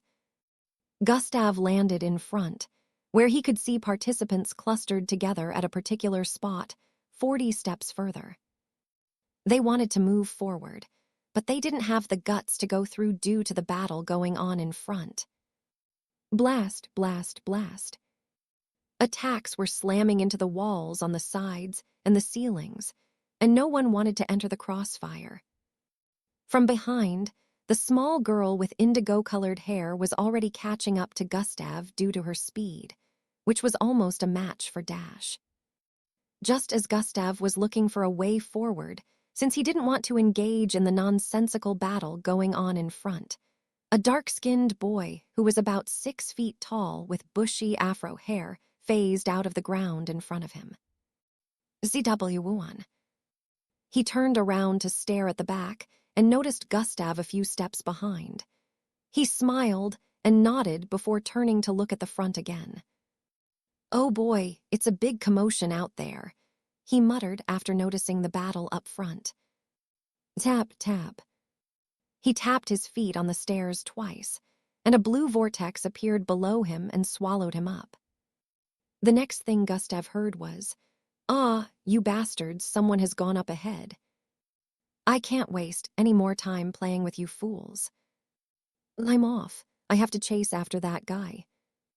Chapter 232, First Contact. The crowd ahead dispersed, and everyone started running down the stairs again. What an amazing bloodline. So convenient. This would be the perfect place for doing that. Gustav could already guess that the boy he had just seen phase through the ground must have been responsible for stopping the battle. Did you think you could be faster than me? Gustav heard a thin, feminine voice behind him. The small-sized girl had caught up, but just as she was about to reach Gustav's left. Dash has been activated. A swoosh. Gustav bolted forward with a higher speed than hers, leaving a gap of plenty stairs between them in a matter of seconds. Huh, the girl voiced out with shock, but in the next second, she also increased her movement speed. I will not let these weaklings throw me off course, she voiced out while surpassing a good number of participants also in a few seconds. Why does this person remind me so much of someone? Gustav questioned internally with an expression of annoyance. The image of a spiky-haired orange kid came to his mind. HMPH. Gustav dashed forward faster also and started surpassing the participants in front. Hey, get back. Damn, he overtook me. Who the hell is that? A swoosh. In about 30 seconds, Gustav had even surpassed some of the participants in a brawl earlier. He was already closing in on the last 3 ahead, who were behind the dark-skinned boy sporting an afro. Zwoosh.